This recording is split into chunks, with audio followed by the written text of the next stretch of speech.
Hello, hello, hello, hello. Check.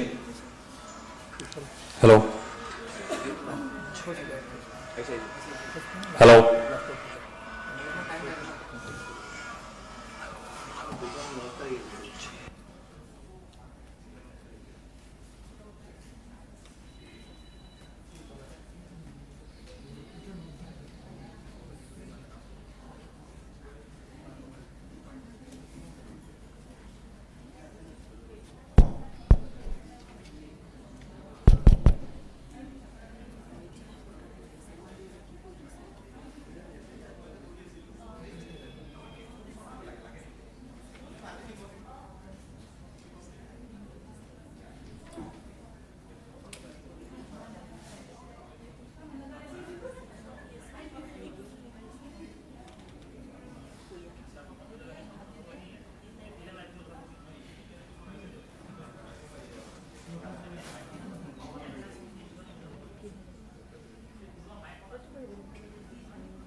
Hello, check.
Hello, check.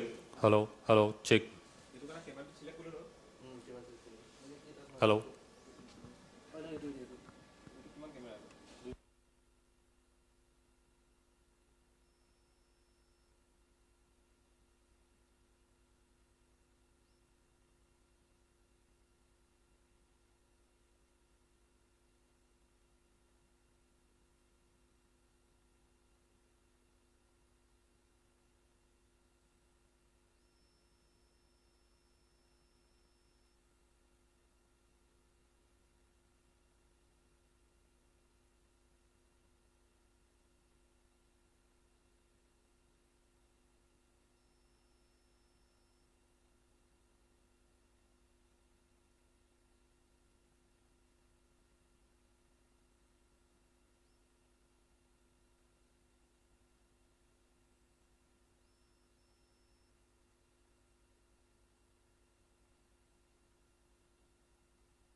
Namaskar and a very good morning, ladies and gentlemen.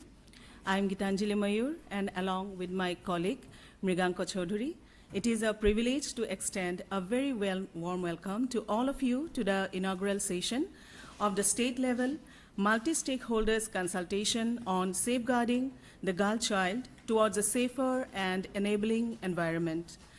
The consultation is organized by the Juvenile Justice Committee, Guwahati High Court, in collaboration with the State Child Protection Society, Department of Women and Child Development, Government of Assam, and UNICEF Assam.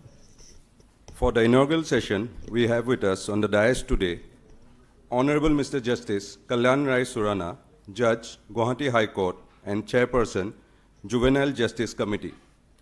Shri Mukesh Chandra Sahu, IAS, Principal Secretary to the Government of Assam, Department of Women and Child Development. Mr. Harmeet Singh, IPS, Director General of Police, Assam, and Dr. Madhulika Jonathan, Chief, Field Office, UNICEF Office for Assam and Northeastern States. I would now like to request the esteemed members of the Department of Women and Child Development, Government of Assam, to kindly felicitate the dignitaries on the dais.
May I now request Sri Mukesh Chandra Sahu, IAS Principal Secretary to the Government of Assam Department of Women and Child Development, to kindly deliver the welcome address.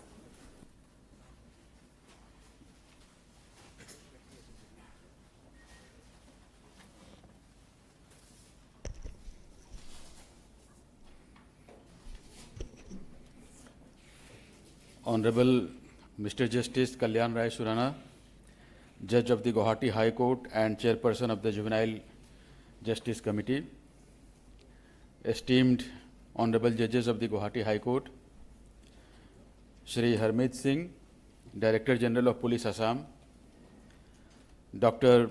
Madhulika Jonathan, Chief Field Officer, UNICEF Office for the Northeastern States, distinguished judicial officials, respected government officials from various departments, members of the child welfare committees and the juvenile justice boards, esteemed representatives of non-governmental organizations from Assam, Arunachal Pradesh and Nagaland, all other dignitaries present here today, ladies and gentlemen.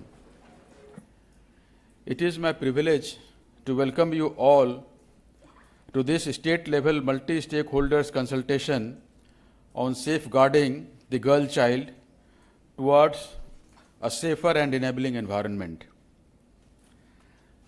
This consultation is not just a meeting of minds, but a collective commitment. We are here because we know that violence against girls, whether at home, in school, online, or in the community, leaves scars that last a lifetime. It denies them their childhood, their education, and often their future.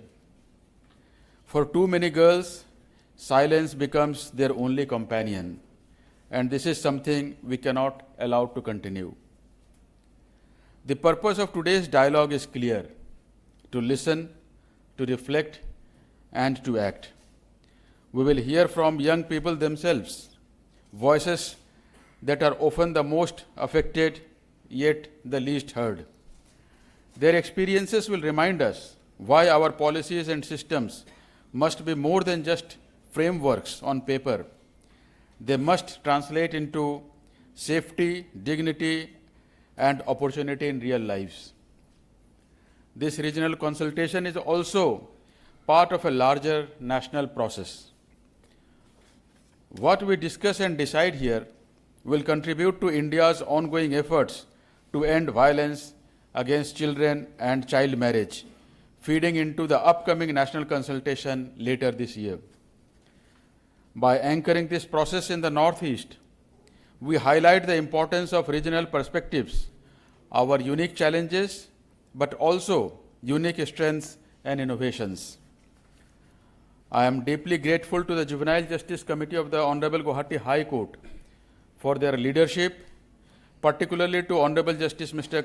Kalyan Rai Surana for leading from the front, to UNICEF for their partnership, and to all of you present here today for being part of this important journey.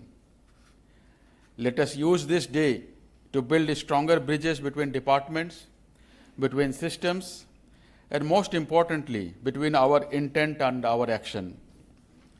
Protecting our girls is not only a legal and moral duty, it is a human one. When every girl is safe, supported, and empowered, our families, our communities, and our nation move forward together. With that, I warmly welcome each one of you once again and look forward to our shared reflections and commitments. Thank you very much. Thank you so much, sir. Dr. Madhulika Jonathan, Chief Field Office, UNICEF Office for Assam and any states, will now be delivering her introductory address.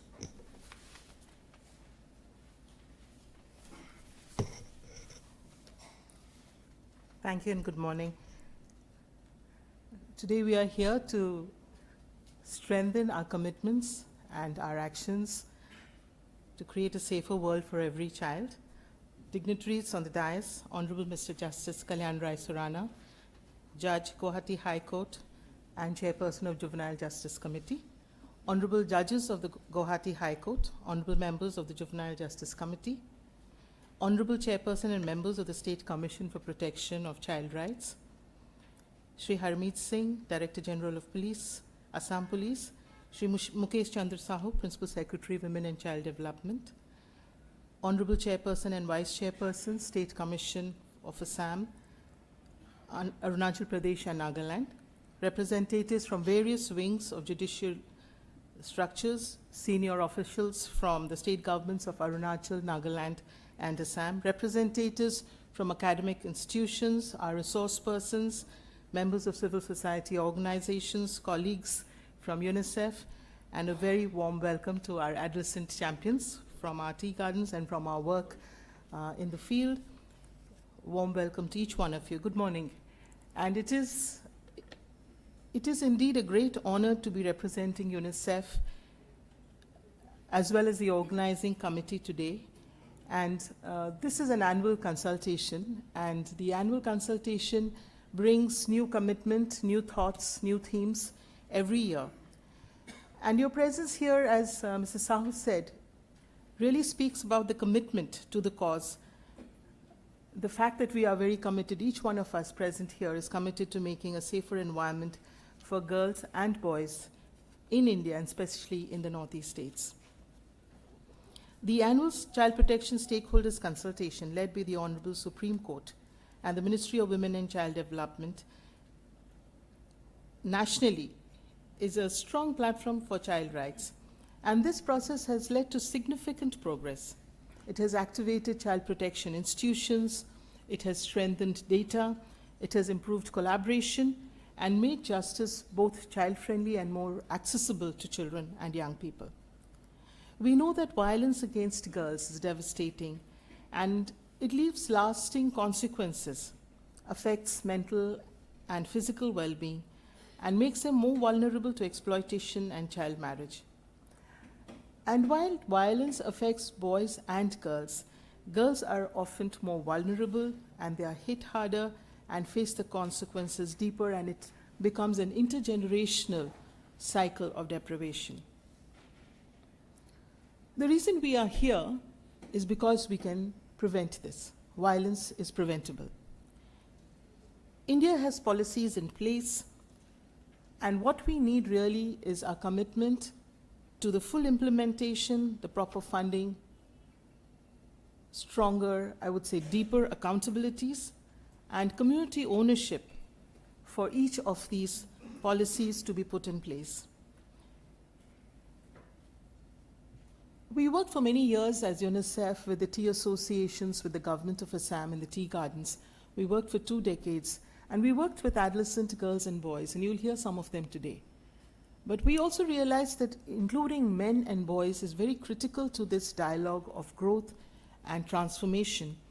And to challenge the harmful norms and build gender equality, men have to also work shoulder to shoulder with women and boys and girls.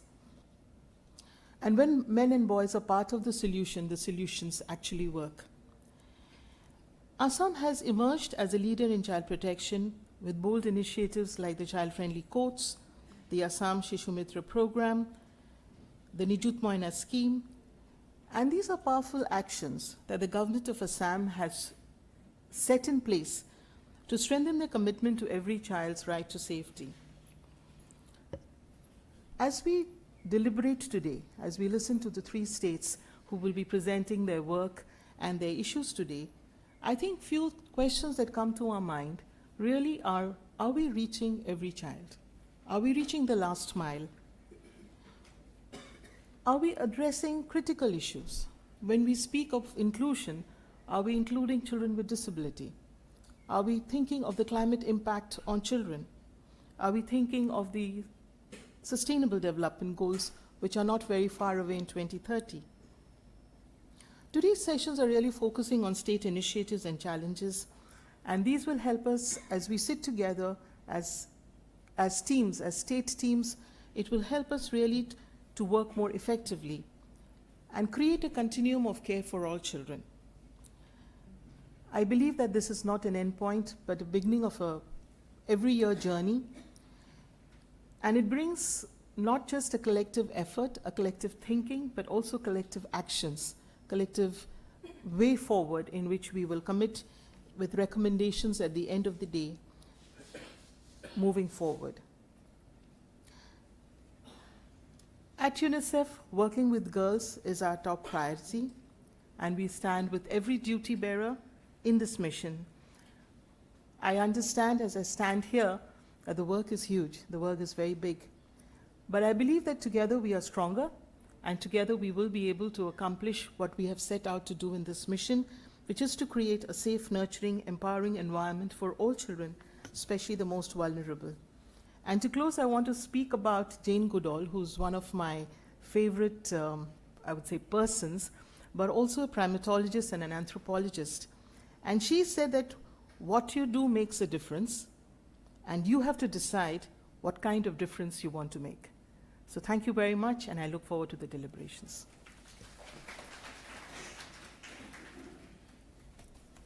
Thank you so much, Madam, for highlighting the importance of collaboration and shared responsibility. Your words remind us that safeguarding every girl child truly requires collective commitment. Moving forward, we now have the privilege of hearing an address by Mr. Harmeet Singh, IPS Director General of Police, Assam.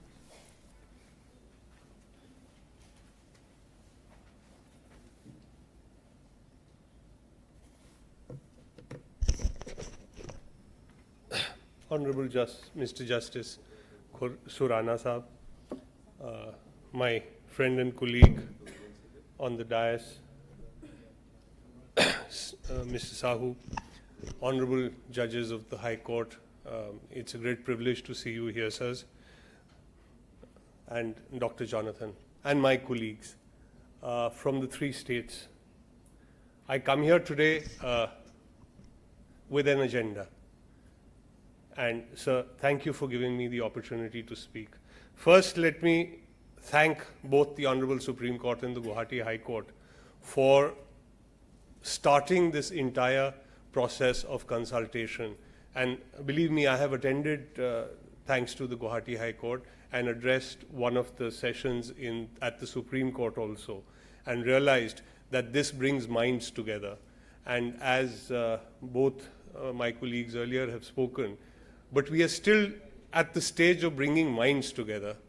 I would now like us all to work together, and that is my agenda, to bring bodies together, for us all to physically actually come out of our silos for justice for every child. And unless we come out of our silos and work with a synergetic and comprehensive approach, मैं थोड़ी सी हिंदी बोल सकता हूँ? So Hindi में एक line. Whenever we operated, whether when I was in Kashmir or I was in Punjab and we were operating with the army, and we would see young, it happens between young police officers and young army officers and young Air Force officers and young CAPF officers. Everybody has their own silo and their own methodology of working. So I used to just say one thing, ये मत भूलो तिरंगा एक है. We work under the same constitution of India, and our eventual aim is one only. And all of us in this room, as we are part of the criminal justice system, our aim is only to ensure justice. We are different legs of justice, different parts of justice, different, steps towards justice, but we are all part of the same ladder. And our eventual aim is to ensure justice. Now, we are looking at victims of crime, and particularly girl children. So 85% of victims in crimes against children between 2023 and 2025 were girl children. That is why I guess the focus from the courts on the children. But how can we go forward? Now, the Shishu Mitra program has been mentioned by Madhulika. I will not dwell on it, because my colleague in one of the sessions, Dr. Suren Kumar, will be talking about it. But I would like to just dwell on how we can work together and not in isolation. So as a beginning, under the Shishu Mitra program, which is supported by UNICEF and an NGO here called UTSA, which is a child rights organization. We started about 5 years ago, and I think we have set out a sort of, I won't call it a benchmark, but at least an idea for the rest of the country to follow. And certain states, including Rajasthan, have already picked up on it, and they are building their own Shishu Mitra centers. Now, we came out with the first time in India of a Shishu Mitra multi-stakeholder dialogue. And whatever I'm going to say in the next 5 minutes or 3 minutes is about what came out of that multi-stakeholder dialogue. One of your brother judges was a part of that dialogue, as were many young district judges and judges of the Special POCSO Court, DSLA, people from the social sector, UNICEF, Social Health Department, Labor Department, all stakeholders related to crimes against children were part of that stakeholder dialogue. In fact, I can see some faces here who were part of that dialogue. We have come today with a few requests based on what came out of that dialogue. And what came out of the dialogue is what every different organization said.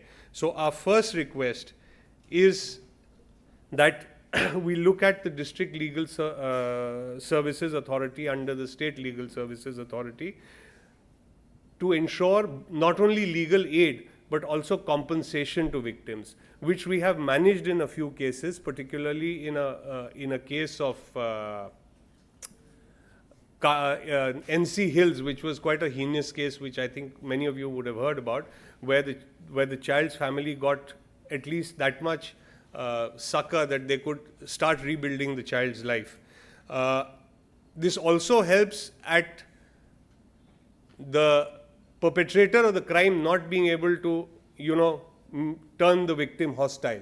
It is also a way. I'm not talking practical, and being a policeman and having been in the Intelligence Bureau for 20 years, I'm only talking of practical conflict resolution situations. If I say something wrong, please forgive me and correct me later that no, this cannot be done.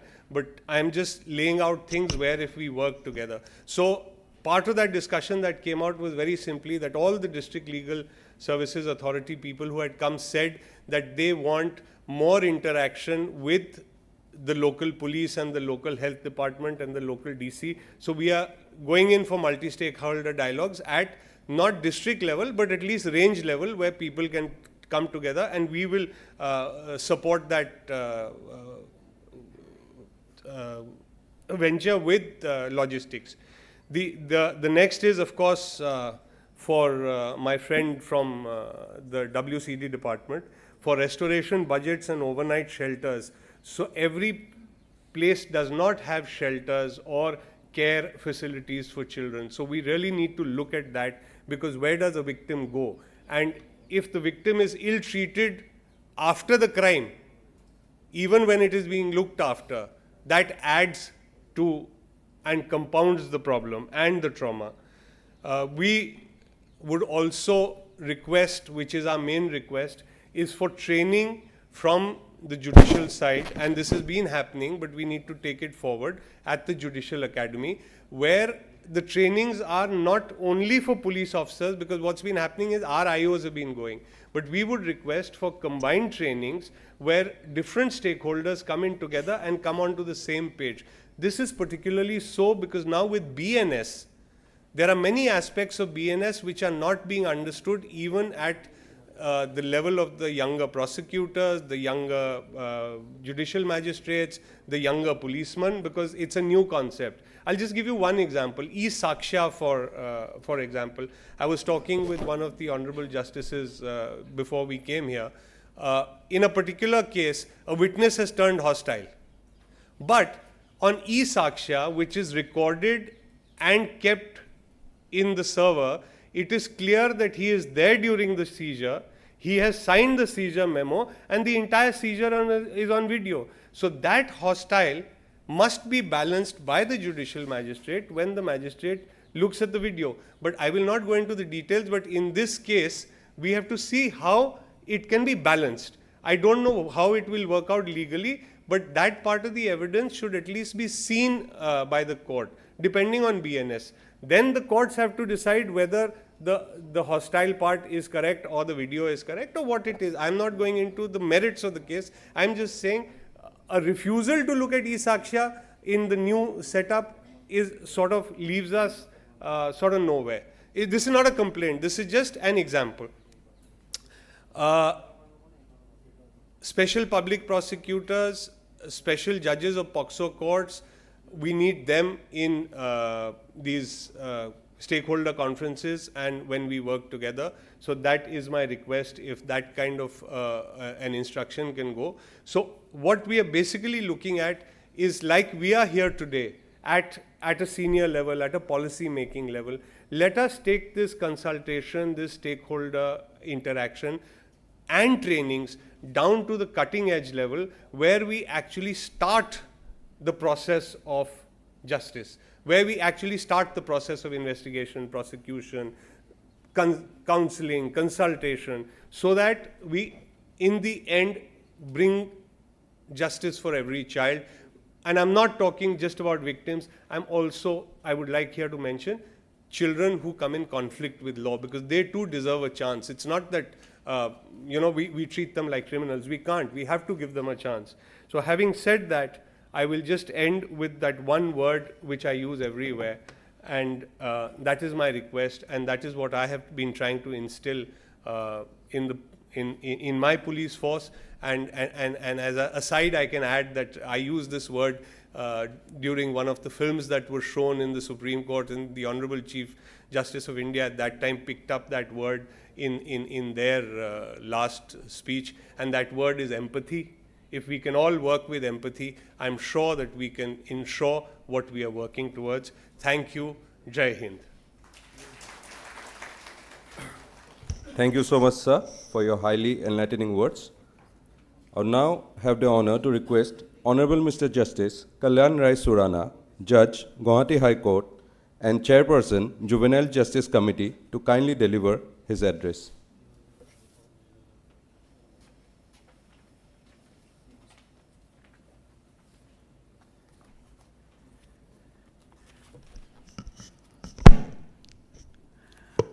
A very good morning to each and everyone present, including Mr. Harmeet Singh Ji, the Director General of Police, Mr. Mukesh Kumar Sahu Ji, Dr.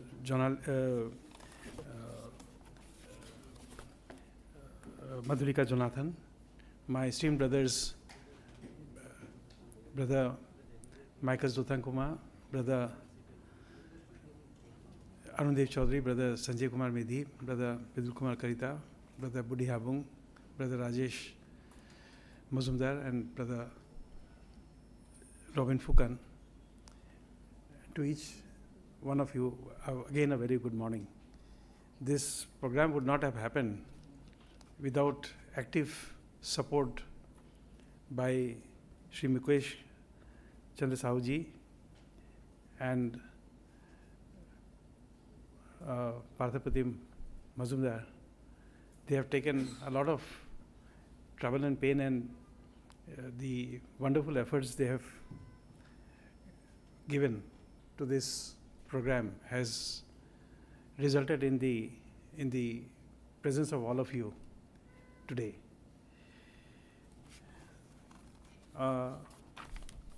Once we all come together and converge to have a stakeholders meet like this for safeguarding the girl child towards safer and enabling environment, I am reminded of a very hard fact that from time immemorial, crime is an part of the society. It earlier also was always there, and it is still present. So it is only with the dissemination of information as to how the government is taking steps for ensuring a safer environment for the girl child, and active participation of every stakeholder to bring home to each and every household the steps being taken to empower a girl child and to keep the environment safer.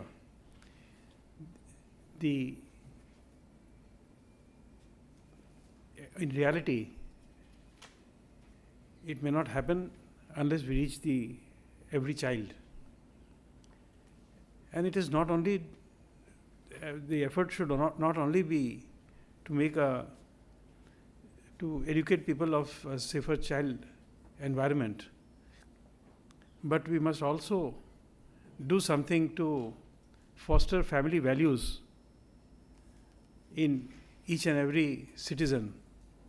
Because once the family values which were earlier there in our times when we were kids, you come out of the house and there were 101 parents asking us who we are, where we are going, and they took care to see that we don't indulge in anything which is at that point of time was not the normal norm of the society. A boy who would be found smoking at a very remote corner of the city, somebody would see him and report him, and then the household comes to know that yes, this boy had done this. So that was the family values, and people respected everyone for that. And now if you give a complaint of a child to a parent, you will be the one person who will be rebuked, that who has asked you to look after my child? Why did you do snooping? So we are in a society where the values are changing very fast. Now, in order to strengthen all the processes that are going on for keeping an environment for a child safer, especially a girl child, we must also have a separate program, just like the example which the DGP Harmeet Singh ji had said. On a judicial side as well as in the prosecution side, there must be a separate session, because there are certain things which both of us, the police and the judiciary, may not like to say outside the closed group, because we actually live in silos. Now, just to respond to what the variable Director General of Police had said, you see, the e-Saksha, let me, if I can address it in 1 minute. You see, it's an evidence, and actually before a court, this evidence has to be placed, and there lies an expertise of a public prosecutor who would know how to lead this evidence, because we are trained to evaluate an evidence which is brought on record. You all must know that there may be many things which come to court, but at the end, it is only the file C1, we have a term for that, because that is the evidence part, which is the only record and the pleadings which the court can actually evaluate. So anything which is there is just like a statement under 161. How effective it can be made is a separate chapter altogether. So I would not take the time of the House right now. But with the nature of theme we are having, which is the annual, the end, when we come toward the end of the session, this is stakeholders meet to discuss among ourselves and to have some suggestions to make, which will go to the National Child Protection Stakeholders Consultation, which will be held under the aegis of the Supreme Court of India.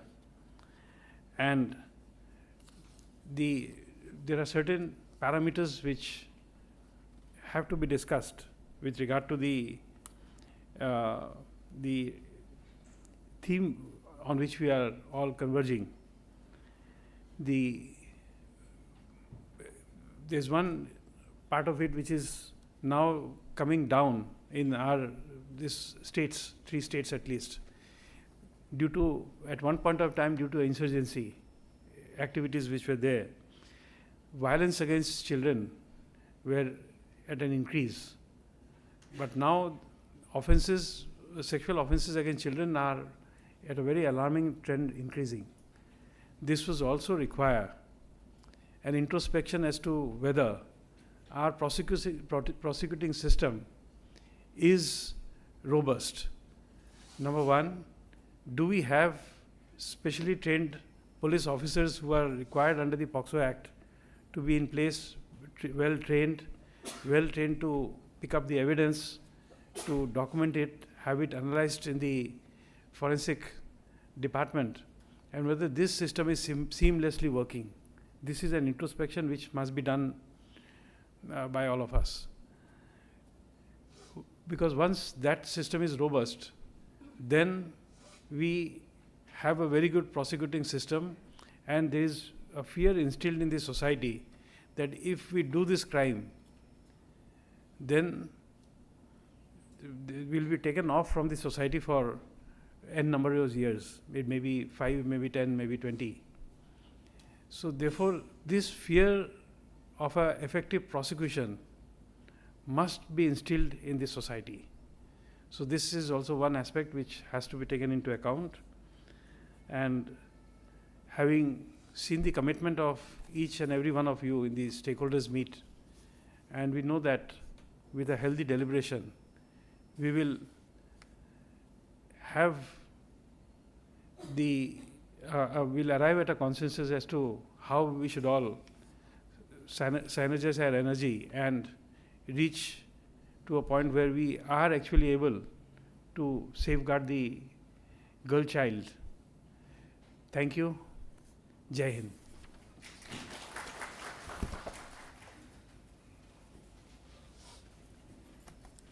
Thank you so much, Your Lordship, for the inspiring words.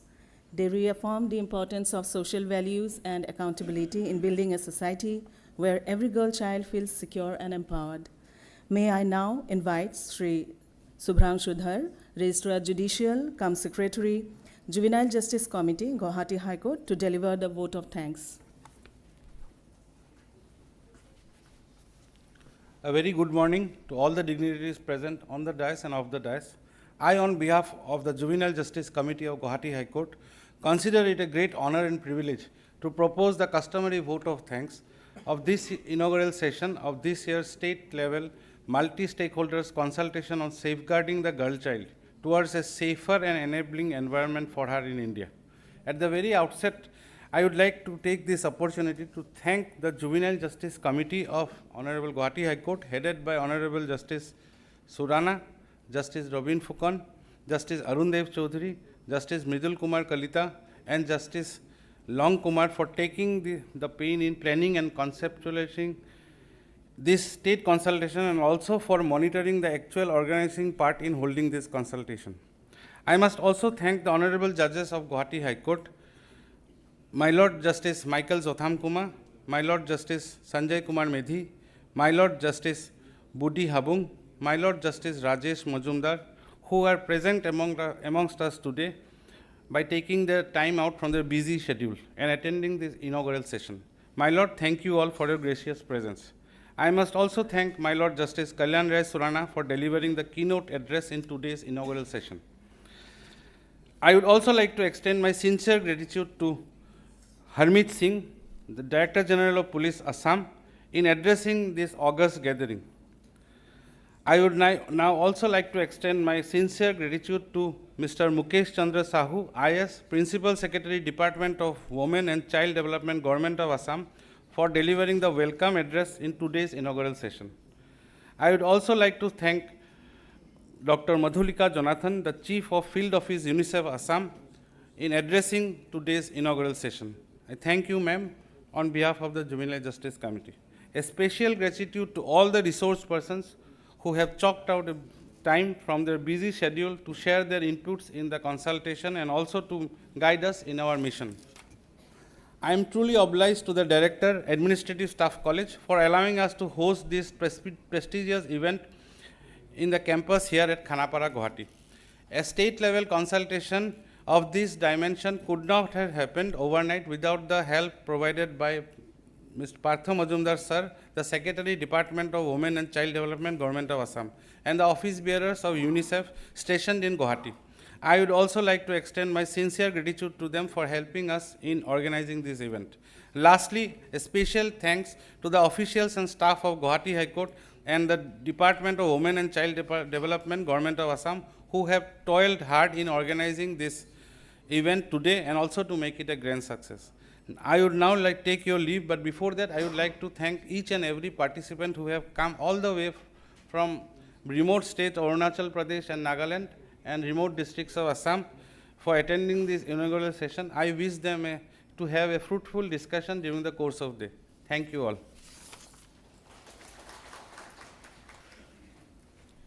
I request all the dignitaries and the participants to kindly remain seated for a group photograph, which will be followed by a tea break.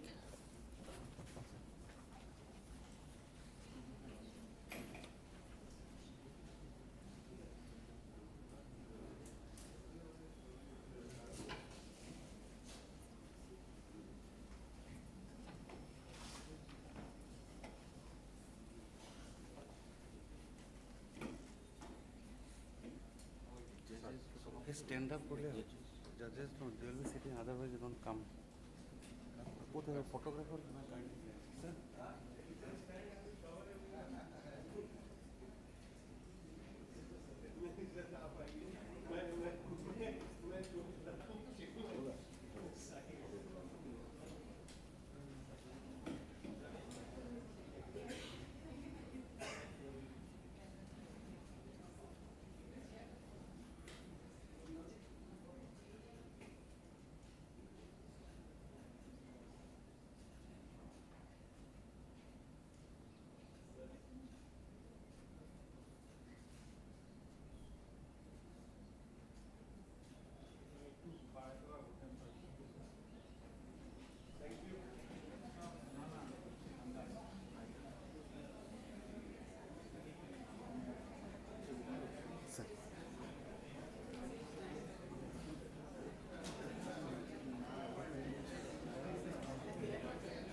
The theme of which is Safeguarding the Girl Child Towards a Safer and Enabling Environment for Her in India. Technical Session 1 will be chaired by Honorable Mr. Justice Kalyan Rai Surana, Judge, Guwahati High Court and Chairperson, Juvenile Justice Committee. Dr. Isidore Phillips, Child Rights Expert, will be the technical expert for this session. We also have with us for this session 3 young adults, Ms. Niharika Lohar, Ms. Lotasa Sona, and Mr. Mrinal Nayak, who will be sharing their experiences with us.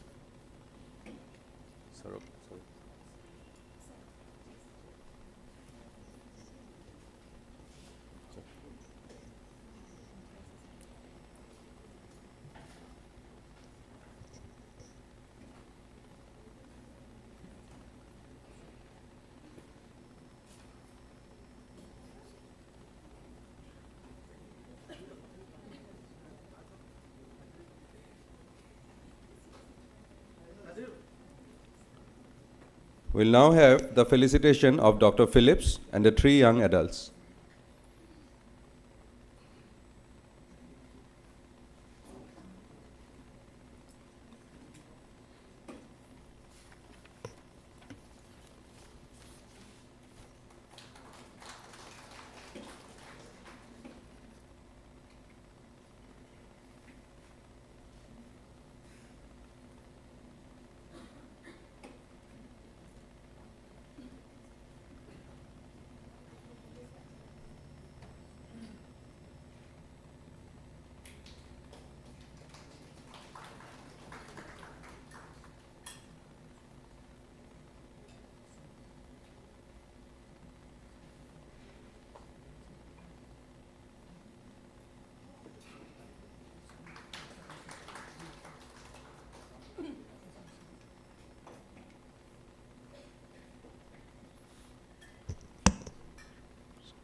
will now have a short film screening on the journey of a young girl, Razina, from the tea community of Assam, who, after successfully overcoming various challenges in life, is now an international level karate champion.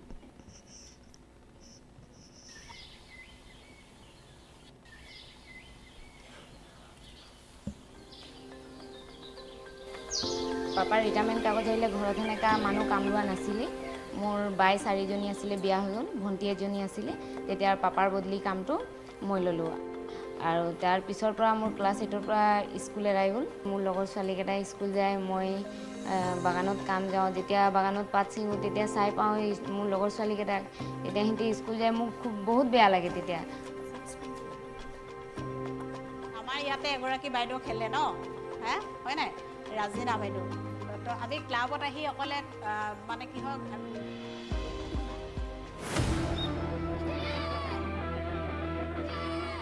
এমাহমান চালোঁ ৰাজিনা আহে সদায় এনেকৈ ফিল্ডৰ ছাইডতে বহি থাকে আৰু তাৰ ভণ্টিক মই প্ৰেক্টিছ কৰাওঁ যে তোমাকো শিকিব মন যায় নেকি বুলি তো মই ক'লোঁ হয় ছাৰ মোক শিকিব মন যায় যোনে আমাৰ তাক শিকাইছোঁ দেখিছোঁ তাৰ চব পাৰফেক্ট ধুনীয়া কৰিছে তো মই বোলো তই আগতে শিকিছিলি নেকি নহয় ছাৰ মই আপুনি ইয়াত শিকাই মই সেইখিনি চাই কিনে ঘৰত প্ৰেক্টিছ কৰোঁ ৰাজিনা সেনেকৈ ক'লে তেতিয়া মই গম পালোঁ এইজনী ছোৱালী বহুত টাফ ছোৱালী আৰু ই নিশ্চয় বহুতখিনি আগবাঢ়িব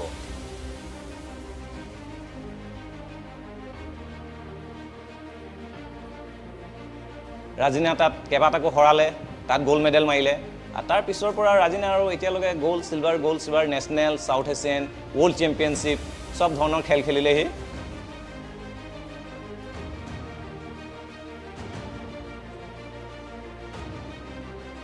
মই কাৰাটে শিকাৰ পিছত নিজকে বহুত ষ্ট্ৰং ফিল কৰিলোঁ কিবা এটা কাম নোৱাৰোঁ বুলি ক'ব নোৱাৰোঁ আৰু যে যেনেকা নহ'লে মোৰ প্ৰব্লেম মই নিজে সলভ কৰিম মানে নিজৰ ওপৰত আত্মবিশ্বাস এটা বাঢ়িলে self defence কৰিকে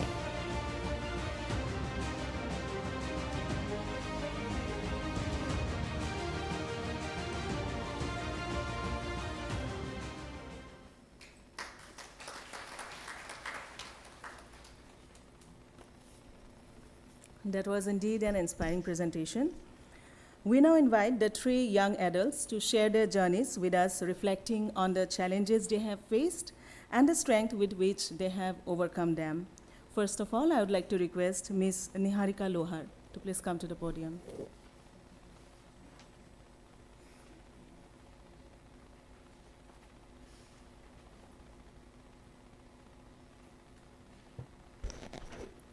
Good morning, everyone.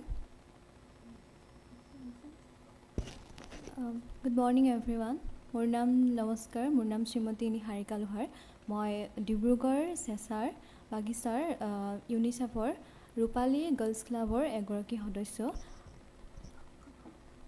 আৰু মই আজি আপোনালোকৰ আগত এই এভিটা ইউনিচেফৰ মানে যোনখন আমাৰ ক্লাব আছে মানে ক্লাব অহাৰ আগতে আমাৰ বাগিচাখন কেনেকুৱা আছিলে আৰু এতিয়া কেনেকুৱা আছে মই সেই বিষয়ে আপোনালোকৰ আগত মোৰ নিজৰ মানে পাৰ্চনেল এক্সপিৰিয়েঞ্চটো ক'ব বিচাৰিছোঁ তো আমাৰ এভিটা ইউনিচেফ যেতিয়া মানে নাছিলে আমাৰ ক্লাবটো তেতিয়া আমাৰ গাঁৱত মানে চাইল্ড মেৰিজৰ সংখ্যাটো অলপ বেছি আছিলে সবেই মানে আমি গম পোৱা নাছিলোঁ তেতিয়া চাইল্ড মেৰিজ হোৱাৰ পিছত মানে কেনেধৰণে অসুবিধাৰ সন্মুখীন হ'ব লাগে কিন্তু আমাৰ ক্লাব যেতিয়া আহিলে আমাৰ বাগিচাখনত তেতিয়া আমি গম পালোঁ যে মানে চাইল্ড মেৰিজ হ'লে মানে ছোৱালী এজনী মানে শৰীৰটো কেনেকুৱা ধৰণৰ মানে অসুবিধাৰ সন্মুখীন হ'ব পাৰে আৰু তেতিয়া আমাৰ গাঁৱত আমি যেতিয়া মানুহক মানে বুজাবলৈ গ'লোঁ যে চাইল্ড মেৰিজ কৰিব নালাগে মানুহখিনি প্ৰথমতে বুজি পোৱা নাছিলে লাইক মানে আমি যিকোনো মানুহক কওঁ যে এইখিনি মানে নকৰিবা লাইক সৰুতে ছোৱালীখিনিক বিয়া নকৰাবা কিন্তু তিহঁতি মানে আমাৰ কথাখিনি নুশুনে মানে ইগন'ৰ কৰে আৰু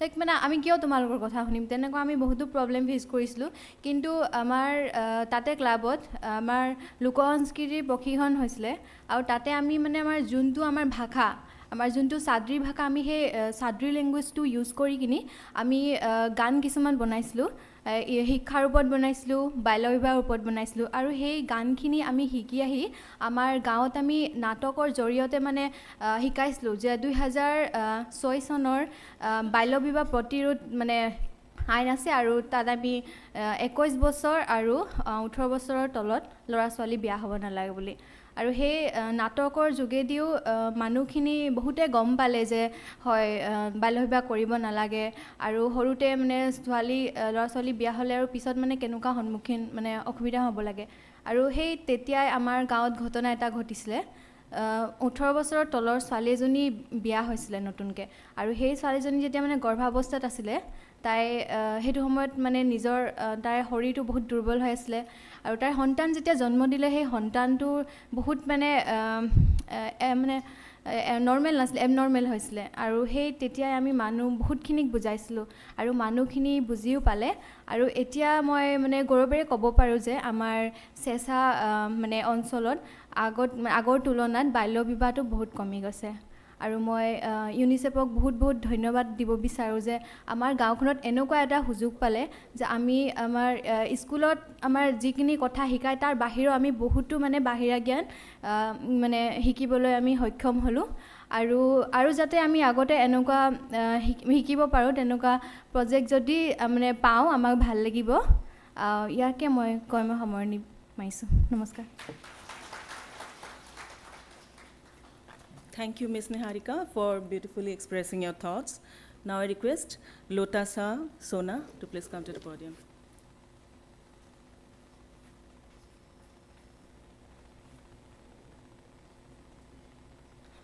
Good morning, everyone.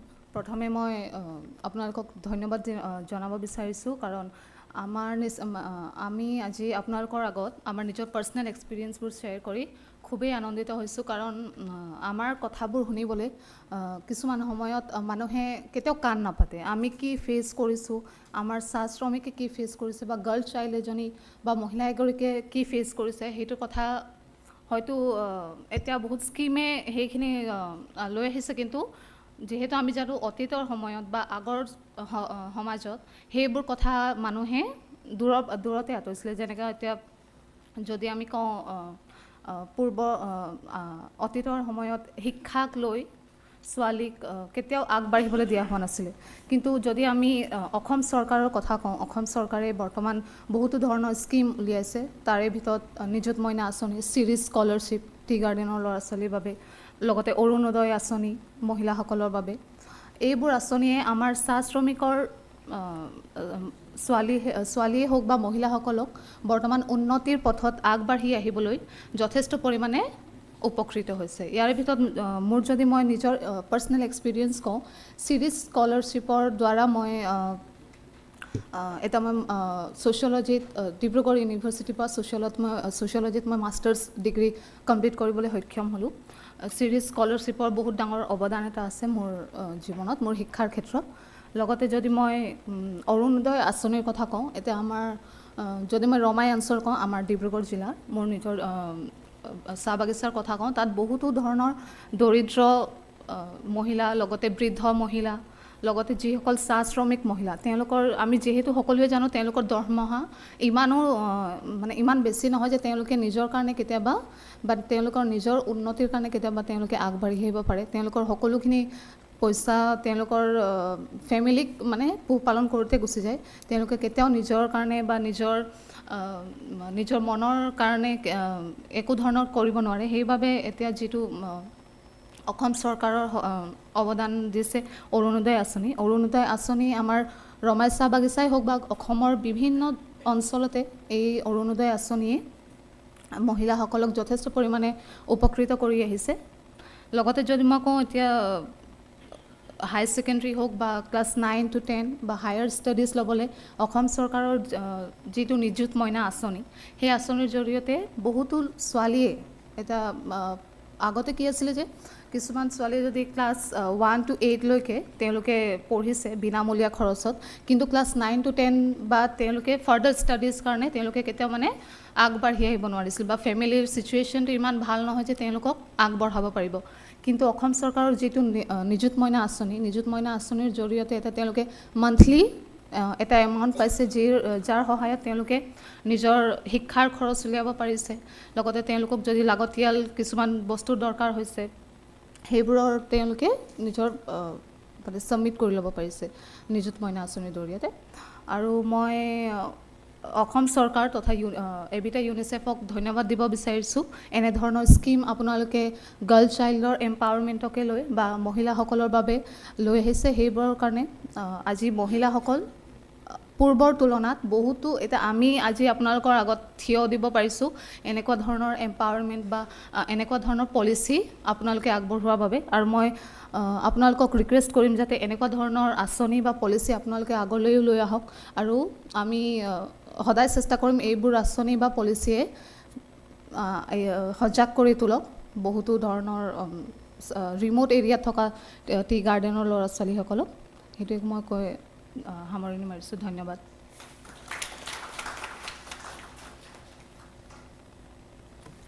Thank you, Ms. Sona, for sharing your thoughts with us today.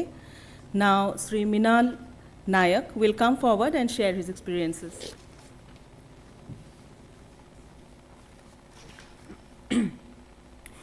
Good morning, everyone. নমস্কাৰ মোৰ নাম শ্ৰী মৃণাল নায়ক মই ডিব্ৰুগড় জিলাৰ কেন্দুগুৰি চাহ বাগিচাৰ এবিটা ইউনিচেফৰ এজন সদস্য মানে তাৰ এবিটা ইউনিচেফৰ যি দ্বীপ কিশোৰ ক্লাব আছে তাৰ এজন সদস্য মই বৰ্তমান কম্পিউটাৰ ক্লাছ কৰি আছোঁ আৰু লগতে য়ং পিপলৰ লগত মিলি আমি এৱেৰনেছ প্ৰগ্ৰাম দি আছোঁ লাইক কিছুমান অঞ্চলত গৈ আছোঁ স্কুলত গৈ আছোঁ আমি তেনেকৈ এৱেৰনেছ প্ৰগ্ৰাম দি সকলোকে মানে সজাগ কৰিবলৈ ওলাই আহিছোঁ মই প্ৰায় 8 বা 9 বছৰ বয়সৰ পৰাই মানে আমি এডলেচনৰ যি গ্ৰুপ আছিলে সেই গ্ৰুপত মই গৈ আছিলোঁ কাৰণ তেতিয়া আমাৰ গাৰ্লছ ক্লাবহে আছিলে বয়জ ক্লাব নাছিলে গাৰ্লছ ক্লাবত কি হৈছে লাইক পিৰিয়ডছ হওক বা আমাৰ ছেফটিৰ ওপৰত হওক বা আমি চাইল্ড মেৰিজ হওক চাইল্ড লেবাৰ হওক সেই সকলো বিষয়ে বুজোৱা হৈছিলে তো সেইবোৰ বস্তু মই অকল ছাইডত গৈ বুজিহে আছিলোঁ মই ডাইৰেক্টলি এডলেচন বয়জ ক্লাবৰ সদস্য হোৱা নাছিলোঁ আমি 2017 চনতহে আমাৰ বয়জ ক্লাব গঠন কৰা হ'ল আৰু তাৰপাছৰ পৰা আমি একেলগে কাম কৰি আছোঁ এতিয়া ক'বলৈ গ'লে মই আমাৰ যিবোৰ বয়জ আছে গাৰ্লছ আছে লগতে একেলগে আমি কলাবৰেট কৰি ক্লাছ কৰোঁ আৰু আমাৰ যিবোৰ কৰণীয় কাম আছে সমাজৰ প্ৰতি like respect for girls periods টাইমত আমি কেনেকৈ হেল্প কৰিব লাগে আমি সিহঁতক কেনেকৈ আগবঢ়াই নিব পাৰিম যেনেকৈ এতিয়া ক'বলৈ গ'লে পিৰিয়ডছ টাইমত সদায় ছোৱালীক কোৱা হয় যে তোমালোকে তলত শুব লাগে বা তোমালোকে এইবোৰ কাম কৰিব নালাগে পাকঘৰত যাব নালাগে পূজা কৰিব নালাগে চ' ক'বলৈ যাওঁ যে আমি সেইবোৰ কামত তেতিয়া কৰিব নালাগে বুলি কৈ দিয়া হয় কিন্তু সেইটো টাইমত যে সিহঁতে সেইবোৰ কাম কৰিব কোনে আমি ল'ৰাহে কৰিব লাগে তো সেইটো টাইমত আমাৰ কথা আহি যায় পজিটিভ মেস্কুলিনিটিৰ ওপৰত সেই পজিটিভ মেস্কুলিনিটিৰ ওপৰত বহুতো কথা আহি যায় কিছুমানে আকৌ তাক নেগলেক্ট কৰে কয় তুমি এইবোৰ কৰিব নালাগে তুমি গাৰ্ল বা ইউ আৰ তুমি এইটো কমিউনিটি হ'ব নেকি LGBT কমিউনিটি হ'বা নেকি তুমি তেনেকৈ কৈ দিয়ে সকলোকে পজিটিভ মেস্কুলিনিটিৰ ওপৰত তেনেকৈ কুৱেশ্যন আহি যায় কিন্তু সেইটো এভইড কৰি আমি জানো আমাৰ ঘৰৰ মানুহ হয় আমি হেল্প কৰিব লাগে আমাৰ ছ'চাইটি আমি তেনেকুৱা বিল্ডিং এটা গঢ়ি তুলিব লাগিব লাইক আমি ইকুৱেলি একেবাৰে জেণ্ডাৰৰ ওপৰত একো মানে হেৰি নাই আমি ল'ৰা বা ছোৱালী যিমানেই হওক আগবাঢ়ি একেলগে যাব লাগে চ' সেইটো ক্ষেত্ৰত আমি আগবাঢ়ি আহিলোঁ তেনেকৈ মই নিজৰ পাৰ্চনেল এক্সপিৰিয়েঞ্চত ক'বলৈ গ'লে মই নিজে 2021 চনত নেশ্যনেল গাৰ্ল চাইল্ড ডেত স্মৃতি ৰাণী মেমৰ লগত মই অসমৰ পৰা আমি দুগৰাকী পাইছিলোঁ কথা পাতিবৰ কাৰণে চ' মই সেইটো বহুত গ্ৰেটফুল ভাবোঁ আৰু 2024 চনত আমি নেপাললৈ যাবলৈ সক্ষম হৈছিলোঁ ইউথ এডভকেচি চেম্পিয়নশ্বিপ ট্ৰেইনিঙৰ কাৰণে য'ত নিজৰ যিবোৰ এক্টিভিটি আছে সেইবোৰ মই দেখালোঁ যিবোৰ মই ক'বলগীয়া কথা আছিলে মই সেইবোৰ ক'লোঁ বহুতো শিকি আহিলোঁ আৰু সেই ট্ৰেইনিং লৈ আহি মই নিজৰ মাৰ্চ মাহত 2025ত মাৰ্চ মাহত মই সেই ট্ৰেইনিংটো 3 দিনা দিলোঁ আৰু লগতে সিহঁতৰ চাৰ্টিফিকেট এটা দিছোঁ যাতে তোমালোকে সেইটো যেতিয়া তুমি জব পাবা নতুবা কিবা এটা কৰিবলৈ যাবা তোমালোকে ছ'চিয়েল ৱৰ্কটো কিবা এটা লাগিব তোমালোকে দেখাব পাৰিবা তো সেই এক্সপিৰিয়েঞ্চ হিচাপে সিহঁতক যেতিয়া চাৰ্টিফিকেট দিয়া হ'ল সিহঁতে মোক এটাই কথা কৈছে যে দাদা আমি চাৰ্টিফিকেট পোৱাৰ পাছত আমি এইটো এতিয়া কিবা কাৰণত আমাৰ কামত আহিবনে মই কৈছোঁ হয় নিশ্চয় তোমালোকে ছ'চিয়েল ৱৰ্ক কৰিবলৈ ওলাব যদি বিচাৰা আহিব পাৰা কাৰণ মই এতিয়া ক'বলৈ গ'লে ল'ৰা এটা যদি অকল চাইল্ড মেৰিজ নতুবা ছোৱালী যদি ছেফটিৰ কাৰণে এটা ল'ৰাহে ওলাব পাৰিব তো এইটো নহয় বহুতো ল'ৰা ওলাব পাৰে আমি ইউনিচেফক মই থেংক ইউ বুলি ক'ব পাৰিম কাৰণ মোৰ নেপাল যোৱাৰ পাছত গোটেই ল'ৰাখিনি আমি আহি গ'ল লাইক সিহঁতি স্মকিং কৰে ড্ৰিংকিং কৰে ছোৱালী জোকোৱা লাইক ইলিগেল ৱেবছাইট নেটত কিবা কিবি চোৱা গোটেইখিনি যিমান কাম আছিলে সেইটো চব কৰি আছিলে মই যেতিয়া ক'বলৈ গৈছিলোঁ সিহঁতি মোকহে অকল বেয়াকৈ কৈছিলে তুমি কেলৈ নোচোৱা মানে তুমি যদি সেইবোৰ কাম নকৰা লাইক তুমি ড্ৰিংকিং নকৰা তুমি স্মকিং নকৰা তুমি ল'ৰা নহয় এইটো কুৱেশ্যন নহয় যে তুমি স্মকিং কৰিব লাগে বা ড্ৰিংকিং কৰিলে আমি ল'ৰা হ'ব পাৰিম লাইক কুল দেখিবৰ কাৰণে আমি সেইবোৰ খাওঁ আমাক চবকে তেনেকৈ সেই কথাবোৰ কৈ থাকে তো মই সিহঁতক কৈ দিওঁ আমি এইবোৰ কৰিলে নহ'ব আমাৰ নিজৰ ব্যৱহাৰে আমাৰ নিজৰ পৰিচয় আমি নিজৰ ব্যৱহাৰটো যেনেকৈ ভাল কৰিম সিমানেই ভাল হ'ব হিন্দীত এটা কথা আছিলে যিটো কথা মোৰ মায়ে সদায় মোক কৈ থাকে যে শৰাব হমেশা খাৰাব আৰু জুৱা जो कभी किसी का नहीं हुआ সেই দুটা কথা মই সদায় মনত থওঁ আৰু সেই কথা কৈ মই আগবাঢ়ি যাওঁ আৰু মই ক'বলৈ গ'লে আমাৰ মহান কবি ক'বলৈ গ'লে সেই ডাইলগ দুটা কৈ গৈছিলে যে বুঢ়া जो देखे में चला बुरा न मिलिया कोई जो दिल में खुजा अपना मुझसा बुरा न कोई তো মই ভাবোঁ যে মই বেলেগক কৈ নাযাওঁ, মই নিজকে ঠিক কৰোঁ। মই স্মকিং নকৰোঁ, মই ড্ৰিংকিং নকৰোঁ, মই ছোৱালী নিজোকাওঁ, মই ইলিগেল ৱেবছাইট নাচাওঁ, মই মানে বিহেভিয়াৰ নিজৰ ঠিক কৰি ল'ম যাতে চবেই মোক চাব। তো লাইক মই নিজকে ঠিক কৰিম তো মোৰ ওচৰে পাজৰে ঠিক হ'ব। মই সেইটো ভাবোঁ যে মই নিজকে ঠিক কৰিম তো মোক চাব, তাৰপিছত সিহঁতেও নিজে নিজে চেঞ্জ হৈ আহিব। তো মই সেইবোৰ হেৰি কৰি যাওঁ। আৰু সেইবোৰ সময়ত মই বহুতো সমস্যাৰ সন্মুখীন হৈছিলোঁ, লাইক কাজিয়া হৈছিলে, সকলোৱে মাৰপিট কৰি আছিলে। আৰু যেতিয়া আমি এৱাৰনেছ প্ৰগ্ৰাম দি যাওঁ, তাৰপিছত মই ভালে এটা কথা এটা ক'বলৈ ভাল পাম যে মোৰ বেনিফিট হিচাপে এটা ভাল এটা হৈছিলে যে আমি যেতিয়া বেড টাচ হিচাপে যেতিয়া আমি ক'বলৈ গৈছিলোঁ, তেতিয়া আমাৰ 2টা পোৱালি ওলাই আহিছিলে ছোৱালী। আৰু সেই 2টা পোৱালি ওলাই আমাক কৈছিল যে আমাৰ লগত বেড টাচ হৈছিলে, মানুহে এনেকুৱা টাচ কৰিব বিচাৰিছিলে। তো আমি সেই দুজনৰ ওপৰত যেতিয়া ৰিক্স যেতিয়া আমি পুলিচৰ লগত মানে মুখামুখি হ'লোঁ, তাতে আমি সেইজনৰ কথা গম পালোঁ যে সিহঁতে সঁচাকৈ বেড টাচ কৰিছিলে আৰু সিহঁতক পুলিচে আটক কৰা হ'ল। আমি সেই ছাকচেছফুলি 2জনক আটক কৰিছোঁ আৰু আগতে আমি কৰি যাম যাতে এনেকৈ বেড টাচ বা এনেকৈ একো নহয়। আৰু বেড টাচ ক'বলৈ গ'লে এইটো নহয় যে অকল বেড টাচ আমি টাচ কৰিলেই হ'ব। যদি ছোৱালীয়ে আনছেফ ভাবি যায়, নিজকে আনছেফ বুলি মানে মেহচুচ কৰি আছে, সি বহিব পাৰে নাই তাৰ লগত, আনকমফৰ্টেবল হৈ আছে, তেন্তে সেইটো এটা বেড টাচৰ ওপৰতে পৰিব। ছেকশ্যন 21 চনত আমি সেই ৰিপৰ্ট কেছটো যদি আমি গম পাওঁ, আমি যদি ৰিপৰ্টো নকৰোঁ, সেইটো আমাৰ ওপৰত ক্ৰাইম আহি যাব। কাৰণ আমি জানো, আমি নজনাকৈ যদি কেলে কৰিম। আৰু জেণ্ডাৰ ডিছক্ৰিমিনেশ্যনৰ ওপৰতো আমি যেনেকৈ এতিয়া আমি ক্লাছত পাই আছোঁ, আমাক কৈছিলে যে জেণ্ডাৰ ডিছক্ৰিমিনেশ্যনৰ ওপৰত যদি তোমালোকে গম পাইছা, তেন্তে আৰ্টিকেল 14 আৰু আৰ্টিকেল 15 তোমালোকে পঢ়ি যাবা।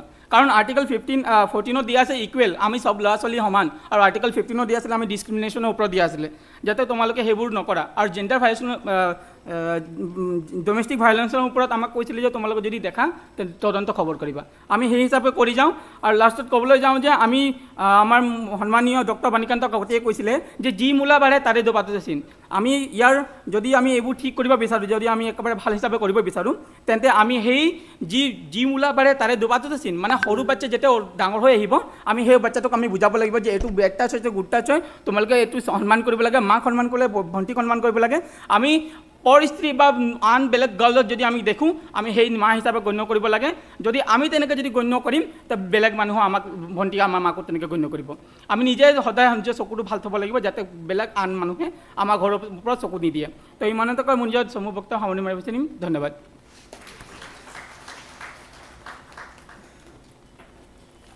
Thank you, Sri Nayak, for sharing your experiences with us in such an inspiring manner. I now have the honor of inviting Dr. Isidore Phillips, our technical expert, to present the overview of the situation.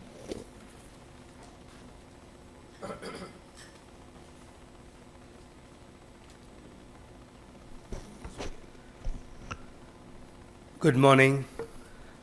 So good morning to bol do. Just to make sure that all of us are awake and still in the hall. Yeah. I would like to, at the outset, thank the Honorable Judge for being my interpreter for the morning session, as well as thank you, sir, and also wonderful efforts from everybody, Lakshmi and Dr. Jonathan ji, and the government, the Honorable Judges are here.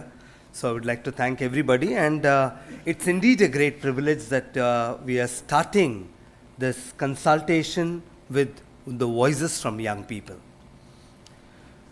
Before I proceed, we heard 3 people. Yeah.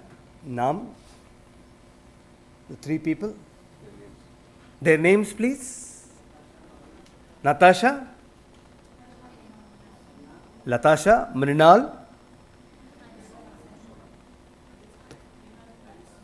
Now, just a small thing. We get carried away by the story, but these are the heroes. And I think they deserve a big round of applause.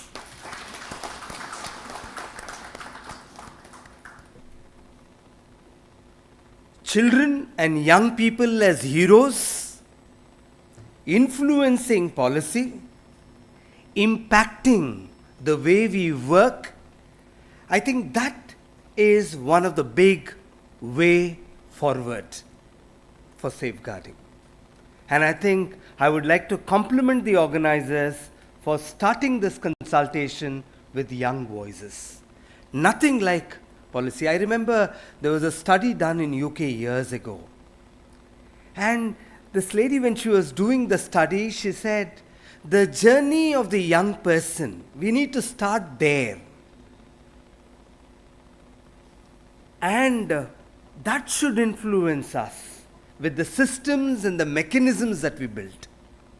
And I think that is what you people have done so beautifully. I would like to compliment you all. And the second thing is, thanks to Dr. Mr. Lakshmi Narayan sir, he has flooded me with information about the Northeast in the last few days. I haven't studied like this even for my PhD. And when I come here, I have studied Assam, Nagaland, Manipur, Mizoram, everything that you people did. And believe me, hats off to you all. Hats off to you all.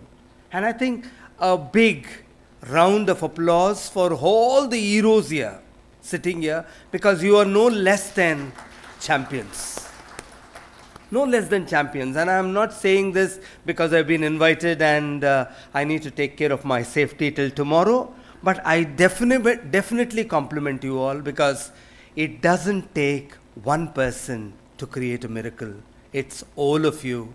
And I think all of you together have done this. Before I go to my presentation, one last word. It takes a village to raise a child.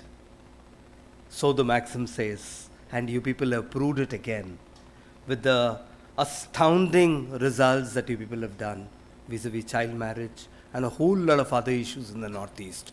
So big compliments to all of you all. And can I, who's handling the presentation? Yeah. ये तो हमारे पास रुक गए यार. Yeah.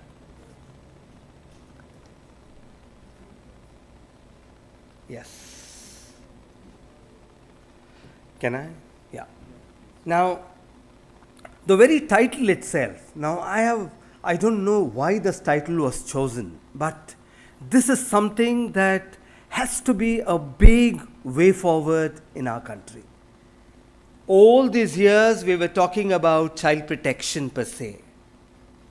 But now the Supreme Court suddenly throws another terminology in front of all of us, saying we're not talking of child protection per se, we are talking about safeguarding.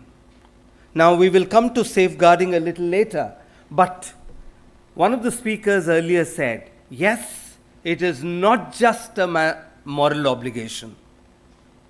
We are not here to do a lip service for the whole thing, but how do we kind of create an enabling environment? So in the next few slides, I hope to run through some of my key thoughts in terms of our experiences across the globe in terms of what they have done vis-a-vis children's protection, vis-a-vis child safeguarding. Yeah, please. Child safeguarding is more than protection from harm. It's about building an enabling environment. It requires a paradigm shift. Now, what do I mean by paradigm shift? Child marriage, child labor, child sexual abuse, violence against children, titles of things that happen to children, harm that happens to children. That is the numbers that we are working on.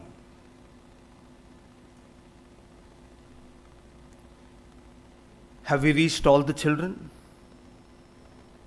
Have all the children reported? And that is where safeguarding comes in. Safeguarding comes in at a point where it says, nahi chahiye. We don't want children to go through this. How can we actually ensure that we guard them even before anything happens? How can we safeguard them? And I think this by far is a very important thing, from moving to a reactive thing to be able to be a proactive stance. How do the systems that today we talk about, we have reduced child marriages. Tomorrow we are talking about creating a safe society for girls, the most vulnerable. And if it is safe for girls, it's safe for all. Because that is what vulnerability, the whole discussion is about the most weak, and we are working to make the society strong enough to be able to understand risk and then reduce risk. These are the two key things that all of us can do. Understand risk and reduce risk. Can you? The next thing. Now, go back please. Piche. नहीं यार पीछे जाओ यार आगे जा रहा है हाँ बस. Now this is where one of the biggest things that we are missing. How do you allow them, we have done too much in this country in terms of actually we know what's good for children. Because we are all adults. We have lived our childhood. But I think without their experiences feeding policy, without their experiences informing us, how can we actually make it better? You can't be forever become the Spider-Man and Superman for children. Children have to be partners, stakeholders in their own protection. How do we make them collaborators? And I think I have seen various states, whenever we talk about children being stakeholders, they said, "Hame malum hai kya karna hai." Do I need a child to tell me? Bachon se kya puche? We know. And I think we know, but their world is different. Their lived experience can inform us. Can children become partners in safeguarding? Can they become not just beneficiaries of our system, but active participants in safeguarding process? Next. If you notice, the moment I use the word safeguarding, we are not talking about child labor, child marriage. We are talking about safety and security for all, because it comes with a deep understanding of saying, if this is risk, how do you reduce risk? Yeah. Next. Yeah. This is a story that all of you know. I wouldn't like to dwell on this, but whatever we have done, we are talking about the triple burden: high vulnerability, low access, weak convergence. Tremendous amount of convergence, but still wanting somewhere, still lacking somewhere. And the DGP very rightly brought to another discussion of saying, the state level fine, can we do it at the range level? Not just at the district level, but I think we need a little more. And I think we are actually we will kind of see how can we use these three things to be able to take our discussion a little forward. Yes. The current landscape of the Northeast, familiar for all of you. So I don't want to spend too much of time here. Yeah, next. Key challenges. All of you are familiar with the key challenges. High prevalence, weak community safeguarding structures. We are talking about limited awareness. We are talking about fragmented governance, underreporting, exclusion, and all these 8 components is what we will kind of look at even as we go on. Am I making sense? Yes? No? Are kuch to bolo? Nobody smiles in the Northeast. I thought, Darauna, you're out to frighten me like this. Already I'm sitting beside the judge, oi Darauna. That itself is frightening, sitting beside a judge and a police officer. Both of them are no great allies, no great friends. Dekhte rahenge wo log. Okay, so please make my life easier. Don't look at me like Dr. Jonathan looks at me like that, staring as a thoda to smile kar do, madam ji. Yeah. Yeah. Enforcement and the thing. Yeah. Go on. Next. Yeah. We have done a small little exercise looking at what's happening across the country, and we looked at about various experiences in Africa, Europe, America, Australia, the New Zealand, the Middle East, Lebanon, Syria. And whenever the countries, wherever they have kind of done, they said, they are looking at fragmentation of efforts. They are talking of the same issues that we are talking about. And what did they do? They looked at establishing integrated child protection units, multi-sectoral coordination, engaging in communities, and using data as a huge tool, which we will talk about a little later. Yeah, next. And this is where I would like to bring in. We are talking of 2 concepts. One, the Supreme Court has rightly put safeguarding into our arms even before we asked for it. And then we are talking about child protection system strengthening. as I earlier said, we are moving beyond reactive interventions, and most of these countries have demonstrated the importance of child protection system strengthening. Do that, and then the results were phenomenal in most of the countries. They did an analysis, they did a diagnosis, and they said, I think what it requires is we cannot be putting a campaign against child labor, a campaign against child marriage. They said we need to strengthen the systems, integrated systems, so that all children can be safe, all children can be reached. We are not talking about 1 children, 2 children, 10 children, the most vulnerable, the last mile connectivity. What are the benefits? It is sustainable protection, early identification, and all of us who are sitting in this hall know the power of early identification. We know the power of identifying risk and reducing risk, and we know what kind of change it makes for that girl who is about to be raped, but you saved her. And I've seen hundreds and thousands of stories that I have participated, both in Telangana and Andhra, where I come from, the child marriage cases, and I don't want to come in with stories of my experience of rescue of children. Rescue of children where the girls have very categorically said, I don't want to go back home. I don't want to go back home. I remember this National Police Academy training where we take these officers to the railway station bus stand to rescue children in mufti, in civil clothes. And one of those police trainees actually rescued a girl who was 13-year-old. And he said, wow, I found it. And as a young officer, he found a girl there and he was very excited, and then they started talking. And then in the course of the thing, the girl shared a number and said, Arey Baju district hai, chalo call karte hai. The moment this police officer tried calling, the girl started weeping, violently shaking, literally trembling, and said, Akka, Didi, roko unko, roko. Nobody understood. Till now she was okay. And then requested the police officer trainee to stop calling, and then you pick her up, go outside. She literally drags the volunteer with her, and she says, what happened? Relax, pani piyo.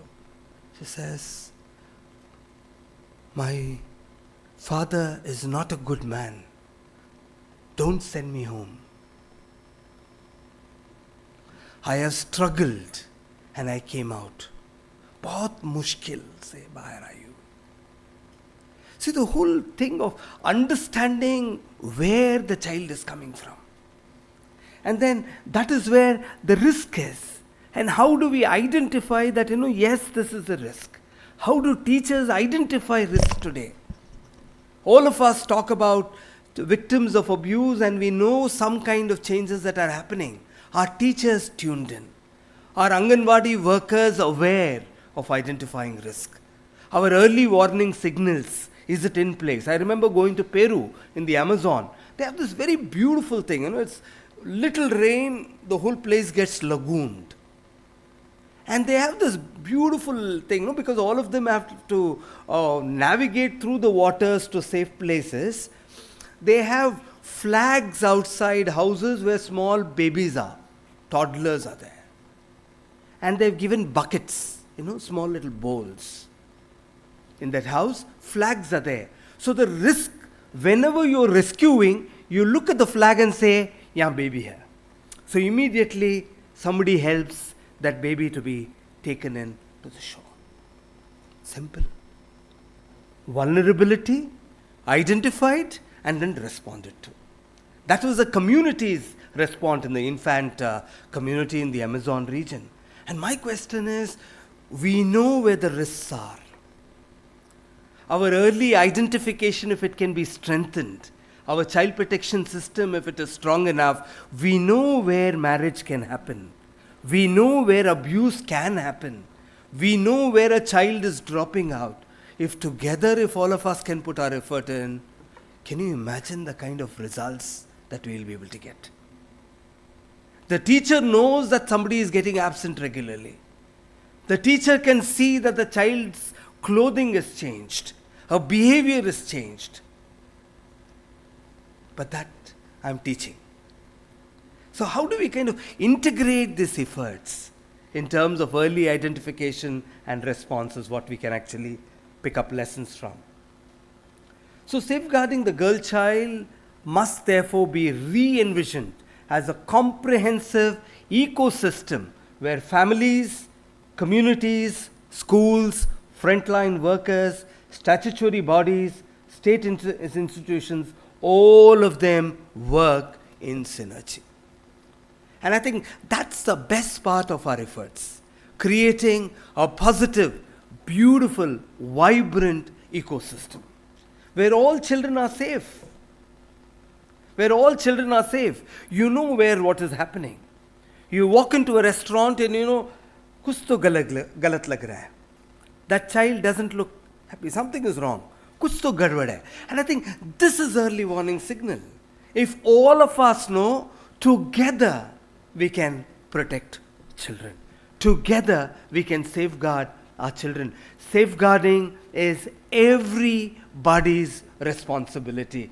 And somewhere we have fallen short in making everybody feel that everybody is part of the effort. It is not just the government, it is not just the civil society, but all of us in the society. If we are part of that effort, then rights get protected. Because childhood is a right.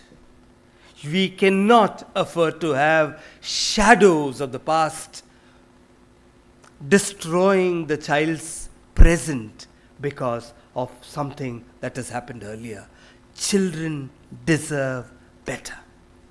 Their rights need to be protected. And safeguarding is about all of us coming together to ensure that no child slips out of that protective network. And that is what is an enabling environment. The title very beautifully says, Safeguarding Children, Enabling Environment. What is an enabling environment? An enabling environment where girls and boys actually take charge.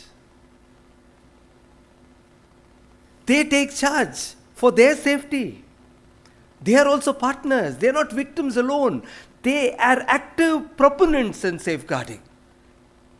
If Mrinal could go and talk to the other boys and say, let's change the way we live as boys, I'm sure we can do better than this. If the girls, both of them, so beautifully come in and then say, yeah, I think we can change, we can study, we can demonstrate, I'm sure a lot of girls and boys out there are waiting to partner their experiences. Can we make them partners? Is my humble plea to all of us. Humble plea, and especially to the Honorable Judge, sir. I think it's a tremendous thing where he brought these 3 children in, sir. I think we need systematizing listening to children as an important practice. And we do very little of listening to children. Listening to children can be an empowering experience for the stakeholders. Listening to children because it gives us information. Listening to children because it shows us which direction we need to take. And children know everything. They know the child who's about to get married. They know a child who's getting abused. They know everything. And they are the best. They are the best. Yeah, next.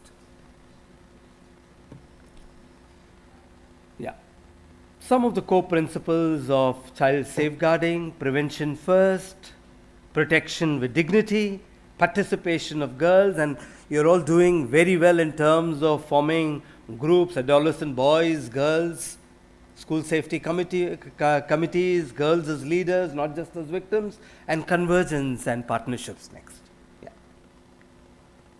A small 7 pillars for child safeguarding. Now this I have borrowed from the international experience of child safeguarding. For all the policy makers who are here, for all the people in the government who take decisions. Now this framework is something that I have seen many governments across the world seem to act, because whatever you're talking about is right in the 7 pillars. right in the 7 pillars. You're looking at governance, financing. You cannot have a goodwill charitable response. If you're going to be putting a special juvenile police unit, you need to be putting money there. You're actually talking about listening to children. What are the mechanisms? How do you budget it there? And I think it is about governance. How do you kind of, bring these things into the whole thing? A strong legal and policy environment, which Assam and the Northeast has very beautifully demonstrated. You look at the integrated and responsive safeguarding services. This is something that we need to push in a little more in terms of how do we make it more integrated. How do we make it more integrated? You look at Mission Vatsalya. Mission Vatsalya talks about internal convergence. Now my question is, internal convergence, where did it happen with Saksham and Vatsalya? If it would have happened, every Anganwadi center for me would be a child safeguarding center. Every Anganwadi center, because that's the last mile, that's the last reach. Your Anganwadi will become your child safeguarding center. Your Anganwadi worker will be your frontline workers. Now, wherever I go, I ask them how many people in child protection, they show you DCPU or SCPU. My question is, we are missing the point. How can your DCPU and SCPU take care of protection of the whole state? We are talking of Anganwadis, we are talking of Asha workers. We are talking of the people right there. How do we take the fight with them? How do you put them right there? Because they are there. How do we make them part? And that is where integrated becomes very important. How do you build it into your DLSA systems? Your DLSAs have very specific responsibilities. How do you actually intertwine it into the DLSA's functioning? Because they have so many awareness activities, so many training activities. And DLSAs across the country have played beautiful role in bringing people together at the district levels. So how do you take that exercise down there? How do you ensure that your panel advocates are a little more active and available? How do you ensure that your PLVs are there where the children require? How do you ensure that they are visible so that a person in the community down there knows this is a PLV? I can approach him. I can approach her. That visibility for child protection functionaries is extremely important. I remember whenever I teach in Police Academy or in both in Andhra as well as in the National Police Academy, I always say, how do we make it accessible? Just because you put something there doesn't mean it's accessible. Police station is not a place that all of us walk into. And that is where in Andhra you have this, in Assam you have this Sishumitra program. Beautiful. But how do you kind of build in physical and psychological access for children, for victims to walk in? That's skilling. That building that confidence of saying, I can walk in. I can walk in. Yeah, that police station, anything happens, I will take care. And every policeman who comes there, Thana in charge should be able to say, Mai aa gaya. Singham number 5. I am there. That's it. Dare anybody touch any child? Dekh lo baat ki. Barat lag jayegi. What lag jayegi? And I think what is important is you have police officers making that statement because he is the police officer. Enforcement is his responsibility. How do you ensure that the labor officer makes a statement like that? How do you ensure that, women and child welfare, your district officer makes a statement like that? When all of them collectively make statements like that and ensure their missionary response, that is an integrated and vibrant system in place. Trained and accountable safeguarding workforce. Now, this is where I have a little kuch problem hai. Because we have training programs. But the programs is, how are my programs influenced by Mrinal's experience, Sona's experience, and Niharika's experience? I'm old Niharika, not that I forgot, okay? Their experiences has to feed my training program for the police officers, for the Judicial Academy. How do we bring their experiences, anything related to children, their voices will have to feed Not that every training program you bring children there, you don't have to, perhaps not possible also. But what is important is their experiences need to be collected systematically, regularly. What is happening? How is it influenced? What has been the victim's journey? How do we correct it? If today a POXCO victim, a victim of sexual abuse, has had to go through 1, 2, 3, 4 places, can you imagine the victimization that is happening? And the court and the Honorable Supreme Court has been very clear saying, let's not re-victimize the children. But the children seem to be going through that. So how do we look at correctives in that system of delivery? And training or capacity building is a very important exercise. Empowering families and supportive communities. Just as he very rightly said, how do we change attitudes? How do you change attitudes towards issues that are affecting girl children? How do you ensure that education is a norm? How do you ensure that safety is a norm? How do you ensure that there is no harm done to anybody at all, for children especially? How do you ensure that there is zero tolerance? Can the panchayats come together and say, yes, hamare panchayat mein 1, 2, 3, 4 shall not happen? And that is where the panchayat department will have to take it on themselves and say, yes, we will ensure that these kind of statements are made, because the more the noise, the better. Because anyway, Judge Sahab hai, he will ensure that the details are followed and they know how to look at details very well. They say, aapne to ye statement kar diya, lekin nothing is showing there. And I think that is what the judiciary and the High Court committee will take care of. But what is important is that we get all those people to kind of say, yes, we need families that become really safe for children.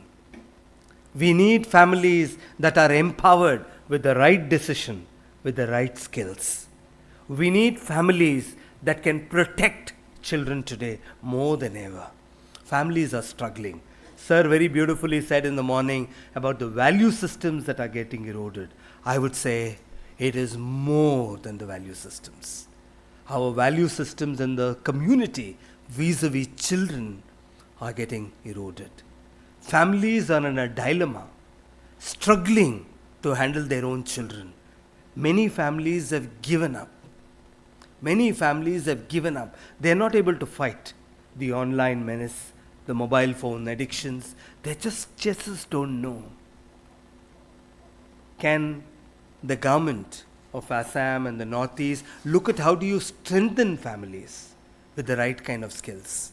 I remember years ago, I was reading the story of this Hollywood actor. His wife was carrying and he went into she went for delivery, and then he was standing outside nervous.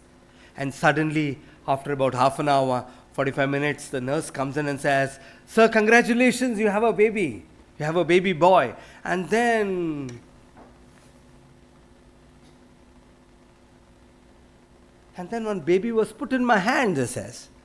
Excuse me, even if I buy a small washing machine, microwave, it comes with an instruction manual. And there was no instruction manual attached. I didn't know, I was clueless, he says, when it came to handling children. And I think somewhere, just because you are having a baby doesn't mean you become a parent. And this is some assumption that we are actually carrying it forward. Earlier it was a joint family. There was somebody older to kind of handle, manage, everybody was there. But today it is a lonely journey, a journey of just two adults handling children.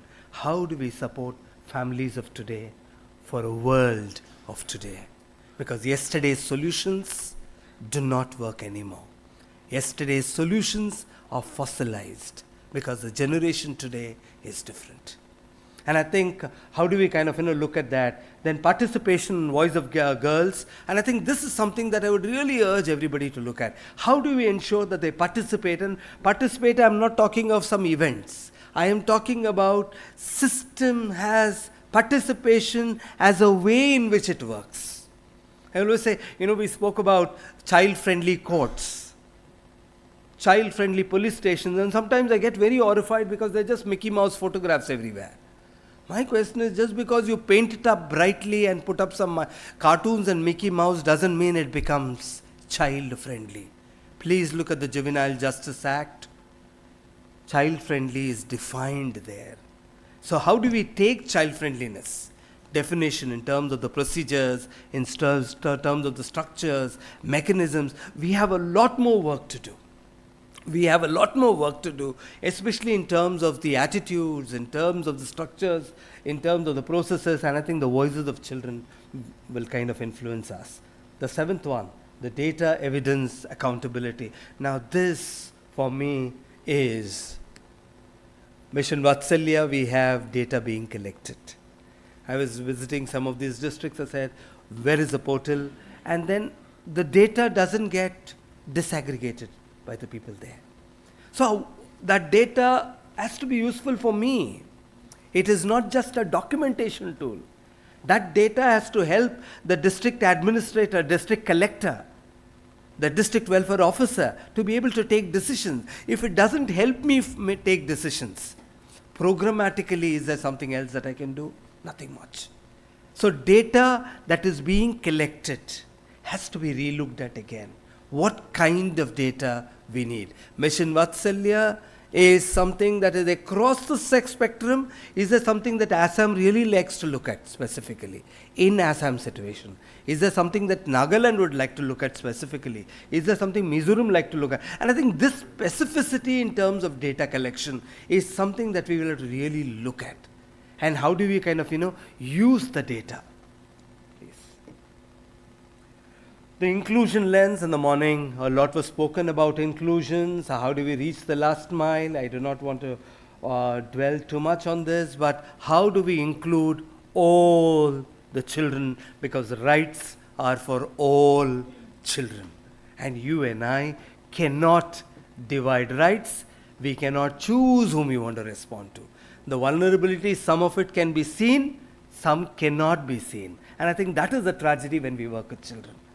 Sometimes you cannot really see the deprivation, the vulnerability there, because they are silent.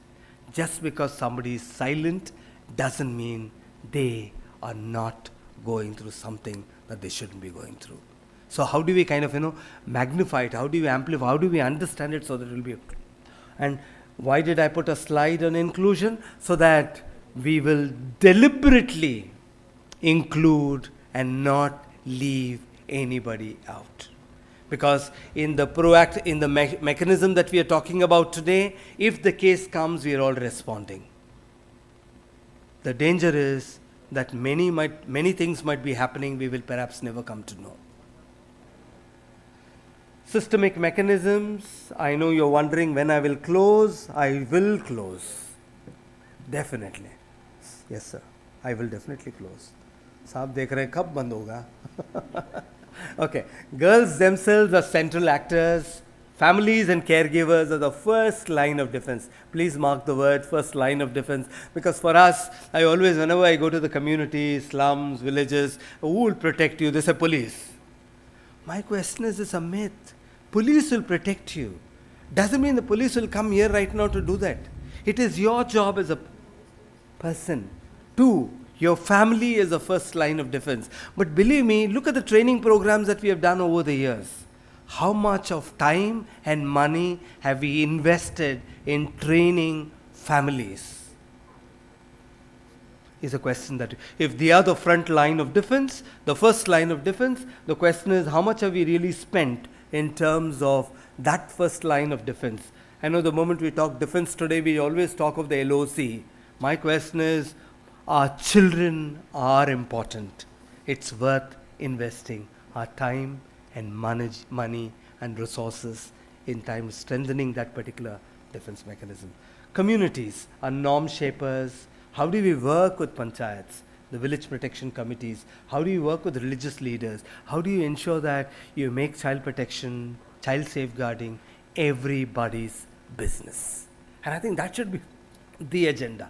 I remember working, when we were doing in Hyderabad, when we were child marriage issue, we spoke to Qazis, priests, pandits, everybody together. How do we kind of, make it everybody's business? They need to know that what they're doing is, we're not doing dumpkifying, but we are trying to say, boss, are you okay with that? Are you okay with that?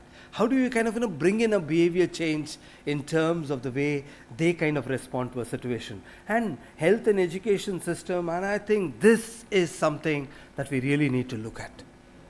Sometimes I wonder, the moment we say protection, child protection, it's always the women and child welfare department, sir. We normally look at the women and child welfare. My question is, education department by far has got so many number of children there, and they will do education, we will do protection. I just came back from Andhra, where we were doing this consultation with girls, and because the secretary was very keen on listening to the inputs, and they said the teachers are not responding. Teachers are clueless when it's happening to them. We don't know whom to talk to. And I think a lot of resource building, lot of capacitating has to happen with teachers. We need to work towards ensuring that schools where children spend time become child safeguarding places. That teachers become your frontline child protection workers. That managements take more responsibility. That your ayahs and drivers stand up to say, yeah, हमारे बच्चे हैं, ये हमारे बच्चे, हमारे school के बच्चे, खबरदार कोई हाथ लगाए. And I think when everybody starts talking about this, then I think a lot will happen. And unfortunately, education is out of the realm. That's a different department. When it comes to education, I being an educationist myself, I feel education has been left out of this foray. They need to be brought right in. We need to be able to bring health right in. Health department, normally, I remember talking to them, they said, no, protection, women and child. I said, Asha's work with you.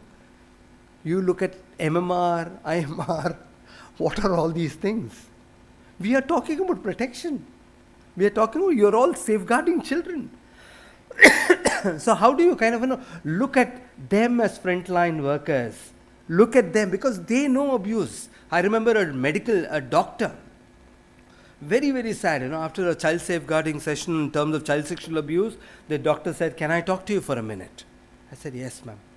And then she took me aside and then she just stands. Young doctor, pediatrician. She just stands. And she says, I don't know where to start. I said, Boliye, madam. She says, I am a pediatrician in Palana hospital, government hospital. Children are brought in there. We do this work.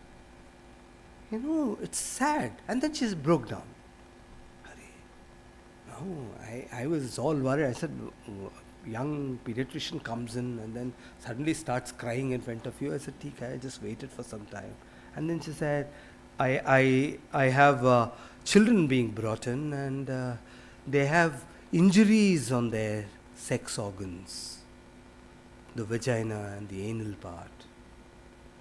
And when I ask the parent, kaisa hua? They say, accidentally something fell down. She says, I am a pediatrician, I am a doctor.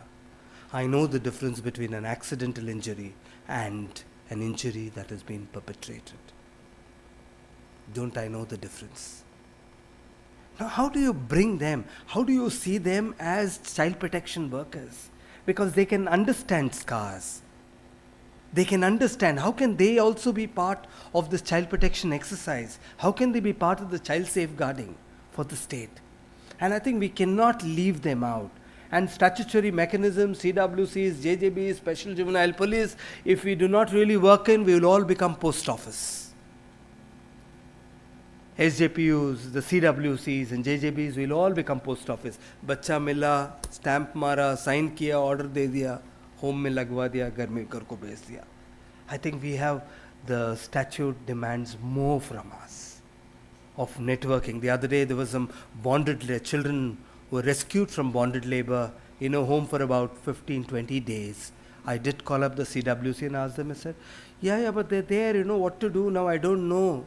I said, no, not knowing is not an excuse, madam. 20 days they are there, it should have been dancing on your head. Because the release certificates are not given. It points out to a flaw in the training program in terms of understanding of the issue. But more importantly, in terms of JJ Act is all about convergence. It's all about looking at resources. It's all about everybody coming together. That everybody coming together, the CWCs, the juvenile justice boards, the DCPUs can play a splendid role. But I think this is where and I would stop here by saying child safeguarding is a shared duty, because if I do not stop now, Lakshmi Narayan will come in and then put off the microphone. वो तो बहुत embarrassing होगा ना. So उसीलिए before he comes and tells me to stop, I will stop here, okay? Because this is safeguarding. This is safeguarding, that when we talk about safeguarding girl children to create an enabling environment, we are talking about creating an ecosystem where all children's right to safety is being respected, and we as duty bearers, we will facilitate it. That's our job, facilitating so that the rights holders can enjoy their right to safe childhood. Thank you for patiently listening. Thank you. That indeed was very thought-provoking and inspiring. Thank you, Dr. Phillips. We'll now have an open house discussion, at the end of which there will be observations by the chair.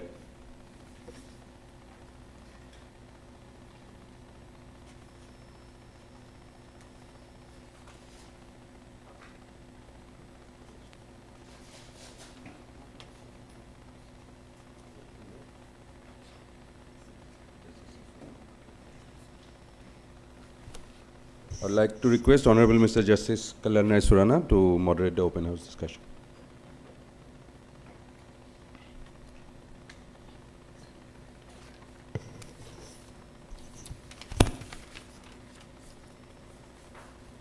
We had a very wonderful presentation on the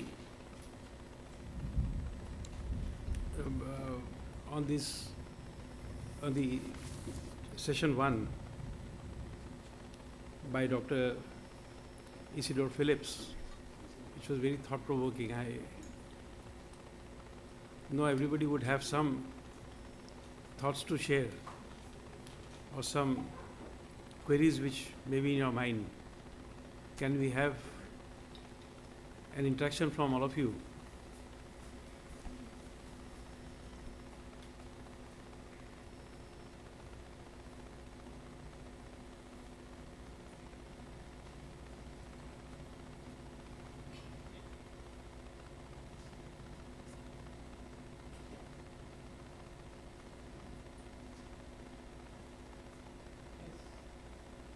Yes, please. Thank you so much. That was indeed a very thought-provoking session, and I really like what our resource person, Mr. Phillips, spoke about systemized listening to children. So let's start there. And let me ask then Niharika and I forget her name now, Natasha Lotasha. So if you can translate for me, I'm not very good Ahomya speaker, I understand Ahomya. So if somebody can translate for me, maybe take a minute, and including our young man, Mukul, what was that support that you missed most? What was that thing that you missed most in your hour of trouble?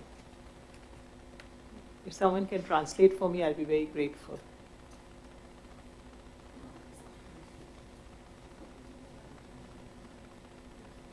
Yes, thank you so much. Yes, please. Your question again? My question is that to the young adults here, that when you were in your dark hour, when you felt you were really in a low point, what support from the system did you really miss, either from your family or from the people who you thought should have helped you? Okay, thanks. তেখেতে আপোনালোকক সুধিব বিচাৰিছে যেতিয়া আপোনালোকে নিজৰ জীৱনৰ সেই আটাইতকৈ কঠিন সময়খিনি আপোনালোকে ফেচ কৰি আছিলে, তেতিয়া ধৰি লওক সমাজৰ পৰা হওক বা আপোনাৰ পৰিয়ালৰ পৰা হওক, কোনখিনি মানে আপোনালোকে মিছ কৰিছিলে, মানে তেওঁলোকৰ পৰা সহায়, মানে তেওঁলোকৰ পৰা ছাপোৰ্ট, কোনখিনি ঠাইত আপোনালোকে সবতকৈ বেছি মিছ কৰিছিলে? আপোনালোকে ষ্ট্ৰাগল কৰি আছিলে নিজৰ লাইফটোৰ লগত, কিন্তু আপোনাৰ মনত কেনেকুৱা ভাৱ আহিছিলে যে মই সমাজৰ পৰা যদি এইখিনি পালোহেঁতেন, মই মোৰ পৰিয়ালটোৰ পৰা যদি এইখিনি পালোহেঁতেন? সেই বস্তুখিনি আপোনালোক সুধিছোঁ।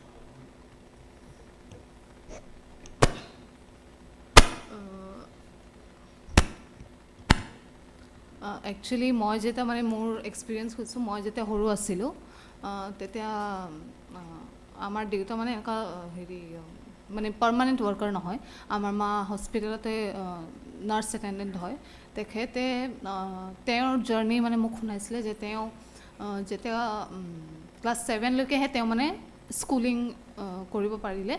তাৰপিছত চাগে তেওঁৰ মানে ফেমিলিত অলপ প্ৰব্লেম হয়, সেইটো কাৰণে মানে তেওঁ নিজৰ এডুকেশ্যনটো আগবঢ়াব নোৱাৰিলে। কিন্তু তেওঁ মানে মোক লৈ যিখিনি সপোন দেখিছে সেই সপোনখিনি মানে তেওঁৰ পিনেদি বা মোৰ থ্ৰুদি মানে মই সেইখিনি ফিল মানে ছল্ভ কৰিব বা তেওঁৰ মানে প্ৰাউড হেৰি কৰিব বিচাৰিছোঁ।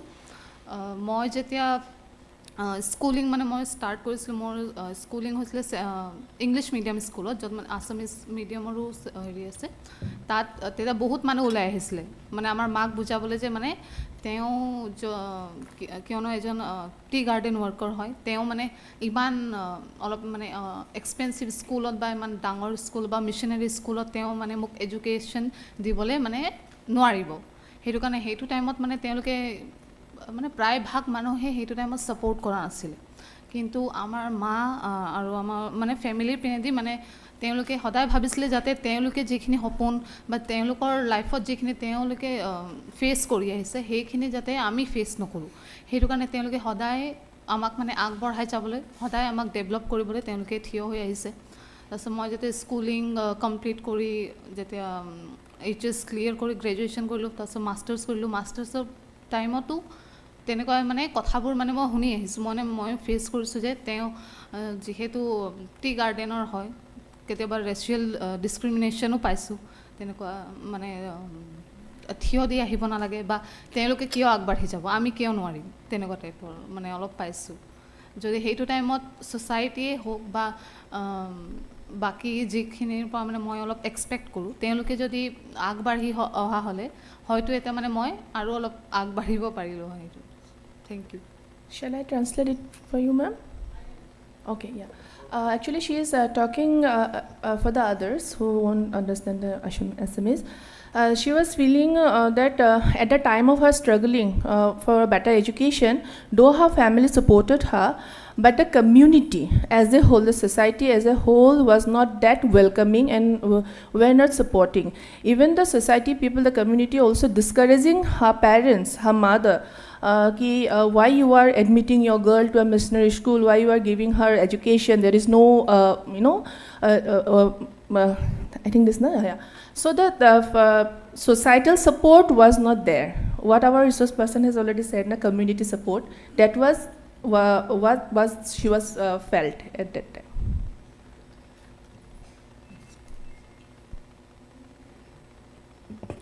মোৰ মানে এনেকুৱা হৈছিলে, আমাৰ ঘৰৰ মানে 5জনী ছোৱালী আৰু মোৰ আইতা মানে তাক সৰুৰ পৰা ল'ৰা লাগিছিলে।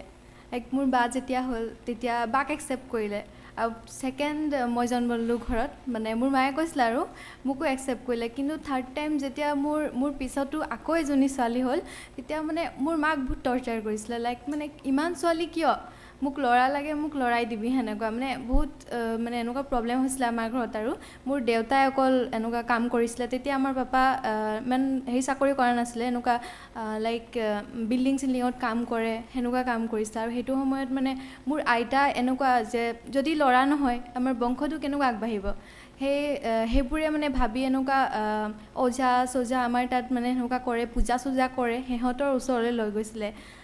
আমি ডাঙৰ হ'লোঁ, আমাৰ 4জনী ছোৱালী, এনেকৈ মোৰ ভণ্টিৰ পিছত যোনজনী নেক্সট আছিলে তাইও ছোৱালী হ'ল। আমাৰ মাৰ অৱস্থা একদম বেয়া, তেও মানে মোৰ আইতাক ল'ৰাই লাগে আৰু যে মানে ছোৱালীবোৰে একো কৰিব নোৱাৰে, ল'ৰাই মানে যেনেকুৱা হ'লেও মানে মোক ল'ৰা লাগিবই, সেনেকুৱা মানে মোৰ আইতাই ভাবিছিলে। আৰু আমাৰ মা আৰু আমাৰ যেতিয়া মোৰ পিছৰ আৰু 2জনী ভণ্টি হ'ল, আমাৰ 4জনী হোৱাৰ পিছত পাপাৰ মানে আৰু এজনী বিয়া পাতিলে মোৰ আইতা।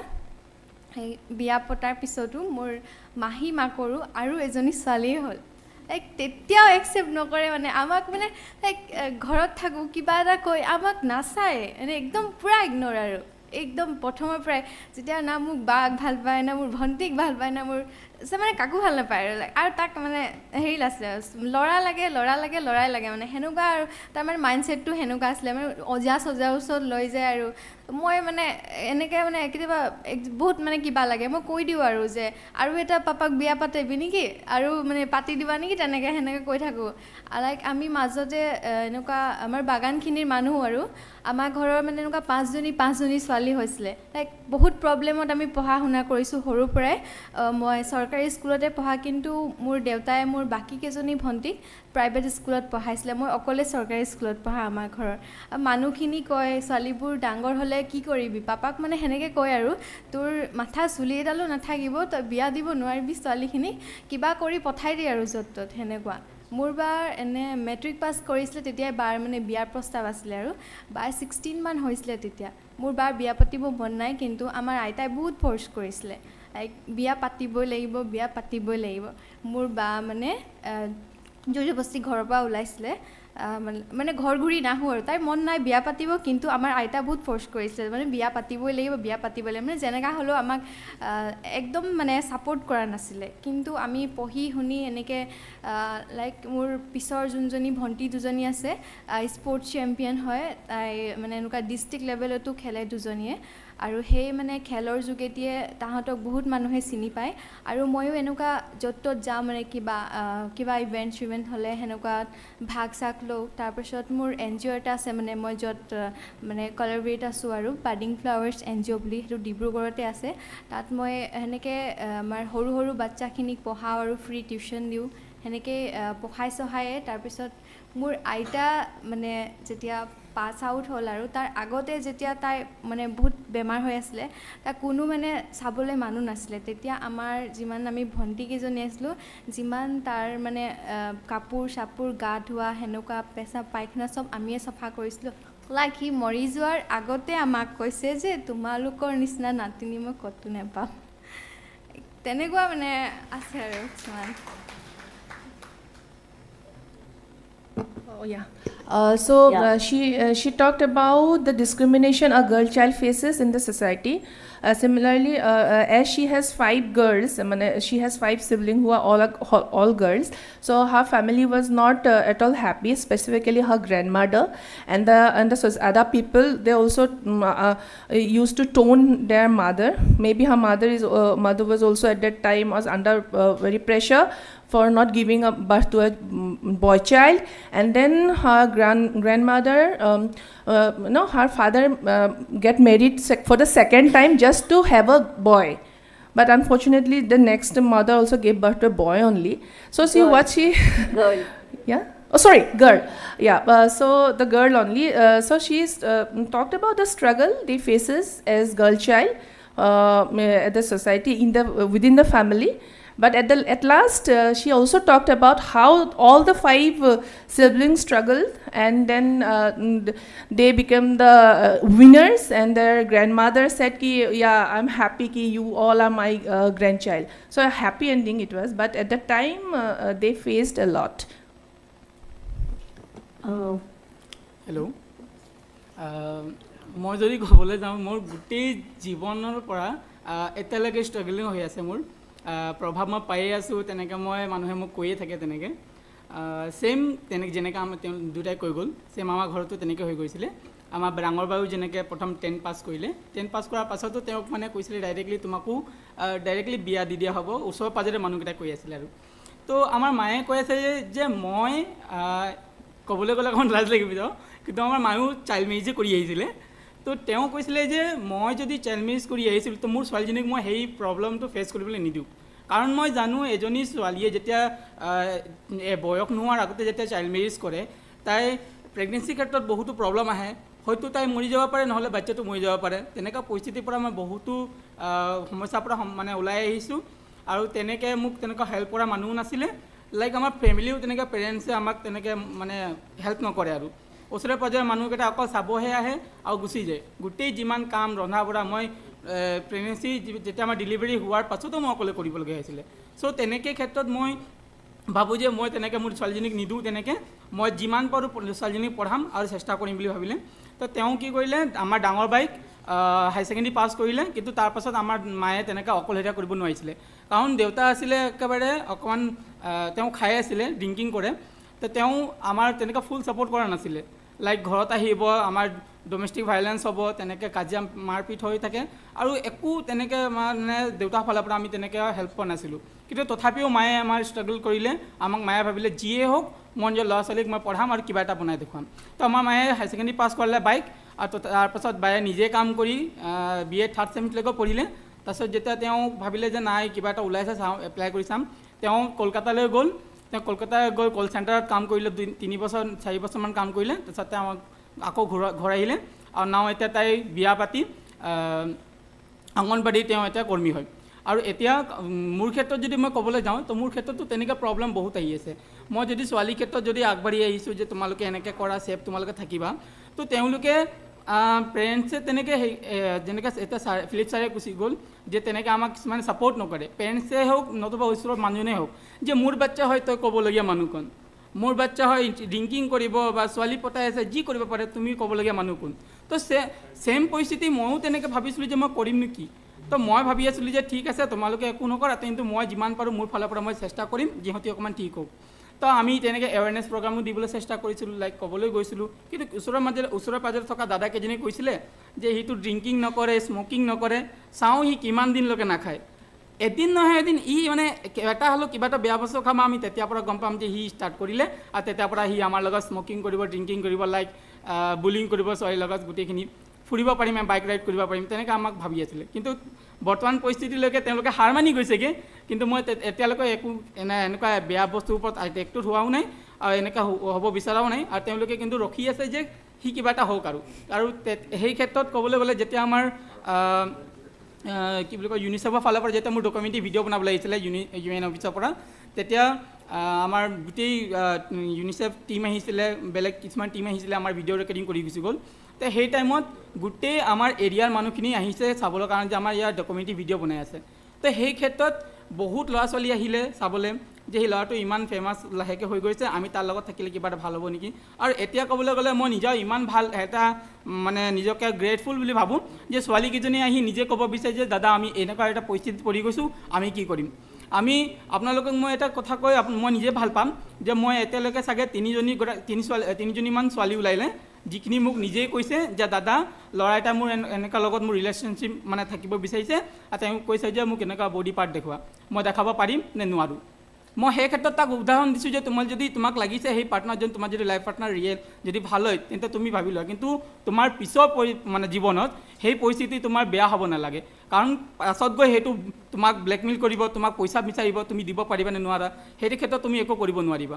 তো সেইখিনি ক্ষেত্ৰত মই ভালকৈ বুজাই দিছোঁ, আৰু তাই এতিয়া সেই ৰিলেশ্যনশ্বিপৰ পৰা আঁতৰি আহিছে, আৰু মই নিজকে সেইটো কাৰণে ভাবোঁ যে তেওঁ সেইটো ক্ষেত্ৰত মোক যে ক'ব বিচাৰিলে মই সেইটো ভাল পালোঁ। লাইক অকণমান পাছত মই কৈ গ'লোঁ যে দুটা পোৱালীয়ে আমাক তেনেকৈ বেড চেট কৰিলে, তেওঁলোকে নিজে ক'ব বিচাৰিলে, তো সেইটো মই নিজকে ভাবোঁ যে অকণমান চেঞ্জ হৈ গৈছে, কিন্তু তথাপিও আৰু পৰিস্থিতি এতিয়া ইমানো বেয়া মানে ভাল হোৱা নাই যে তেওঁলোকে অকণমান চাই আছে যে কি কৰিব বিচাৰে। কিন্তু মই ইমান ভাল পাইছোঁ যে মোৰ নিজৰ টীম এটা বনি গ'ল ট্ৰেইনিং দিয়াৰ পাছত, আৰু গোটেইখিনি ইয়াতে হেল্প কৰি আছে, আমি অকণমান ওলাই আহিব বিচাৰিছোঁ আৰু। Okay. He also talked about the lack of community support, basically. When he was doing his work or trying to change the mindset of the other children, trying to give them a safe space, the community is the one who was actually opposing, who was pressurizing him for doing some the things that he really don't want to do. So ultimately in his speech he talks about the lack of community support, the way it should be, and also he also talks about the lack of support from his father, because at his household the domestic violence was prevalent, and then the father was not supporting his mother as well as the children's. So this is the two things he talked about.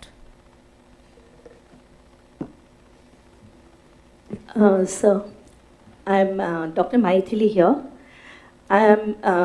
Really, it was very interesting, your presentation, Dr. Philip. I just wanted to know, maybe the whole board here wants to know, about the family. You said about family education and health converging. I'm a mental health consultant from the medical college and associate professor of clinical psychology. So you mentioned about families converging, and families should know how to, safeguard a child. So some programs needs to be taken with the family. So can you tell us some states or any kind of, models that has been implemented in India where we could train the families and how to go about it, which is a big challenge from my side. I feel it's a big challenge. And also about the education system, you said we know about the school mental health program and stuff like that. That is another one that is a little bit more clear. And about the health system, you said the pediatrician came, but what did you do about it? What kind of response from your side? That is one question from my side. Second is, in the POCSO, you mentioned a lot of, child cases comes, and I see a lot of child cases. So they all refer to me because I am the one in the medical college, because the government sector. So what happens when a child with disability, a girl child having a disability like autism or retardation or any kind of a physical handicap situation, she has been molested or raped and she cannot talk about it by herself, then a special educator is given and we have to find out non-verbally that she has been, abused by somebody, and the perpetrator had to be, identified by her. So that is a very bad challenge. I have gone through a lot of those cases where the child cannot speak, and I had to go to the court, and then the photographer came and videographer used to come, and our interaction had to be captured. These are great challenges. You talked about re-victimization. So many times that child undergoes a lot of challenges in this side of the story because of her retardation status. So have you come across these kind of challenges, and how did you deal with that? That is another specific question that I have in my mind. And also, POCSO cases less than 5 years, not being able to describe the whole scene, and then asking the child again and again, trying to point out pictures, showing them pictures of the different perpetrators. It's a great challenge for me. So how do you think we need to deal with these kind of situations? Thank you, sir, otherwise, for your lovely presentation. You've just asked about 500 questions in the last 2 minutes. I think very nice, Dr. Maithili. I think the first thing is in terms of the family strengthening thing that I was talking about. Are there any established models? See, I think we are at the cusp of what we are talking about in the country. And I think this is where the Supreme Court's using child safeguarding is going to be a kind of game changer. And I think in Assam and Northeast, you have a great opportunity to kind of set the tone is an opportunity. Are there any experiments across? Small little ones, very specific, domain specific, but not really much. But I think what we need to also look at is also in terms of the practices. You're talking about masculinity at one level, but even today at the Anganwadi level, when the woman is pregnant, the woman goes in along with the mother or the mother-in-law, never the husband. And I think we are looking at how do you inbuilt practices. It's a matter of small little changes that we can do. We do not actually have fathers being promoted at the community level. I remember doing a study with men who were young fathers, time on task thing, and most of them hardly spent time with the children. They said, whatever I do, it's for the children. But except spending time with the children, they were all over the place.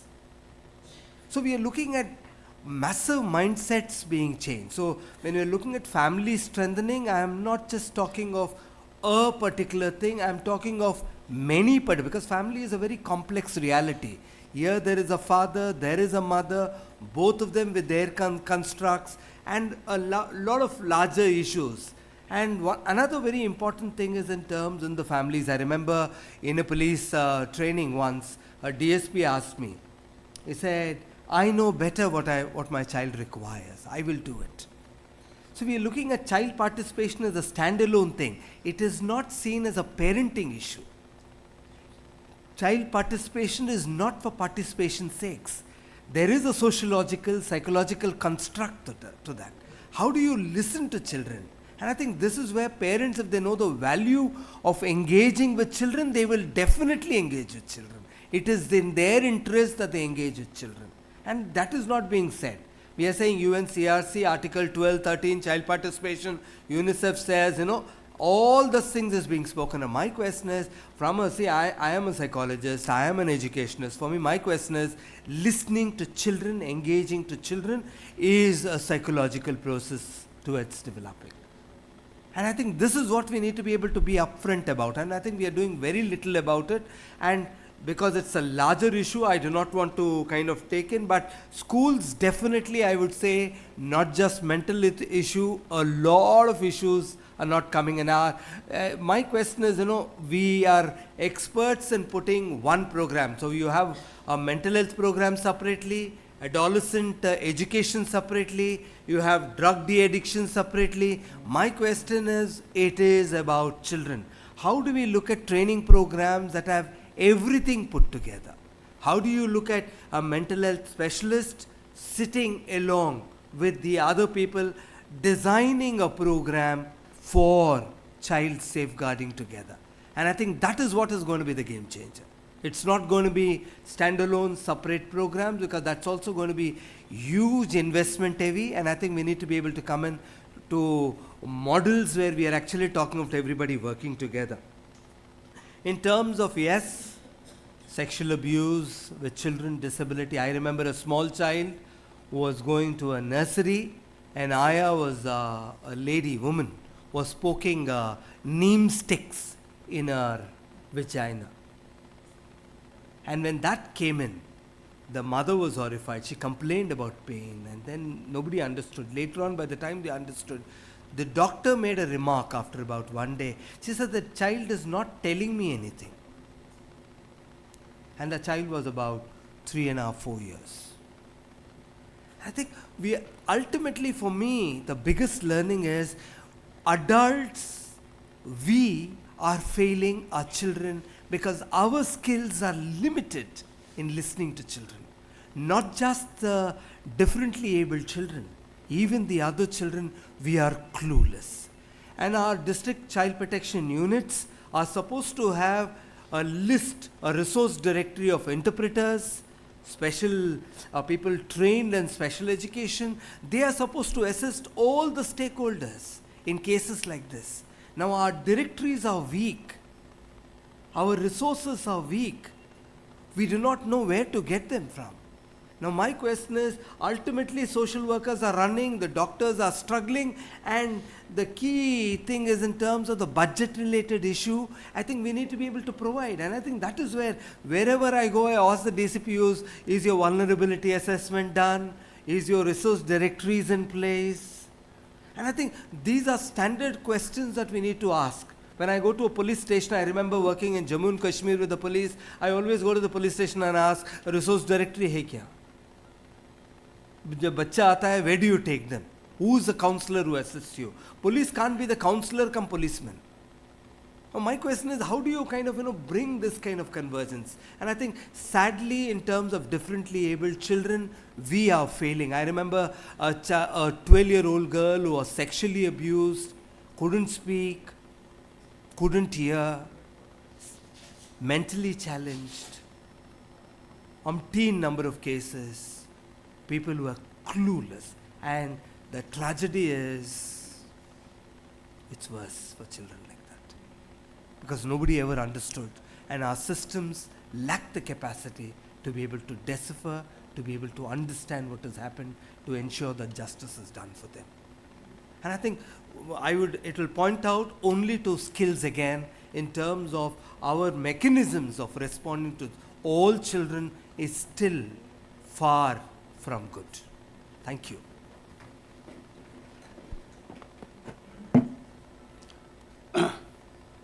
If time is Since we still are permitted, just- can I? Ha. If time Can is I, still Yes. can I, Just a one moment. point? Just a moment. Yes, Okay. please. So I'm Ilusmita from One Stop Center, Kamrup Metro. I would like to highlight a point which I often experience during my work. While we talk about safeguarding children and creating an enabling environment, we sometimes overlook the fact that a large number of children are silently suffering within their own homes due to domestic violence between their parents. From my experience, I have come across many such children who are forced to run here and there, often staying in unsafe places due to their father's abuse and constant trauma because of father's behavior. In most of these cases, the intervention are seen only through the lens of domestic violence against women, but the mental health and psychological well-being of the children remain largely ignored. The children clearly fall under a category of children in need, care and protection. Yet in practice, even importance framework like Mission Vatsalya are not fully covering children who technically have parents, but in reality are living in unsafe and violent environment. Therefore, sir, I feel it is critical we acknowledge this gap. We must discuss how to address it. And I think, sir, this is the right place to address these issues because the Home Department, Judiciary and WCD all are present here. Thank you, sir. I think fantastic, ma'am, when you said one-stop center, and it's a very important issue. Basically, if you look at the one-stop center itself today, the staffing, you have one psychosocial counselor, period. And the one-stop centers working and converging with the district child protection units is by far very, very, very low. And when we are looking at convergence, I was talking about Saksham and Vatsalya. In terms of Shakti and Vatsalya also, the convergence is very, very poor.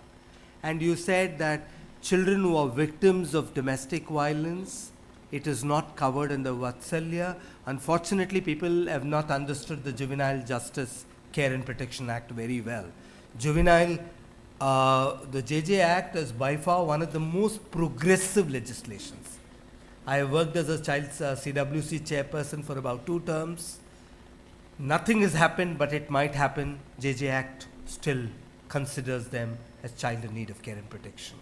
Vulnerability is good enough. Unsafe location is good enough for us to recognize that they can be declared as child in need of care and protection. And that is where the convergence becomes an issue. How does the CWC work in terms of recognizing it and ensuring that they are declared child in need of care and protection to ensure that they get protective services? So it's also very unfair to say these children are not covered, but I thought also it's the CWCs are not taking cognizance of this particular fact. Because Sakis do not work, one-stop centers are not actively working with CWCs in terms of putting it. And I think that is where we need to work. You know, how many times have we seen the commissions, Women's Commission and Children's Commission working together? We don't know, because we talk about women, you talk about children. You know, we are all working in silos, and it's high time that all of us come together, because there are a lot of issues that we can actually converge and work together.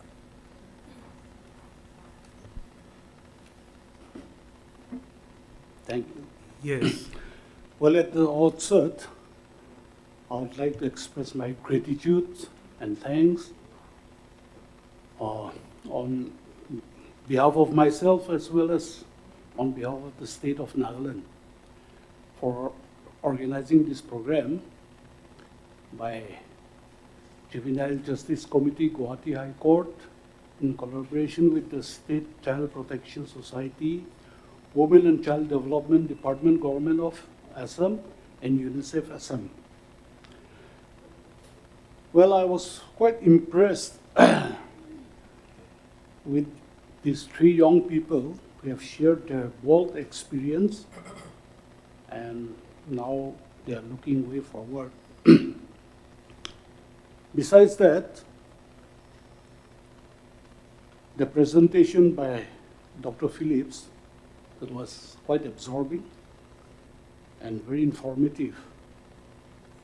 Here, what really touched me was, as you have said, Doctor, the statutes demand more from the actual stakeholders. For instance, like the commissions, CWC, Mission Vatsalya, Sakti, then department like police, medical, etc., etc. Then just being a stereotype, like as you have said, like a post office, which happens most of the time, as I've observed.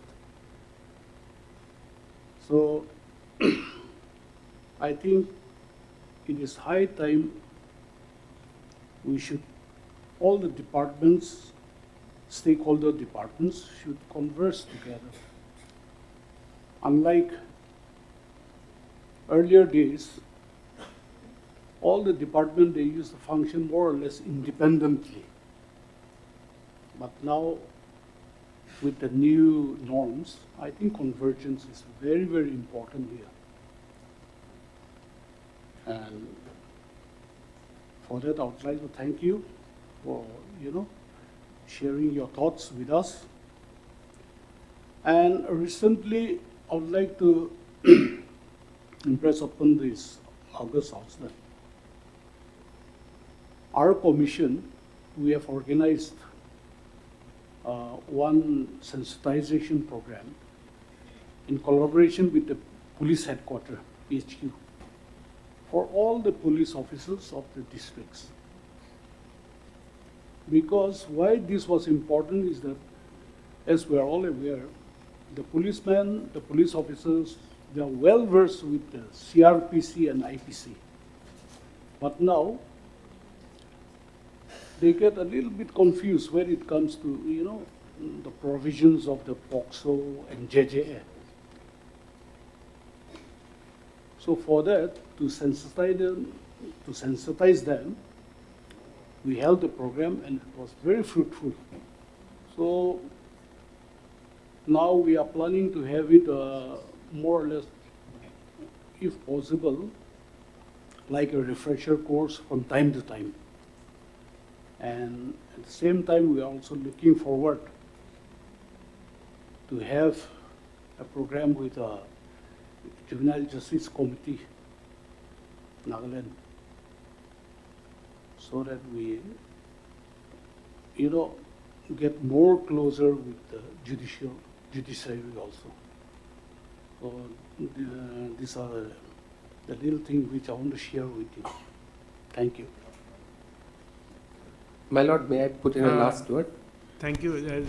We'll have to close because of the fact that since we are running out of time and there are 4 more sessions, any suggestions you have in form of a note, please give it to us, and we can definitely, with the help of the resource person, Dr. Phillips, as well as the UNICEF, will be able to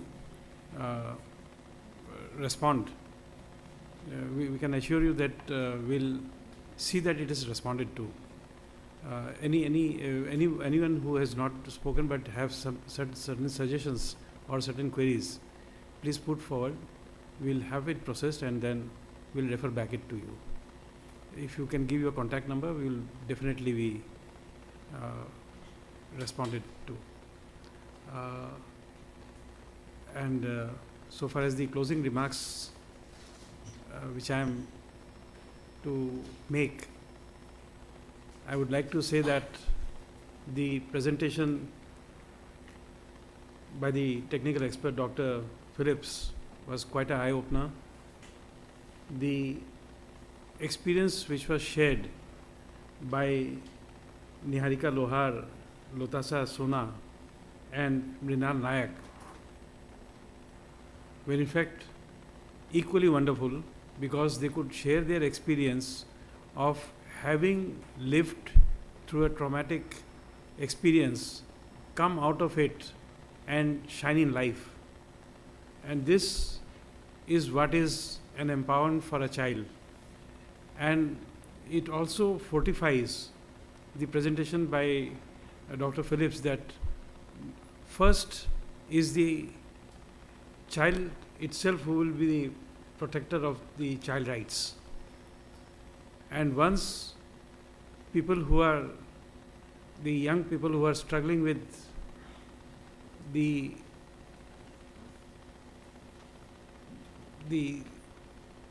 lack of support from the community, and if these young boys and girls can be identified and they are made to be the champions of the society, I think there will be a lot of change which we will see. And since a lot of thoughts have been provoked and the minds of this August House has been ignited by the wonderful presentation. I think by a closing remark, it should not be closed. It should be left open for more ponderance by the August House, so that a policy suggestion can be forwarded through the UNICEF to the ultimate stakeholders meet, which will be there in the under the aegis of the Supreme Court of India. So, with all this, I thank all the participants as well as the resource persons and the panelists, young people who are there to share their experience. They have given us a lot of thought. Thank you for it. Thank you. With this, I close the session.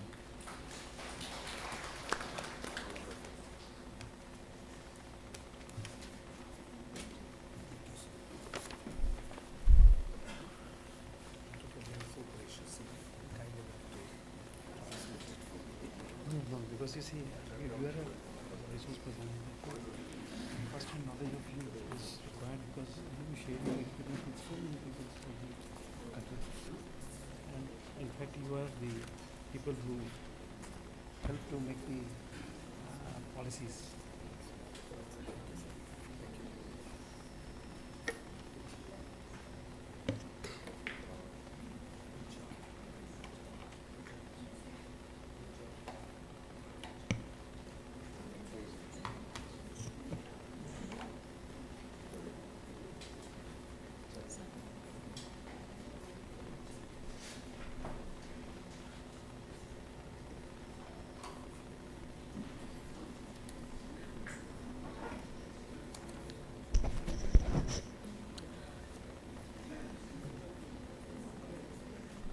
While starting the technical session 2, we now move on to the state presentations from Arunachal Pradesh, Nagaland and Assam.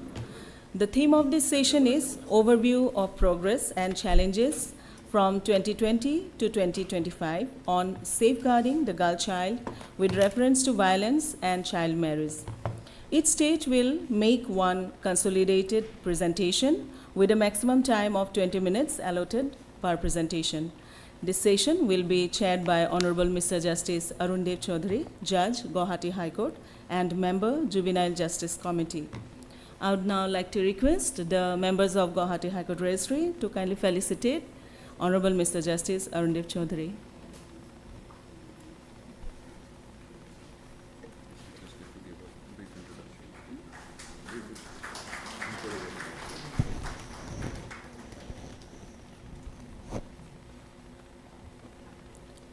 May I now request Justice Chaudhary to kindly introduce the session.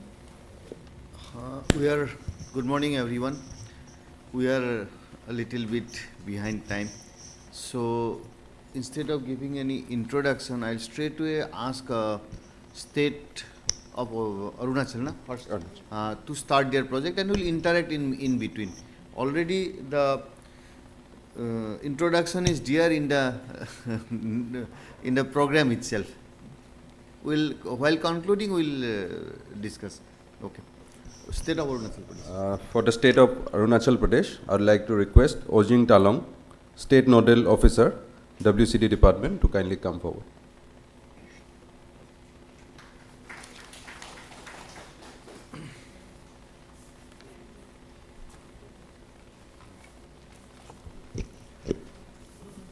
Good afternoon. Good morning to everyone.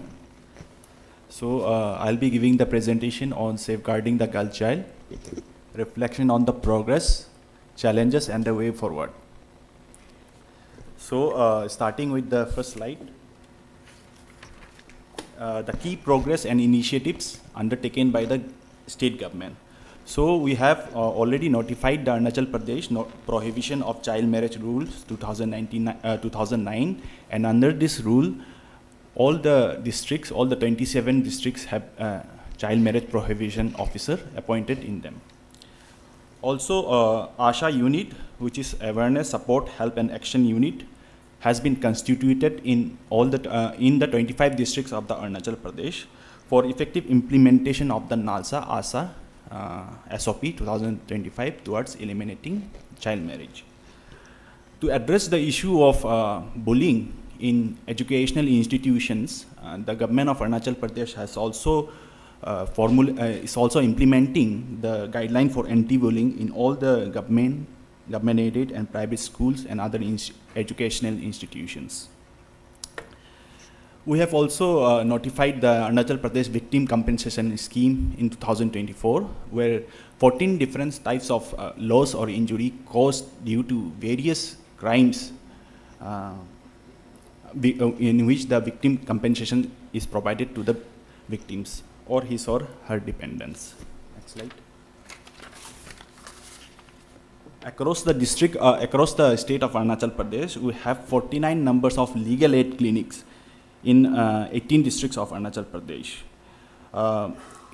The government has also made it mandatory to include the provisions of POXCO and the child rights for all the government training programs and the induction training programs. Also, to fast-track disciplinary actions against the government employees which are alleged or which are involved in POXCO cases, the government has issued one directions. The adoptions of model guidelines has been with respect to support person under Section 39 of POXCO Act has been approved by the state cabinet. This guideline was drafted by the National Commission for Protection of Child Rights, and now it is going to get implemented in the state.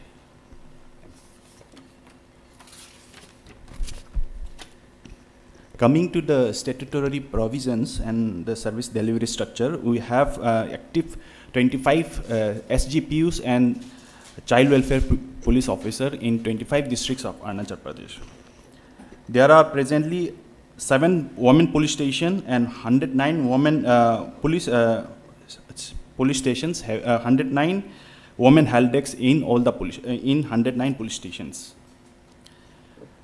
With regard to the anti-human trafficking units, all the 25 districts of Arunachal Pradesh have AHTU units. ERSS 112, Women Helpline 181, and Child Helpline 1098 is operational in the district, and they have been effectively integrated with each other. So far, we have received a total number of 9,712 number of calls under Child Helpline, and under the Women Helpline 181, we have received 5,517 calls.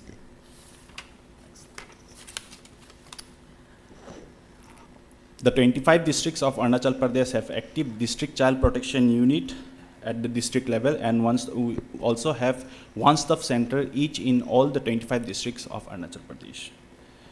With regard to the Juvenile Justice Board, we have 26 Juvenile Justice Board in the state and 26 Child Welfare Committee.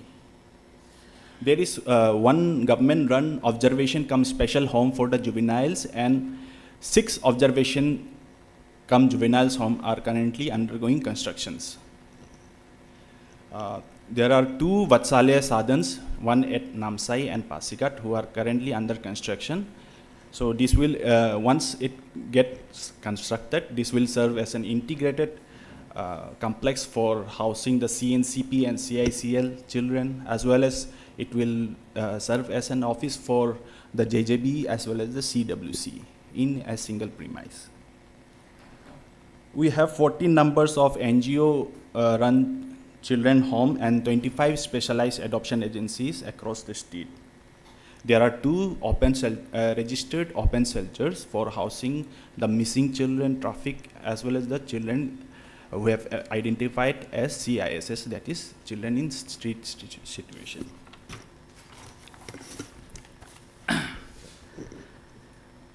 The Women Achiever Award is implemented by the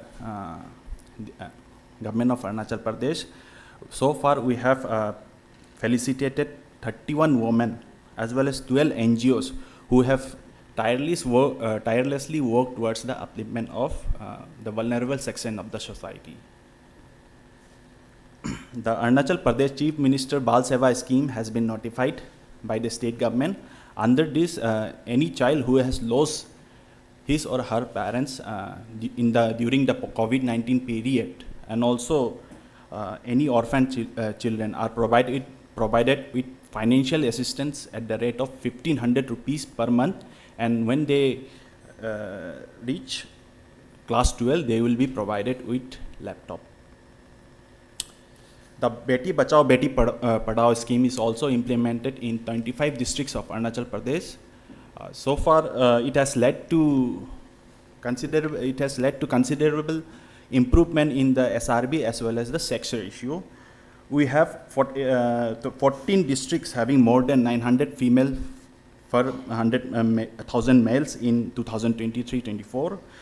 As reportedly, the SRB has been considerably improved, with 5 districts having more than 1,000 SRB in 23-24.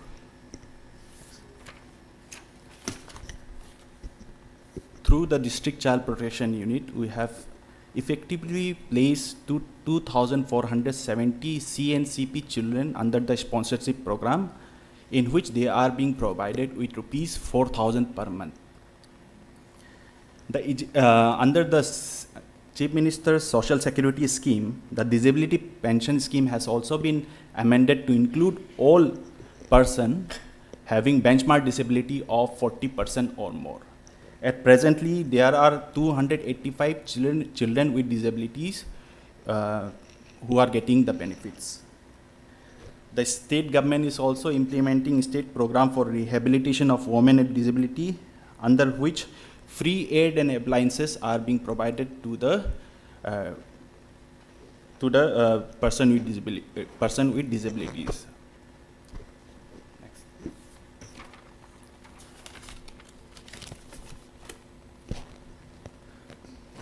This is the status of the POXCO case in the year 2023. As we can see, total we have 92 numbers of FIR registered, out of which charge sheet have been filed for 84 numbers. Final reporting has been done for 6, as well as pending cases are of 2 numbers.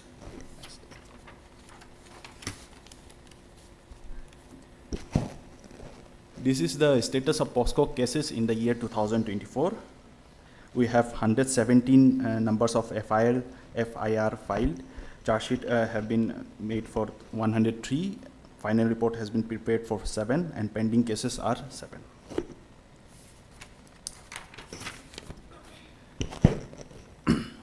This is the POXCO status of the POXCO cases in the year 2025 till date. So FIR is 59 numbers. Charge sheet has been filed for 37. Final report has been done for 1, and pending are 21 cases.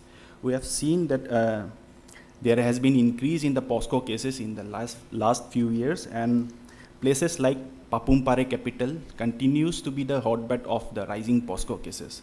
However, we also feel that the increase in the reporting of POXCO cases is due to the availability of accessible reporting mechanisms like Child Helpline, Women Helpline, as well as ERSS and others. This is the state level data of total POXCO cases from 2023 to 2025.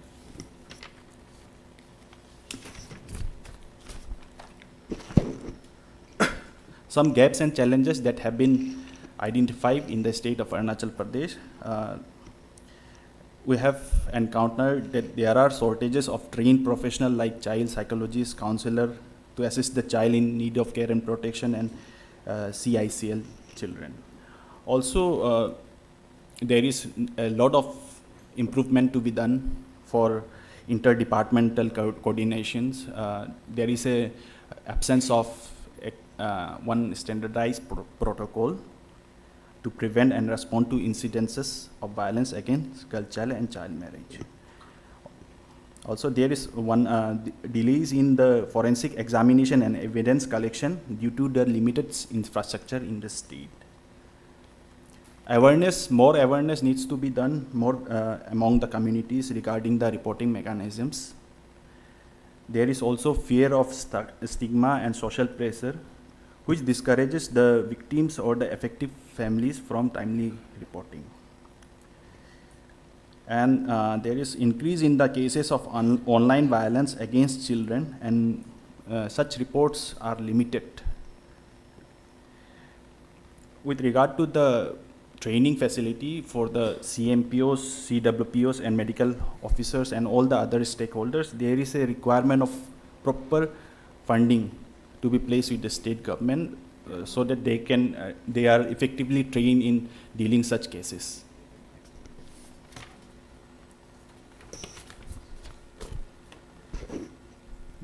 These are the way forward. We have to improve the coordination among the stakeholders, among the police, child welfare committees, and all the stakeholders for prompt response on cases of violence against the children. Capacity building programs needs to be regularly organized for all the stakeholders from time to time. Further, there is we can also develop a policy to incentivize people who report on child marriage cases, to encourage more reporting, and also to get the accurate reports from time to time.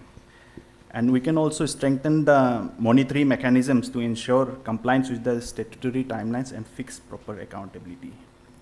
The existing forensic and digital tools can also be improved for faster evidence-based case reporting and resolution. Digital platforms and helplines can be structured in such a way which will also which can facilitate for seamless, confidential, and victim-friendly reporting. So moving on, some best practices from our state. The state government is implementing free sanitary napkins for girl students, under which every girl child from class 6 to 12 are being provided with ₹50 per month in order to have them get the sanitary napkins.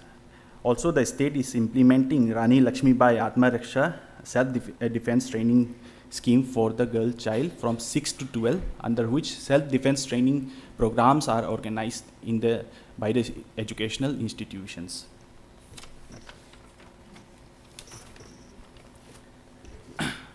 Annual calendar has been developed by the APSLSA, where publicity and awareness program on availability of free legal aid services to the poor and marginalized section of the society are being shown.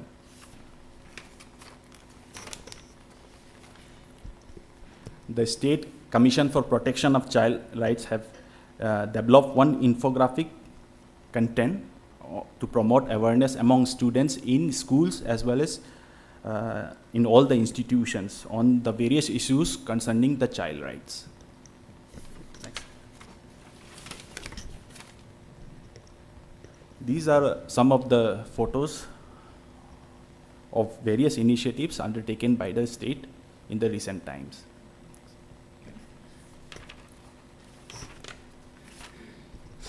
The state government has also procured 46 number of vehicles for rescue and restoration of CNCP children. Out of those 26 vehicles, 25 have been given to all the district child protection units, and one has been kept with the observation home.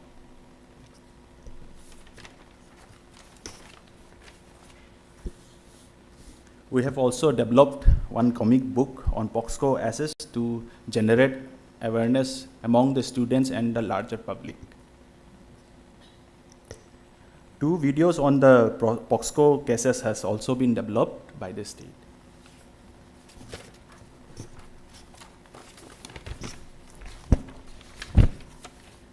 These are some of the pictures from the child-friendly corners in the police stations.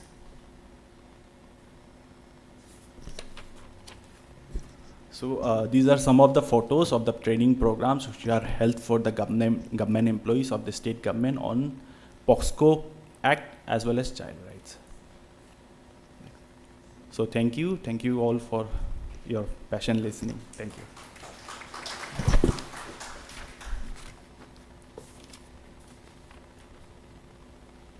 Thank you, Mr. Talom. For the state presentation for the state of Nagaland, I would like to invite Tosheli Jimomi, Director Social Welfare and Member Secretary Mission, Vatsalaya, Nagaland.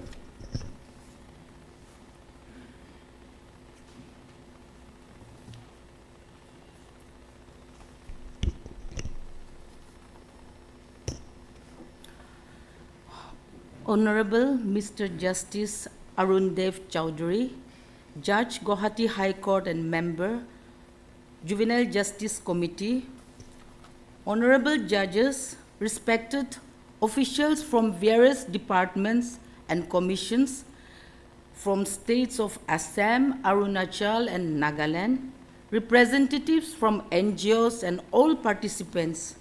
I stand here to present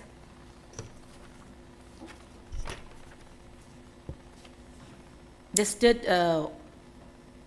state level multi-stakeholders consultation on safeguarding the girl child towards a safer and enabling environment for her in India. The key progress. From 2020 to 2025, we had one child, WCD Control Room Child Helpline 1098 and Women Helpline 181 was 0 in 2020. Now we have 1. Then DCPO we had 11 in 2020. Now we have 16. Then total number of DCPO Child Helpline, we had 6 that was run by NGOs, but now we have 16 that is run by government. CWC 11, now we have 16.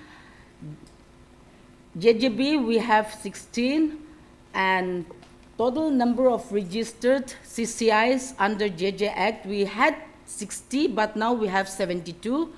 And total number of funded CCI under Mission Vatsalya 44, but we have now 57. One-stop center, we have 17.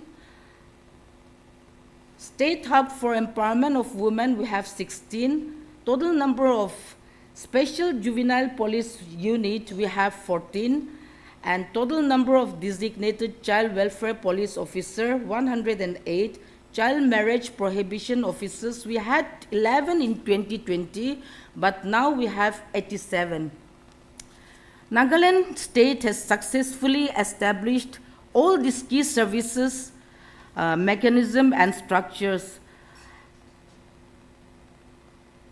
for child care and protection as mandated by different key legislations such as Juvenile Justice Act, POCSO Act, Child Marriage Act. With respect to prevention and response services, emergency service response services such as Child Helpline 1098 and Women Helpline 181 are already operationalized not just in the state level but also active in all the 16 districts of Nagaland. From April 1 to 2024 to July 2025, we had 6,787 calls, but only 1,201 were actual cases were received.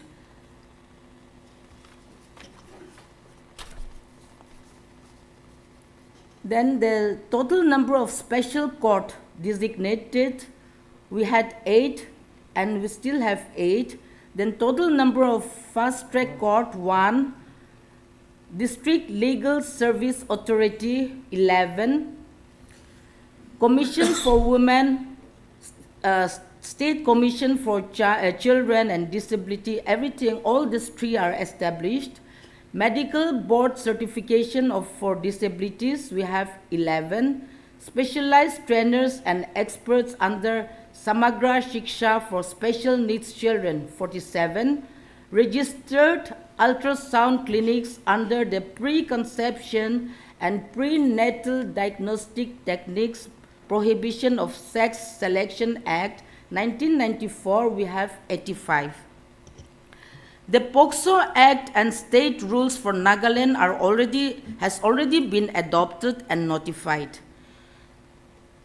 From 2020 to 2025, we have POCSO cases registered is 121.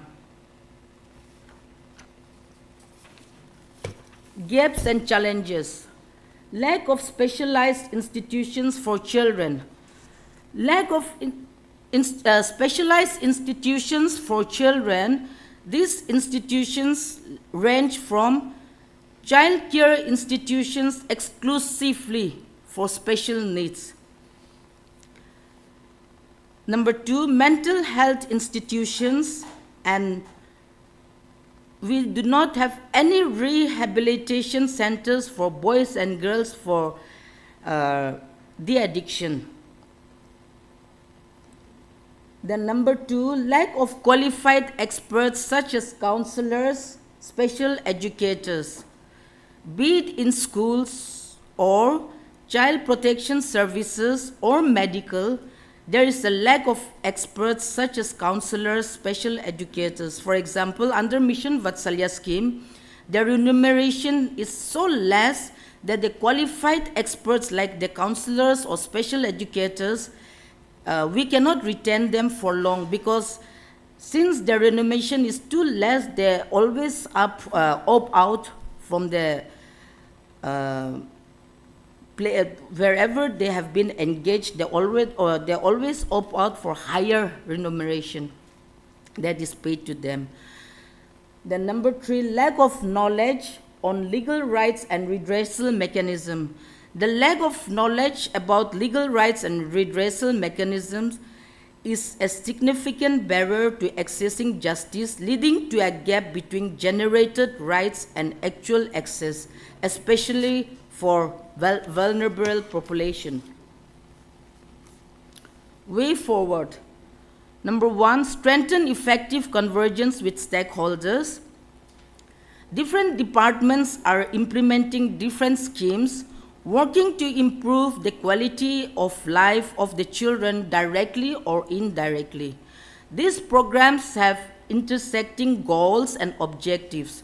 Effective convergence can help in addressing resource constraints, avoid duplication of work, facilitate shared vision, and create a culture of collaboration. Number 2, establishment of specialized institutions for children. Government need to work towards building specialized institutions equipped with facilities to meet the diverse needs of the special needs. For example, like there is an urgent need for different staff structure, budget provision, infrastructure, specification, especially for special needs children, including severely mental illness, HIV affected children, or children suffering from addiction. Mental health institutions, rehabilitation centers for both boys and girls. Number 3, sensitization programs for mass awareness generation. To bridge the gap between service provider and beneficiaries, this is very important, where many cases, even serious cases like sexual offense to children, are not reported to the right authority. And in this, I feel that awareness programs for men and boys should be done, because only the women are being made aware, but there are instances where women cannot share it to the man or their husband or their leaders in the community. So I think programs have to be made, creating awareness to our male who mostly in our community are the village council panchayats, or who is the leader in that particular village. So if they are made aware, that will have more impact. Number 4, extensive capacity building for the stakeholders. Capacity building for stakeholders is the ongoing process to strengthen the knowledge, skills, and ability of individuals working in different organizations. Best practices. We have Adolescent Girls Club that has been formed in five different schools under Wokha and Dimapur districts. The main aim of this club club is to make the adolescent girls a change agent in the society. Next. Success story.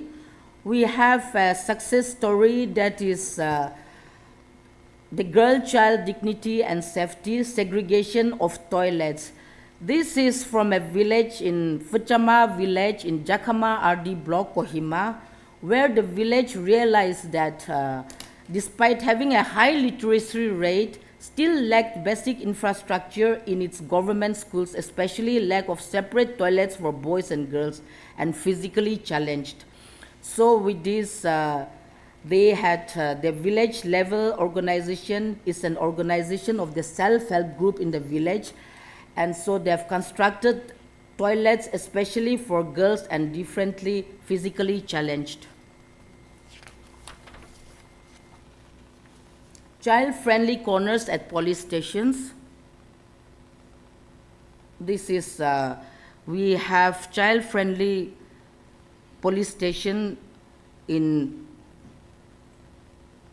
where like in most of the police stations, especially in Dimapur, Kohima.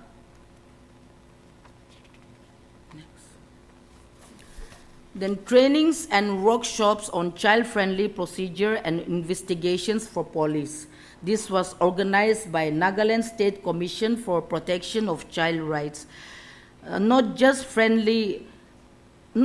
child-friendly spaces, but since we felt that the importance to train the police personnel on child-friendly procedures and investigations, trainings and workshops have been conducted. These are the photos.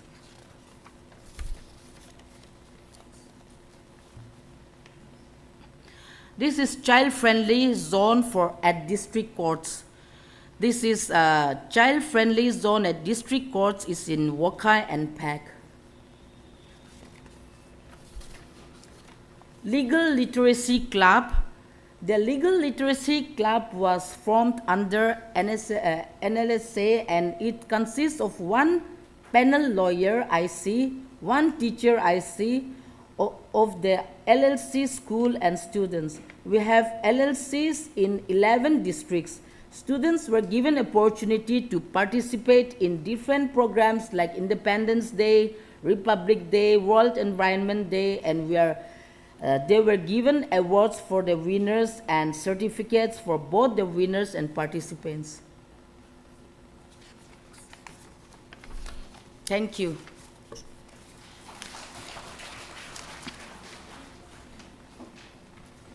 Thank you, ma'am. For the state presentation, for the state of Assam, we have with us Sri Partho Pratim Mazumdar, Secretary to the Government of Assam, Women and Child Development Department.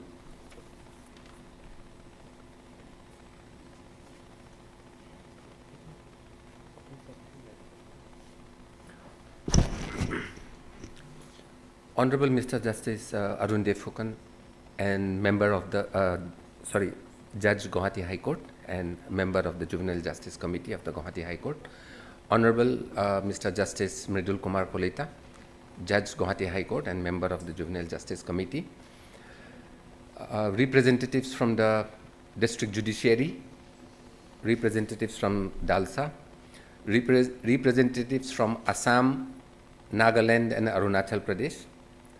I represent Assam. I will be talking about the progress made by Assam, and at the same time, since we are talking about safeguarding the girl child, I'd like to start my presentation by saying that I am the proud father of 2 daughters.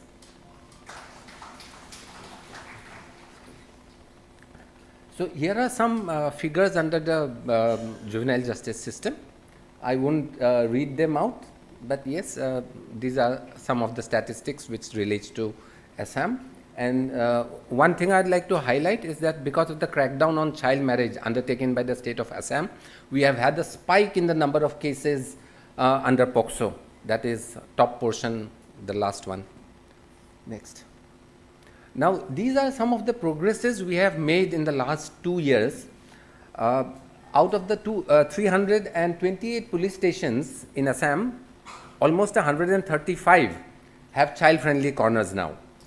Then this year, in the program advisory board meeting which was held at Delhi, the government of Assam had presented a proposal under the Innovative Fund. There is a fund called the Innovative Fund, and we had proposed that under this Innovative Fund, child-friendly police stations should be set up in all the police stations. And we submitted a proposal to Government of India in this regard. The Government of India has in principle accepted our proposal, and very soon we are going to start this project and ensure that every police station has a child-friendly corner. We already have women-friendly corners in the police stations. Then together with DALSA, we have been doing certain activities. We all are aware on that. About Shishu Mitra program, I think a lot has already been said since the inaugural session. This is being led by the Assam Police under the able leadership of our DGP. Then during 25-26, Government of India has approved new children homes to be established in 16 districts. We are also going to have 2 more observations home in 2 new districts apart from the 5 that we already have. Then in Assam, we had already declared the DCPOs, the District Child Protection Officers, as child marriage prohibition officers way back in 2016. But in order to curb the menace of child marriage, what the government of Assam did was to declare all the Gaon Panchayat secretaries, 2,054 of them, as child marriage prohibition officers. Since in the 6 scheduled areas, we do not have Gaon Panchayats, where we have the VCDCs and other such bodies, we have declared the lot mandals, which are known as patwaris in the hill districts, and 228 such officials have been declared as child marriage prohibition officers. Then in the POXO courts, in 16 of the special courts which deal with POXO cases, we have developed child-friendly infrastructure. Next. I have already said we have 320 police stations with women help desks in it. The Assam Police has taken a unique step. I mean, every month there is a state crime conference, and it has been made mandatory that during the state crime conference, 2 particular parameters, that is crime against women and crime against children, are invariably discussed in these meetings. And this has helped in bringing down the number of cases relating to women and children at the district level. The Assam Police has also organized the first national dialogue on child rights, named as Infancia. We have a lot of outcomes from that. The school education department in Assam has come out with a mental health helplines, Manodarpan. I mean, I will be requesting Secretary Education, Government of Assam is here. I'll be requesting him after some time to come and highlight in a couple of minutes all that Education Department has done, including the breakthrough Nijut Moina scheme. Then this part I will request the Education Department to talk upon. Next. So we have had extensive awareness generation activities under Beti Bachao and Beti Padhao, and through the Sankalp Hub for Empowerment of Women. And we have carried out as many as 1,451 IEC activities under the Beti Bachao, Beti Padhao program. Then we have laid special emphasis on SC, ST and Tea Garden community, areas where these communities are prevalent. Then we have the Balika Suraksha Manch that has been organized. It is a group of students supervised by a teacher, and it has been started as a pilot project in the Kamrup district of Assam. Then under SCPS, the number of families which are availing sponsorship has also been increased. Then we have we have taken other initiatives such as self-defense training for girls. Then Government of Assam has also come up with a Assam state policy to combat human trafficking and ending witch hunting. This was notified in May 2025, and a statewide campaign was organized in this regard. Then this is a recent mission launched by the Bodoland Territorial Authority, they have significantly, they have earmarked 1% of their total annual budget towards this mission. And they have appointed 420 volunteers in VCDCs. I mean, in Bodoland territorial districts, we do not have the Gaon Panchayats. Instead, we have the VCDCs, the village council development committees. So they have appointed 420 volunteers. And this is an initiative, or this is such a scheme which can be replicated in the other two autonomous councils of Assam that we will take up with these two autonomous councils. Then we have carried out, we carried out a 90-day campaign on child protection in the year 2023. And since then, we have been carrying out a 16-day campaign on ending gender-based violence. Then we have set up Kishore Sevika groups.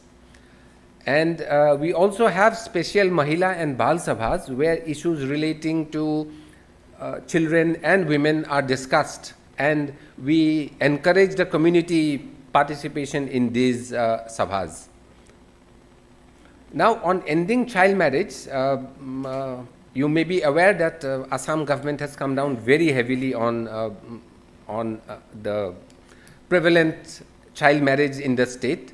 Child marriage is prevalent in, we had conducted a survey and we found that 17 of the districts out of the 35 districts, child marriage is very high in these districts. So we have taken several measures so that we can bring down the rate of child marriage and ensure that the girl child has an opportunity to pursue higher education. That we are doing one of the ways by introducing a scheme called Nijut Moina. Next. In the crackdown against child marriage, we have made a number of arrests, a number of cases have been registered, but the most outstanding thing which stands out against the crackdown is that 95% of the cases have been charge sheeted.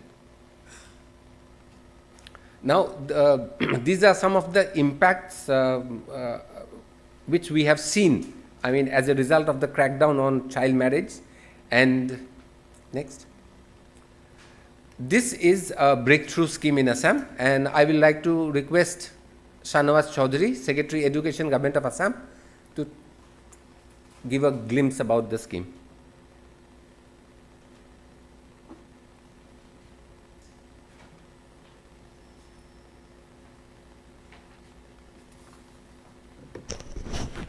Thank you, Partha, giving me the opportunity.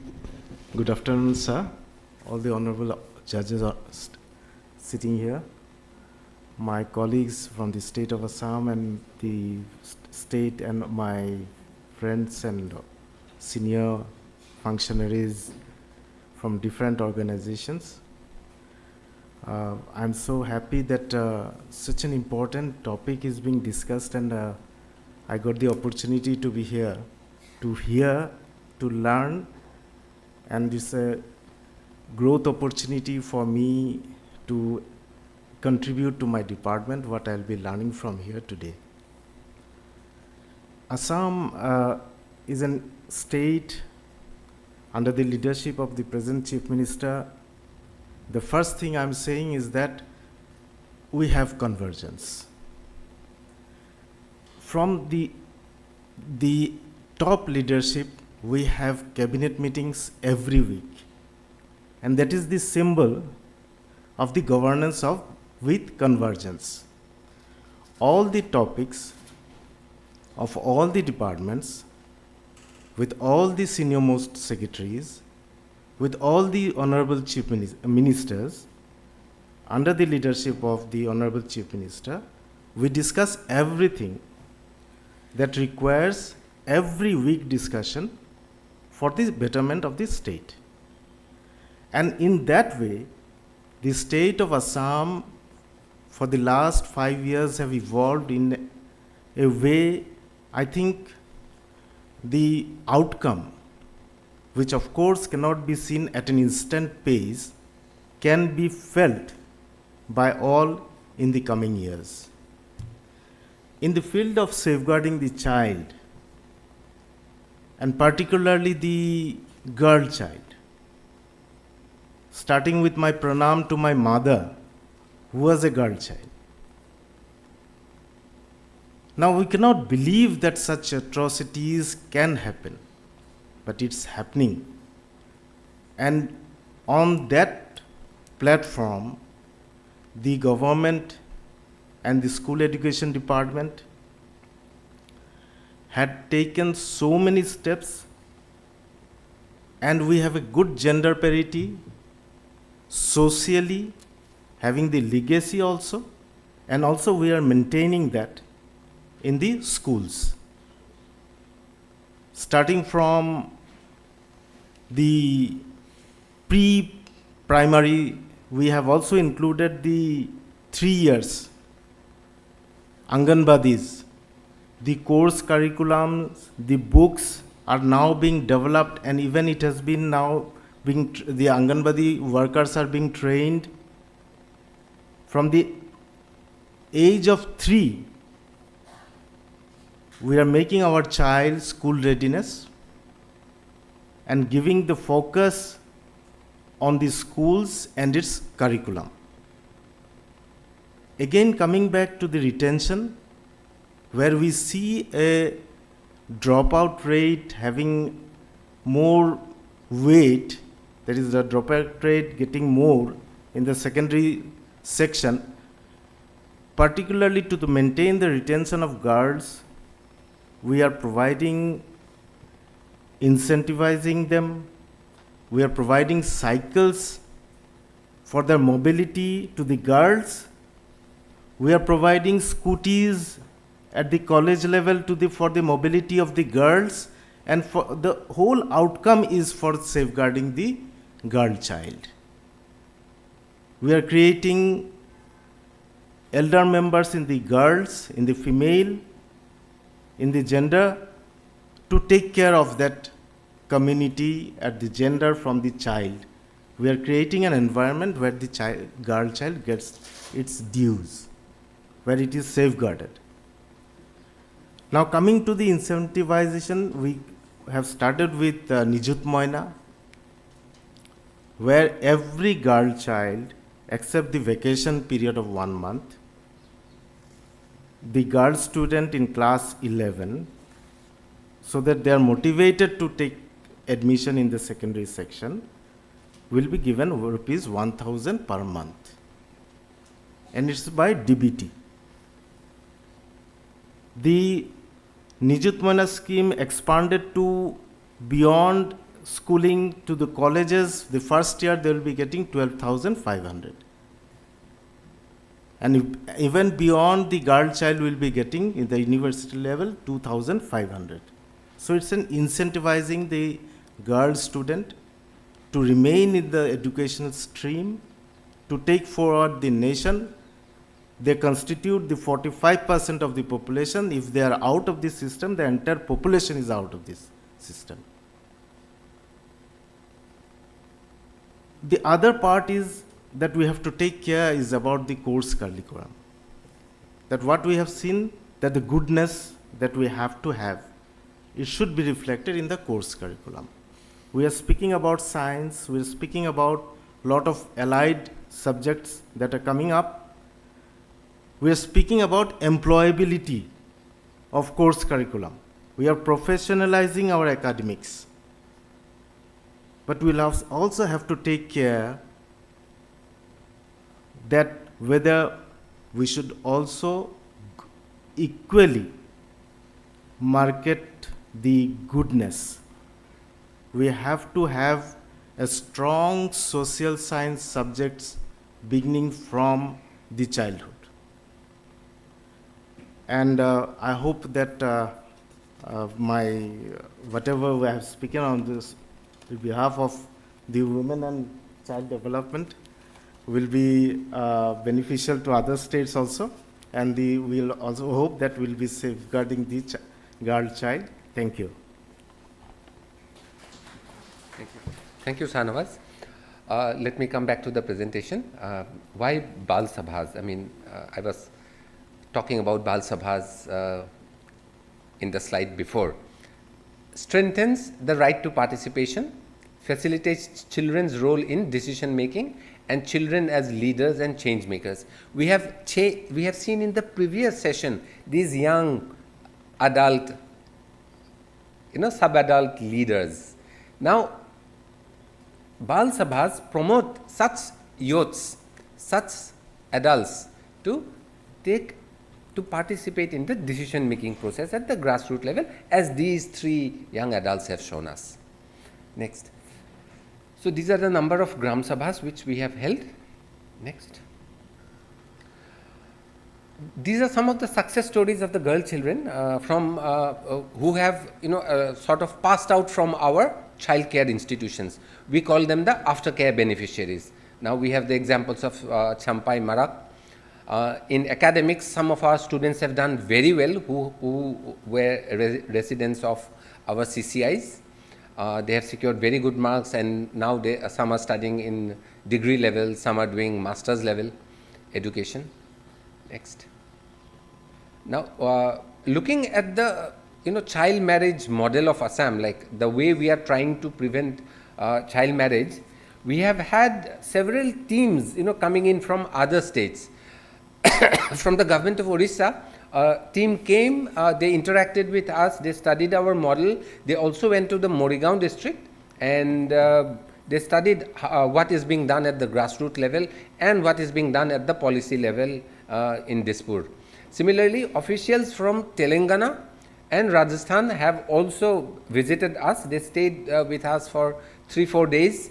They also studied our model, and on the 7th of next month, a team from Haryana will be coming. In fact, a 7-member team from Haryana will be coming. Then one of our beneficiaries under PM CARES attended the Independence Day celebration this year. Next. Now, challenges. Challenges I'd particularly like to refer at top of the list is the deep-rooted patriarchy and gender stereotypes, which this young girl had very elaborately explained during the previous session, that her family went on having girl after girl after girl. And this is the kind of stereotypes we have to tackle, we have to remove. There are other problems in implementing certain schemes. Response is delayed or response is not there on the streets or in slum areas or in remote areas. Particularly by the time we have the consultation next year, hopefully we will be able to address these kind of challenges. And one of our officials from the One Stop Center also said that despite having both parents, the child actually needs care and protection because she is a victim of child abuse at home, either due to domestic violence or due to other reasons. Now these are factors we have to look into. Then we have a lack of proper services for survivor girls. Like there is a lack of trained manpower not only in Assam, in the entire Northeast. We do not have proper psychiatrists, we do not have social service workers. So these are areas we have to look into. Then girls from ethnic communities, from minorities and tribal groups, they face various kinds of discrimination which needs to be reduced. I mean, I can go on, but I believe time is limited. Next. Now these are some of the way forward which Assam is going to undertake in the next couple of months. We are going to develop some policies on this, and hopefully by the time we come forward here for the next consultation, we will have more to show to the world. I mean, at the end, I'd like to thank the participants from Arunachal Pradesh and Nagaland for having joined us. There will be a couple of videos, I believe 1 or 2 videos from Assam. And with that, I end. I'd like to also mention at the fag end of my speech that we have 136 registrations for this conference here today, and women outnumber men by 84 to 52. Thank you very much. Thank you. Namaskar. Mor naam Sarjina Khatun. 6 বছৰ যেতিয়া মোৰ দেউতাকে মোৰ বিয়াৰ বাবে দৰা বিচাৰি বিয়া ঠিক কৰিছিল, তেতিয়া মই আমাৰ বিদ্যালয়ৰ বালিকা সুৰক্ষা মঞ্চৰ ছাৰক আহি কথাখিনি জনালোঁ আৰু ছাৰ আৰু মই দুয়ো মিলি যেনেকৈ হওক বিয়াটো বন্ধ কৰিলোঁ আৰু দেউতাকক বুজালোঁ যে 18 বছৰ সম্পূৰ্ণ নোহোৱাকৈ বাল্য বিবাহ দিয়াটো এটা আইনগত অপৰাধ আৰু সেই অপৰাধৰ পৰা মোৰ দেউতাককো ৰক্ষা কৰিলোঁ আৰু ময়ো বাল্য বিবাহৰ চিকাৰৰ পৰা নিজকে বচালোঁ মই পঢ়া শুনা কৰি ভাল মানুহ হ'বলৈ বিচাৰোঁ Myself, Hishim Marandi from Kailani Neighbors under Assam Child and Women's Welfare Society at Rupnagar.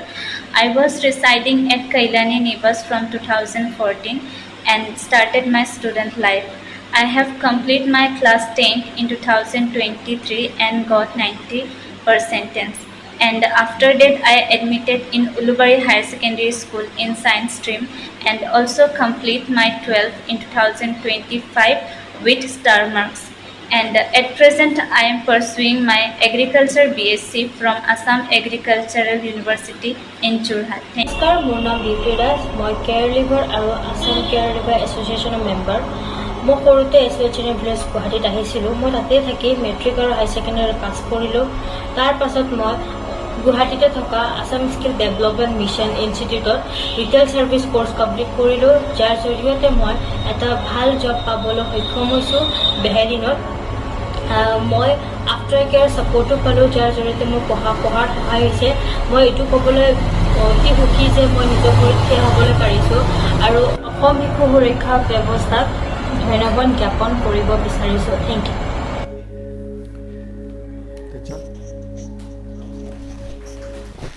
Thank you.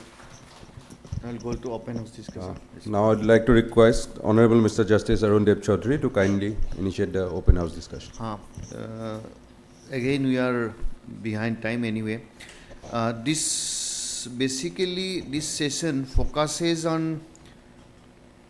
violence and child marriage. The overview progress of violence and child marriage. So therefore, I will request the participants, house is now open for discussion, to confine to these issues only instead of going as a whole what we have done, what we have not, because this is the, I think, the subject of this. So we can start. Yes.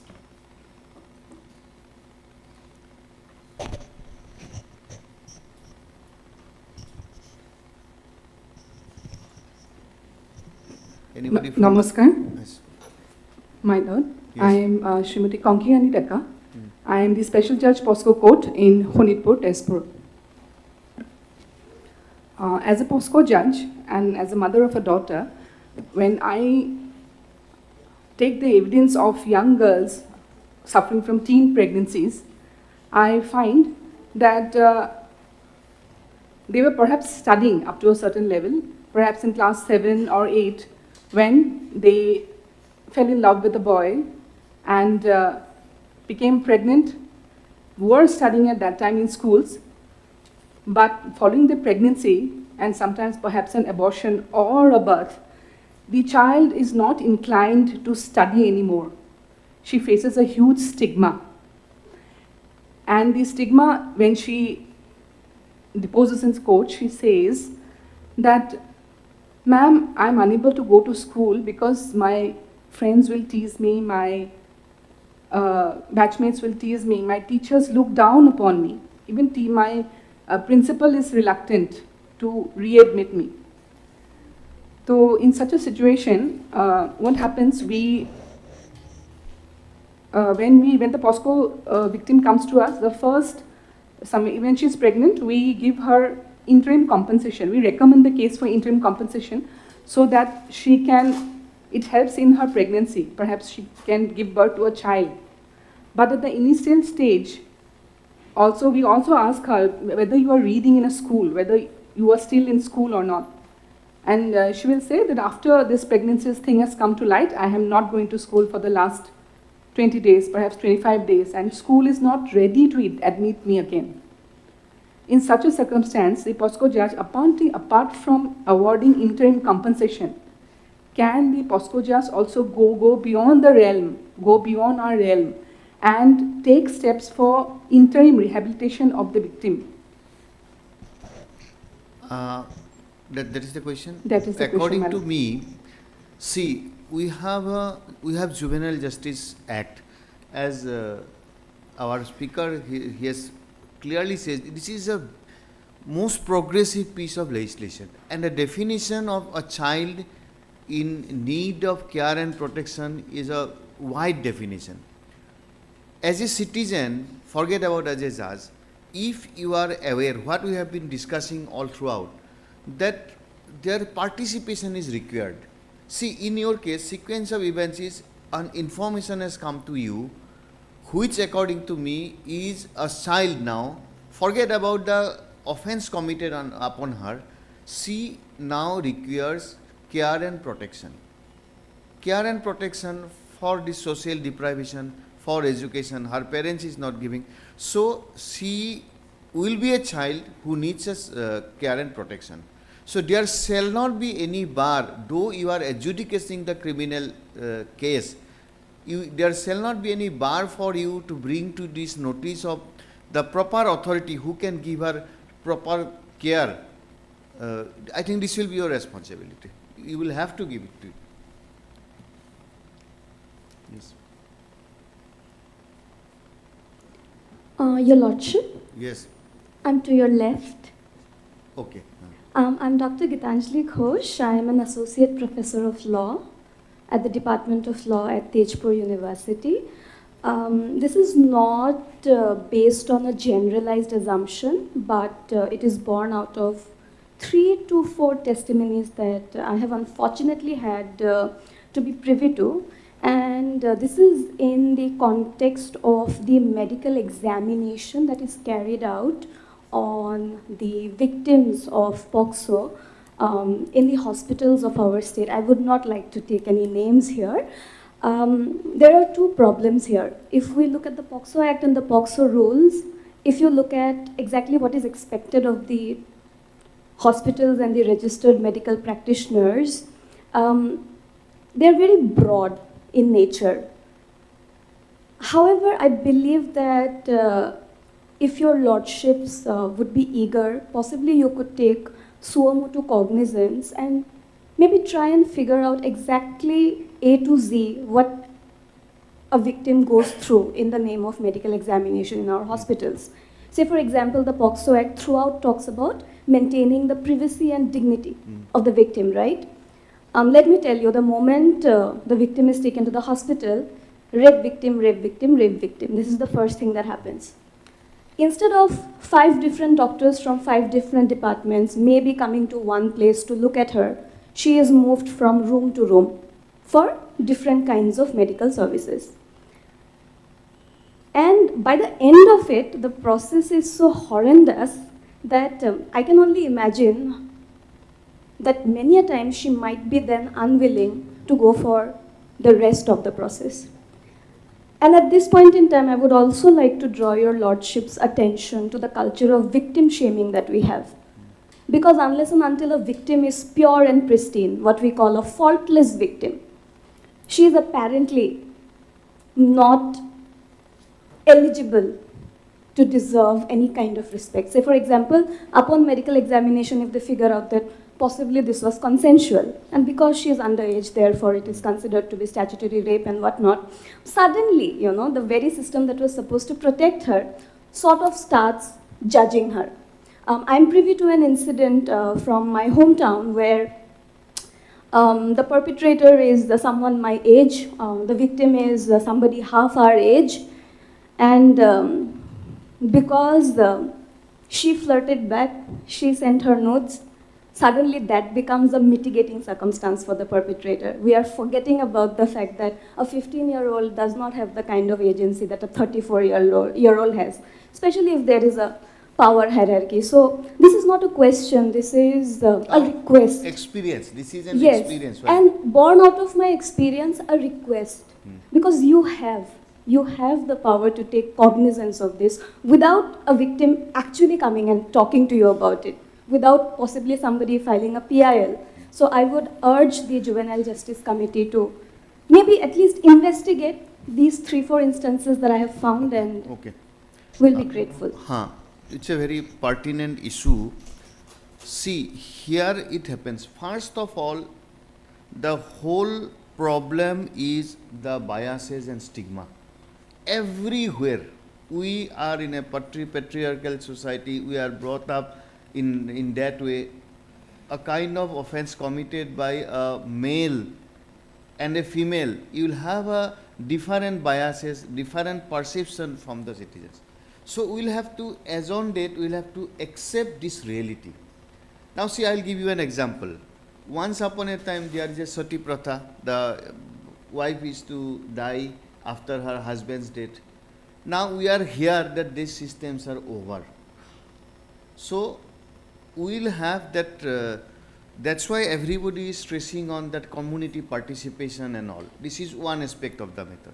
The second aspect, this bias, one way by a judicial pronouncement of anything, you cannot change it. Until and unless the communities are involved, the government, other stakeholders, this is a movement. We cannot, we'll reach that goal. We are confident of that. Suppose we are saying child-friendly courts, child-friendly police station. We are not here to dream for a child-friendly court or police station. What we are here to dream is that a day will come when this child need not go to the police station and court. This is a stopgap arrangement only, because we are in that situation. So therefore, now coming to the other aspect, in fact, we are thinking of it. A child victim or a sexual victim or violence, she should not be allowed to run from this room to that room. We are giving one-stop solution to in every sphere of life. That people will come to bank, he will have everything in under shadow. Why can't we have the entire thing in one shadow, maybe in one district? The police will come to take her statement to that station, that area or a building, whatsoever. The doctor will come there. She will not go to the forensic medicine laboratory. For child, this is a concept, in fact, we are thinking, I was, was thinking of in my concluding remark to include it. You have rightly raised it. And this was another issue, it was raised in Mizoram also. So we are seriously taking note of it in a level. This should be one of the suggestion from this consultative meeting, that child should not be allowed to face all these things. She will be first be raped or be victim of violence. This is first trauma. Then she will be taken to the police station. She will wait somewhere. People will stare at her, biases is there, then she will be taken to medical, she will be in the process, she gets processed much more trauma than the first incident. So therefore, this is a very good suggestion. I think everybody will take note of it. Yes. Much obliged, yes. Your Lordship. Yes, yes. My Lord, can I? Yes. I just have one small remark. Ma'am was very kind. She said, as a judge, what about the rehabilitation of the child? I think this is where the CWCs come in. In all the cases of sexual violence against children, CWC is supposed to be informed for the purposes of rehabilitation. And I think CWC is working with the courts are very, very low as of now. So I think this is an area of convergence that we need to really look at, because this is a statutory responsibility of the CWCs. So how do we kind of look at it? And then two remarks, my Lord, in terms of one, I think it was an Assam presentation and also a Nagaland presentation, the child protection workforce. And I think personnel are very less in terms of trained personnel who understand child protection. And I think the tremendous work that all the 3 states have put up, and I think if this is one area that we need to really look at, to be able to respond to the needs of the children now, how do we kind of look at strengthening the child protection workforce? And I think this is one thing that we need to look at. And then the second area of importance is also in terms of the specialized services that children require, be it psychological services, be it support persons. How do we kind of look at these workforce again? How do we kind of ensure that a pool of resource persons, a pool of resources is available for every state, every district, every range headquarters? How do we kind of, create this amount of vast resource, because you create at one level awareness on child marriage, at another level awareness on the sexual violence. And when a child comes, the child is actually moving from one to the other. And I think there we will actually be letting down the child. And the third thing that I would like to also say, in Telangana, we kind of, in a very preliminary stage as of now, is bringing all the stakeholders together under one roof. We call it the Integrated Child Protection Services Center. We call it the Bal Raksha Bhavan.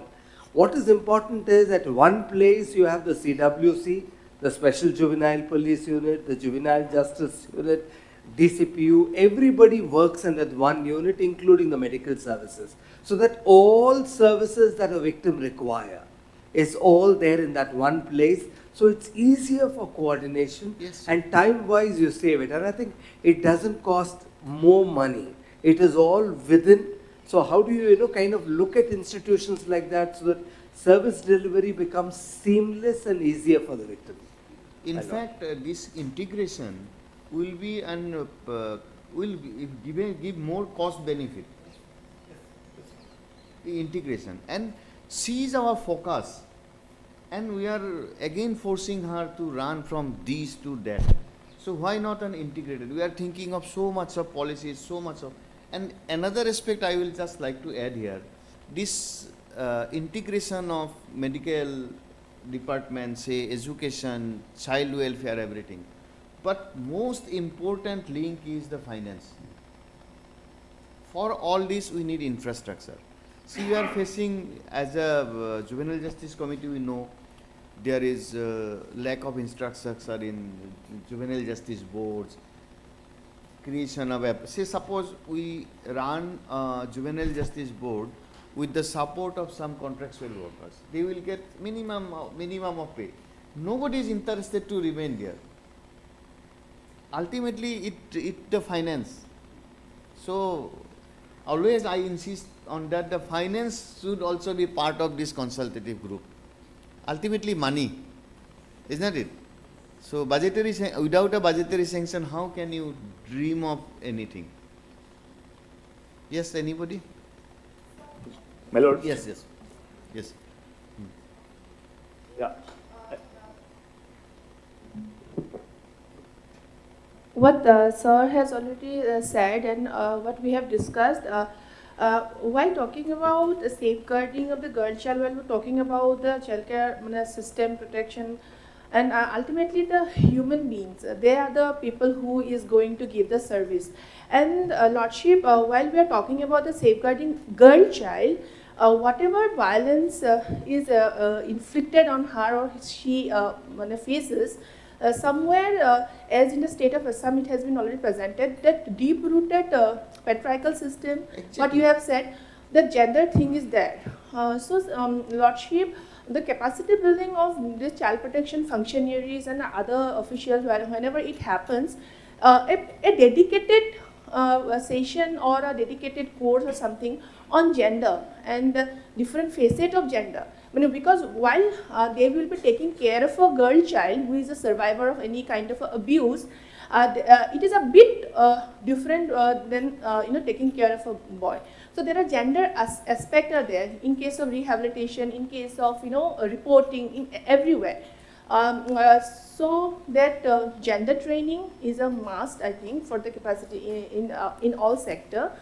And one more thing is, Lordship, like while we're dealing with the problems of trafficking, we're dealing with the problems of labor, in fact child labor, where if we see the data, because there is another gap is the gender disaggregated data.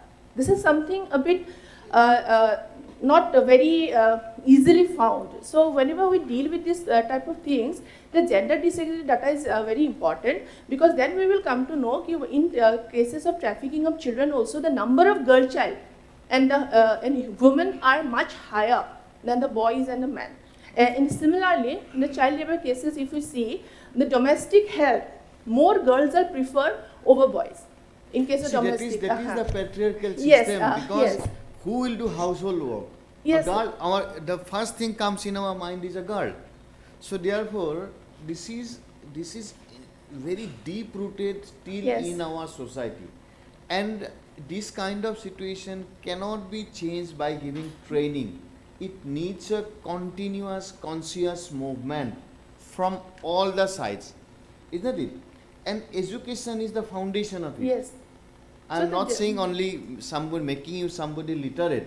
It's you'll have to how your education system, your education policies will have to bring Yes. the changes that a boy. I'm not saying about girl because this a boy should know it. A boy should start learning from the day he goes to school that we are equal. Isn't it? Yes. Who is making the girls unequal? The boys. Yes. This is the gender bias, this is the patriarchy. So therefore, this education is most important.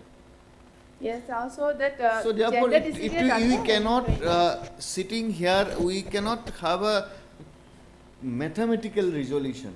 It's a movement. I will tell you it's a movement. So we will have to progress together with proper policy making, and for which we are sitting here. I think that is one of the aspects. Hello, sir. Yes. Yeah, I just want to. My lord, You can I just want please, to say please that- take your seat. No, sir, I'm comfortable with the standing because I'm too short to be. Okay. There, you'll not see me. Okay. We don't Sir. have that bias. Yeah. And then I was sitting too long time, then I'm so tired. Oh, no, everybody's tired. I don't know. Okay, sir, last month, in the month of July, there was a mob lynching in Roy, Lower Dibang Valley, and we had witnessed all those things. And then it was the small children were raped in the school. It was like children from age 5 to till 10 to 11 years, and then 12 children were molested. Then I'm a social worker, NGO worker, and CWC member is here, and then GGB member is there, and we have then Child Commission chairperson. She had come by herself to Roy to witness and to talk to the parents. But one thing I want to say that one thing is that we had a counseling to the parents. Please do the registration, FIR registration. आपको आना है और CGM court में भी जाके आपको witness देना है. They all try to cover up the stories, even the victims' parents, because victims are too young. They don't know their rights. But parents, they were reluctant to come. First they were okay, afterwards they did not come. Now we are worried that माँ पिताजी होते हुए तो FIR launch वो लोग करना चाहिए, वो लोग स्टेटमेंट देने के लिए आगे आना चाहिए, जज के सामने वो लोग आना चाहिए, वो लोग नहीं आया. तो हम गए, सबके घर में गया, हम लोग का पूरा गांव घर एकदम कोना कोना तक हम लोग घूम के ही बोला कि आपको वो जज के सामने स्टेटमेंट देना है, क्योंकि बच्चे का काउंसलिंग होगा, कंपनसेशन होगा, तो जब FIR होगा तभी तो हम लोग सब मदद कर सकेगा. लेकिन सब पेरेंट्स छुप गया. Nobody came. Only 2 to 3 parents came. We had to cry. We had to tell our own stories that when we were young, when our families, among my family, somebody was raped, and she is suffering that. वो वाला life जो अभी तक वो जी रहा है, क्योंकि she cannot trust any people. उस समय का बात था कि in the year 1982, like my sister, she was 11 years old, she was raped by my brother-in-law, like. And then my sister was put as a characterless. And then that things she's suffering till now. She doesn't have proper children. She doesn't have proper husband, one husband to another. She can't trust anybody. That these stories also we told them. At least 2-3 parents came, but from there at least 8 parents लोग नहीं आए आगे. But we are worried now कि हमको ये चिंता है कि बच्चों को जो उसका समय में ऐसा नहीं होना चाहिए था, अभी उनको पेनिट्रेट हुआ, जो भी हुआ, तो उसका इंटरनल ऑर्गन उसका अभी खराब हो, मीन्स वो तो हो गई, और मेंटल स्टेटस जो बच्चा को तकलीफ होगा तो उसके लिए भी काउंसलिंग नहीं हुआ. तो अभी पेरेंट्स नहीं आ रहा है, और जब हम लोग पेरेंट्स के घर जाता है, काउंसलिंग करता है, तो वो लोग बैक में क्या बोलते हैं, ये लोग को पैसा खाने का है, ये लोग को नाम बढ़ाने का है, ऐसा करके तो हम लोग डिमोरलाइज हो गया. तो अभी हम ये चाहते हैं कि एक तो बच्चा लोग को काउंसलिंग नहीं हुआ, वो लोग को कंपनसेशन भी नहीं मिलेगा, तो फ्यूचर में वो लोग को तो लाइफ बर्बाद हो रहा है. तो अभी पेरेंट्स के ऊपर क्या कर सकता है हम लोग? No, this is, see, I'll tell you. thing is like this. See, your whole situation says that these victims are also child in need of protection. So इसके लिए तो फर्स्ट एफआईआर पेरेंट्स को देने की कोई ज़रूरत नहीं है. The local authorities, police authorities जिसको ये नॉलेज में आया है, automatic they will have to register FIR. They will have to investigate, they will have to take statement of these two girls. But only thing is that this girl, their child, so the way they ought to have been protected and care should have been given by their parents are not been given. So according to me, she is a child they are in child in need of care and protection. So that can be taken by the authorities under the act. You will have to approach that. Parents is nobody. See, a child, just now somebody has, earlier it says, a child in need and care of protection can also, such protection is maybe required in a situation where the child is in her house with her parents. It's not necessary that a child is with parents, therefore she is not requiring any protection, care. It's not like that. So therefore, she is a child in need of care and protection, and the authorities constituted under the by the authority. Now, as my brother has said, see, who is a child in need of care and protection? Means a child who is found without any home or settled place. Forget about this for this case. Who is found in contraventional level, who resides with a person, whether guardian of the child or not, and such person has injured, etc., etc. So even if suppose two parents abuses, mother and father abuses the child, she is a child in need of care and protection, and it comes to my notice, I can inform the CWS this, and then the legal system is to go on. So it's not necessarily that the parents are opposing, so you are helpless. Sir, one more question is there? Yes. Can I add one more thing, Yeah. if I am permitted? Yes. It's an open house discussion. No permission is required. You see, to activate a criminal process, there is no question of locus standi. आप कौन है? Nobody will ask. You will just have to have a formal complaint registered. आप एक complaint करने से वो हो जाएगा. Nobody can ask you that who are you to lodge this FIR. Yeah. So once you have done it, then mandatorily, if it is a child who is in need of care and protection, is under the Act required to be reported to the CWC. Correct, sir? Yeah, I'm correct. It has to be reported to CWC. So once the CWC is reported, then the state activates all other wings, and when we are talking of convergence, the child will definitely be given the adequate care and protection. So, as NGO, you are quite capable of lodging an FIR. Even if you don't want to register an FIR, it can be reported to the CWC. And because there are certain, we understand there are certain things that you live in a village where there is a society and you don't want to, in fact, to create a problem for yourself and your family by just lodging an FIR. These situations may come. So we have adequate protections where even without your presence, it can be routed through the appropriate authorities to lodge a complaint. And I don't think nobody will refuse. And if somebody refuses to take, then also that has to be reported. Yes. Supposing you approach X and they do not, he is a person who is authorized under the Act to take steps and do not take steps just because a formal complaint has not been lodged. Okay. I think we should also report them so that in the next meetings and all, this also can be highlighted. If CWs are reported, I think they will definitely do something so that these also can be flagged, that even without proper FIR, the complaints of this nature has to be registered and action taken. Yes. Sir, one more is there that under my NGO, I run a childcare institute. Then childcare institute I'm running. Now it is almost one year that we are not paid our fooding and fooding money to. Now we are so much in trouble that shopkeepers are not allowing us to take ration.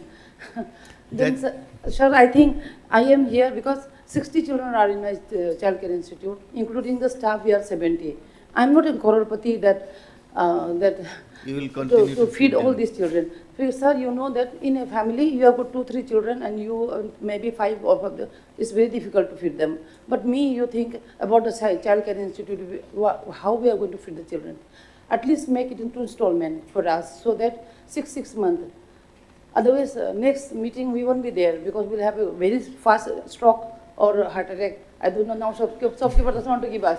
Then what I did, sir, I SMS to my this one CM sir का OSD को आपको चावल देना पड़ेगा, ये 10 bag दे दीजिए, नहीं तो हम हार्ट अटैक होकर मरेगा, आप ही फेमस हो, तो दे दिया.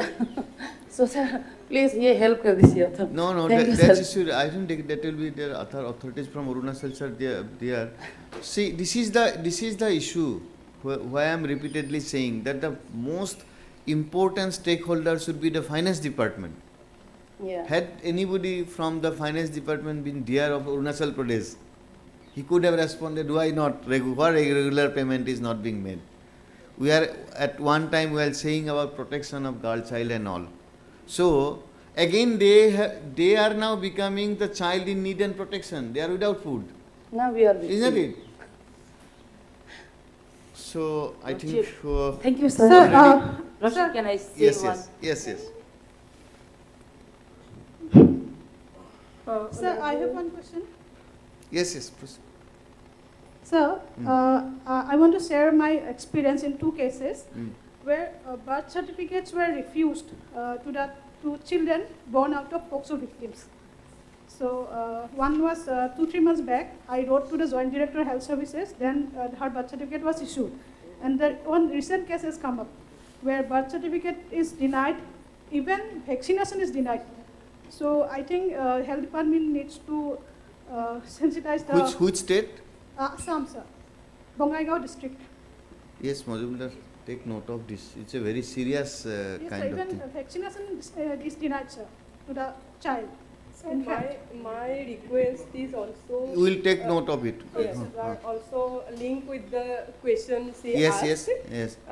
Sir, Honorable Chairperson and all the dignitaries, to solve the girls' issues, we have to work in a life cycle approach of a woman or the child. So, though it is the Juvenile Justice Committee, I kindly request the Honorable Committee to organize one such multi-stakeholders, multi-departmental consultation actually, from police, from health department, from education, from WCD, and from all the departments concerned, from Panchayat and Rural Development, to solve the issues of the girl child and for the issues of the women. So all these questions are actually linked with the multi-departmental approach we can take, and my request is that only. So, okay. Thank you. So, Lordship, I would just like to... Yes. Yeah, when we are talking about the stakeholders and the convergence of the stakeholders, Lordship, firstly, I'm Mezi Bolu, I'm District and Session Judge from Phek District. Yeah, and so, for me, when we had been taking all these legal awareness programs to the villages and all, there is a particular village, we brought in 10 villages under one circle, administrative circle, and we tried to talk to them about POCSO and then child marriage and all, because we came to know that child marriage is very prevalent in those particular villages. So when we told to them about the Child Marriage Act and all, they were not aware about it. They were not aware that 18 years below children should not be getting married. So they were more interested to know more and more about all these legal aspects. Now, one thing which I would like to point out, Lordship, is that I would like to suggest that when we are talking about stakeholders, it's very important to include the village leaders, the village authorities. because like districts like PEG is a very remote kind of district where we have more than 100 districts, 117 villages there. So it becomes very important to sensitize these villagers and take them on board also when we are talking about stakeholders, so that the issues of child marriage and POCSO and all these are also taken care of. With the permission of the Chair, Yes, for yes, the yes, births yes, and deaths, yes, can I yes. make a statement? This is for all the stakeholders. For the state of Assam, I'm not aware of the law for the state of Nagaland because I have not read that.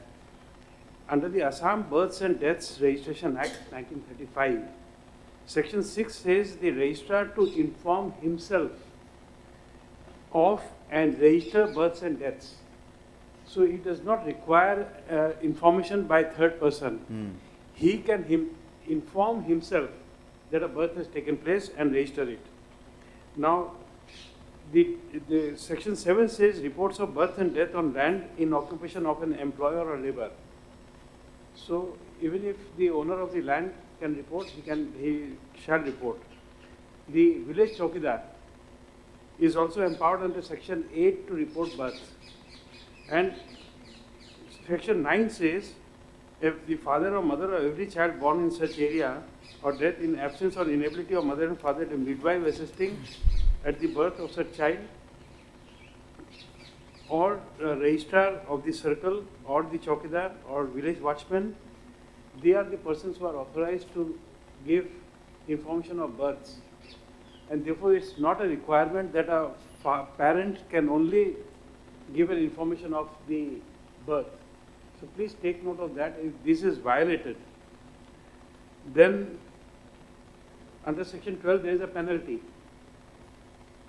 And therefore, I think I've given you an answer under the Assam Births and Deaths Registration Act 1935, but we'll still take note of. We'll take serious note of this. Okay, so we are running overshooting time, so we should go for conclusion. And I think no special remark is required. But just to summarize, good suggestions are coming from that Madam for so far Nagaland. Nagaland, we can see in states like Nagaland and Arunachal Pradesh, more predominantly having tribal population, this patriarchal system is not so deep into the society. Women are given due respect. We'll have to recognize this. And at the same time, for this kind of community watch, we think community watch should be a very important aspect. So community watch we can involve, as she has suggested, in Nagaland and Arunachal Pradesh, those institutions, including SARSES, maybe, or other organizations. Say in Mizoram, there are young Mizo association. I think in Nagaland also there are some institutions which are having deep-rooted influence in the society and the clans and all. So we can take into that level. So far, coming to Assam and other state also, success story is impressive. That's good. But so far relating to this child marriage, my view is that yes, sometimes you require policing. That's correct. But prevention is better than policing. There are, as Mr. Mojumdar has said, this child marriage, there was a crackdown on child marriage. FIRs were registered, cases were registered. But end of the day, there is a huge increase in registration of POCSO cases. Because moment it is a child marriage, now the POCSO is also included in the offences. In a true sense, it may not be a anyway. So now in that way, instead of that, a prevention is a very necessary facet. And we'll have to appreciate this kind of that giving some incentive so that there is no dropouts. This is another aspect. And the condition of that financial incentive is that you will not get married. That is the one of the criteria. We will get this 1,000 rupees per month if you are not married, at least till degree. So that gives two benefits. And other part is the education. See, again, I generally repeat this. Again, I am repeating. The father of the nation once said, educating a male, you educate a male. When you educate an individual, when you educate a girl, you educate a family. The example is, see, these two girls, more particularly, see, even after having 5 children, her mother took note of that, and I think their mother played a huge role. So a female's role inside the society is also very important. And at the end of the so that is to be noted. And other issues are from policing to, I will just cut short it, from policing to prevention.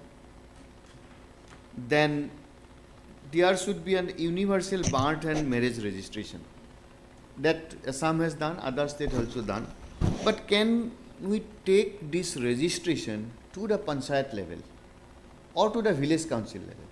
Let there be a mandatory registration by the panchayat or the village council itself at the first instances.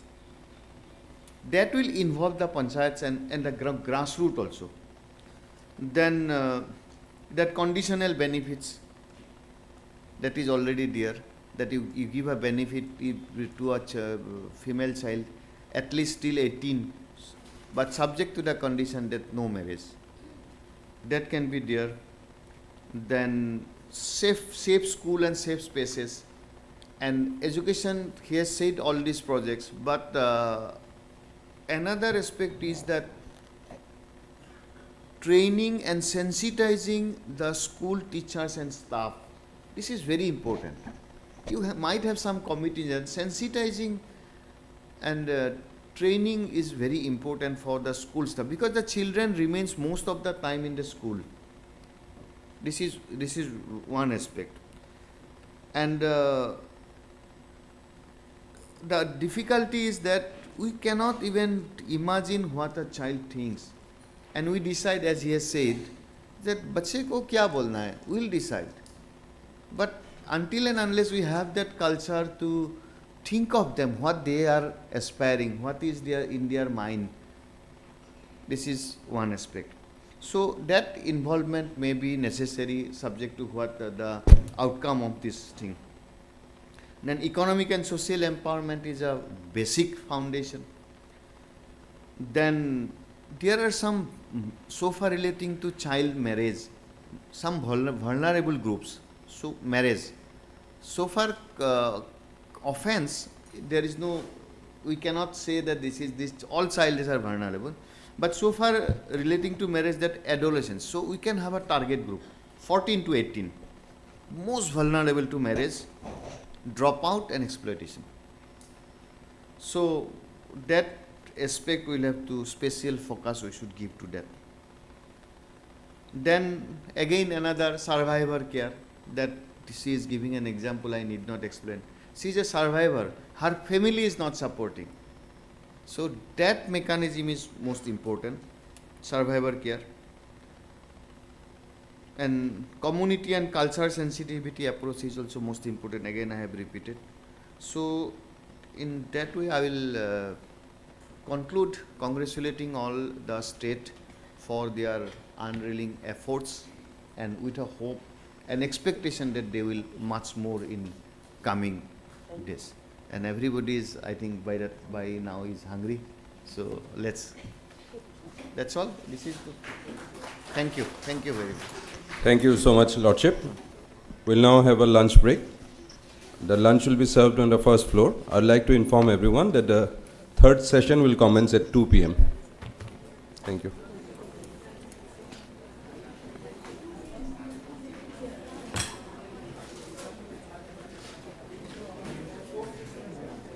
Entry, a panel discussion on the theme Need for Nurturing Inter and Intra-Departmental Convergence Framework to Address Girl-Child Issues. This session will be chaired by Honorable Mr. Justice Kalyan Rai Surana, Judge, Guwahati High Court, and Chairperson, Juvenile Justice Committee. As esteemed panelists for this session, we are privileged to have Sri Mukesh Chandra Sahu, IAS Principal Secretary, Department of Women and Child Development, Government of Assam, Sri Shahnawaz Chaudhary, IAS Secretary School Education, Government of Assam, Mr. Yongchim Kumla, Secretary Social Welfare, Nagaland, and Tume Amo, IPS, DIGP, Itanagar, Capital Range. The session will be moderated by Dr. Madhulika Jonathan, Chief, UNICEF, Field Office of Assam, and any states.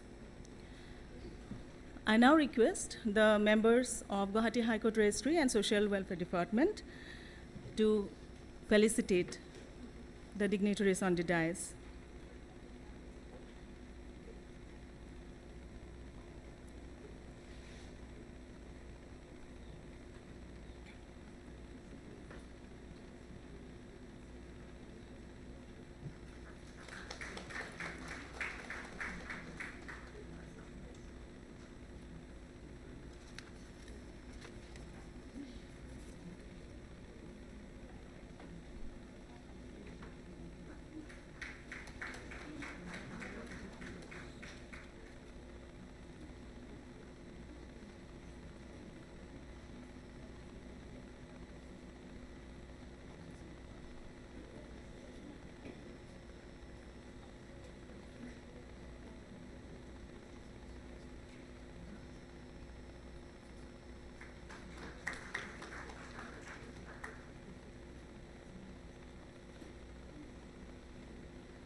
Now I take the pleasure of inviting Dr. Jonathan to initiate the panel discussion with a brief introduction. Would you like to say something to start? So welcome back on a full stomach, and we will keep you awake and engaged. So our first post-lunch session is, the theme is nurturing inter and intra-departmental convergence to create a safer, enabling environment for the girl child. And I just want to bring your attention to something I was reading last week, which is the Gender and Adolescent Global Evidence Framework. And this framework really talks about 6 adolescent capabilities. It's a UNICEF global report, and it speaks of 6 adolescent capabilities. And it really fits into the theme of this panel. The first is education and learning. The second is bodily integrity. The third is physical and reproductive health and nutrition. The fourth is psychosocial well-being. The fifth is voice and agency. And the sixth is economic empowerment. So on this note, which is the panel is based on evidence that is coming out globally. So let us listen to our various panelists on what they are doing and what they are very deeply contributing to well-being of children. So let me start with Mr. Mukesh Chandra Sahu, who is our Secretary, Department of Women and Child Development, Assam. So Mr. Sahu, how do existing structures ensure the existing mission of our Mission Vatsalya? How does that ensure protection of children?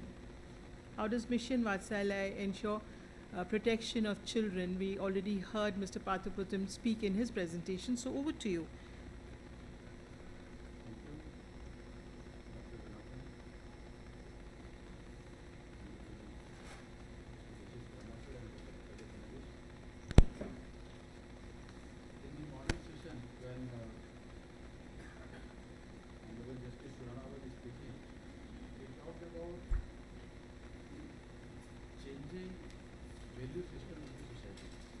Yes. And in fact, last 20 years, 30 years or so, the value system has actually been changing very fast. The way we saw things happening maybe when we were young. Yeah, it's a bit soft. Can we increase the volume of Mr. Sahu's mic? Am I audible now? Yes. Yeah, fine. Yeah. So, good afternoon. In the morning session, when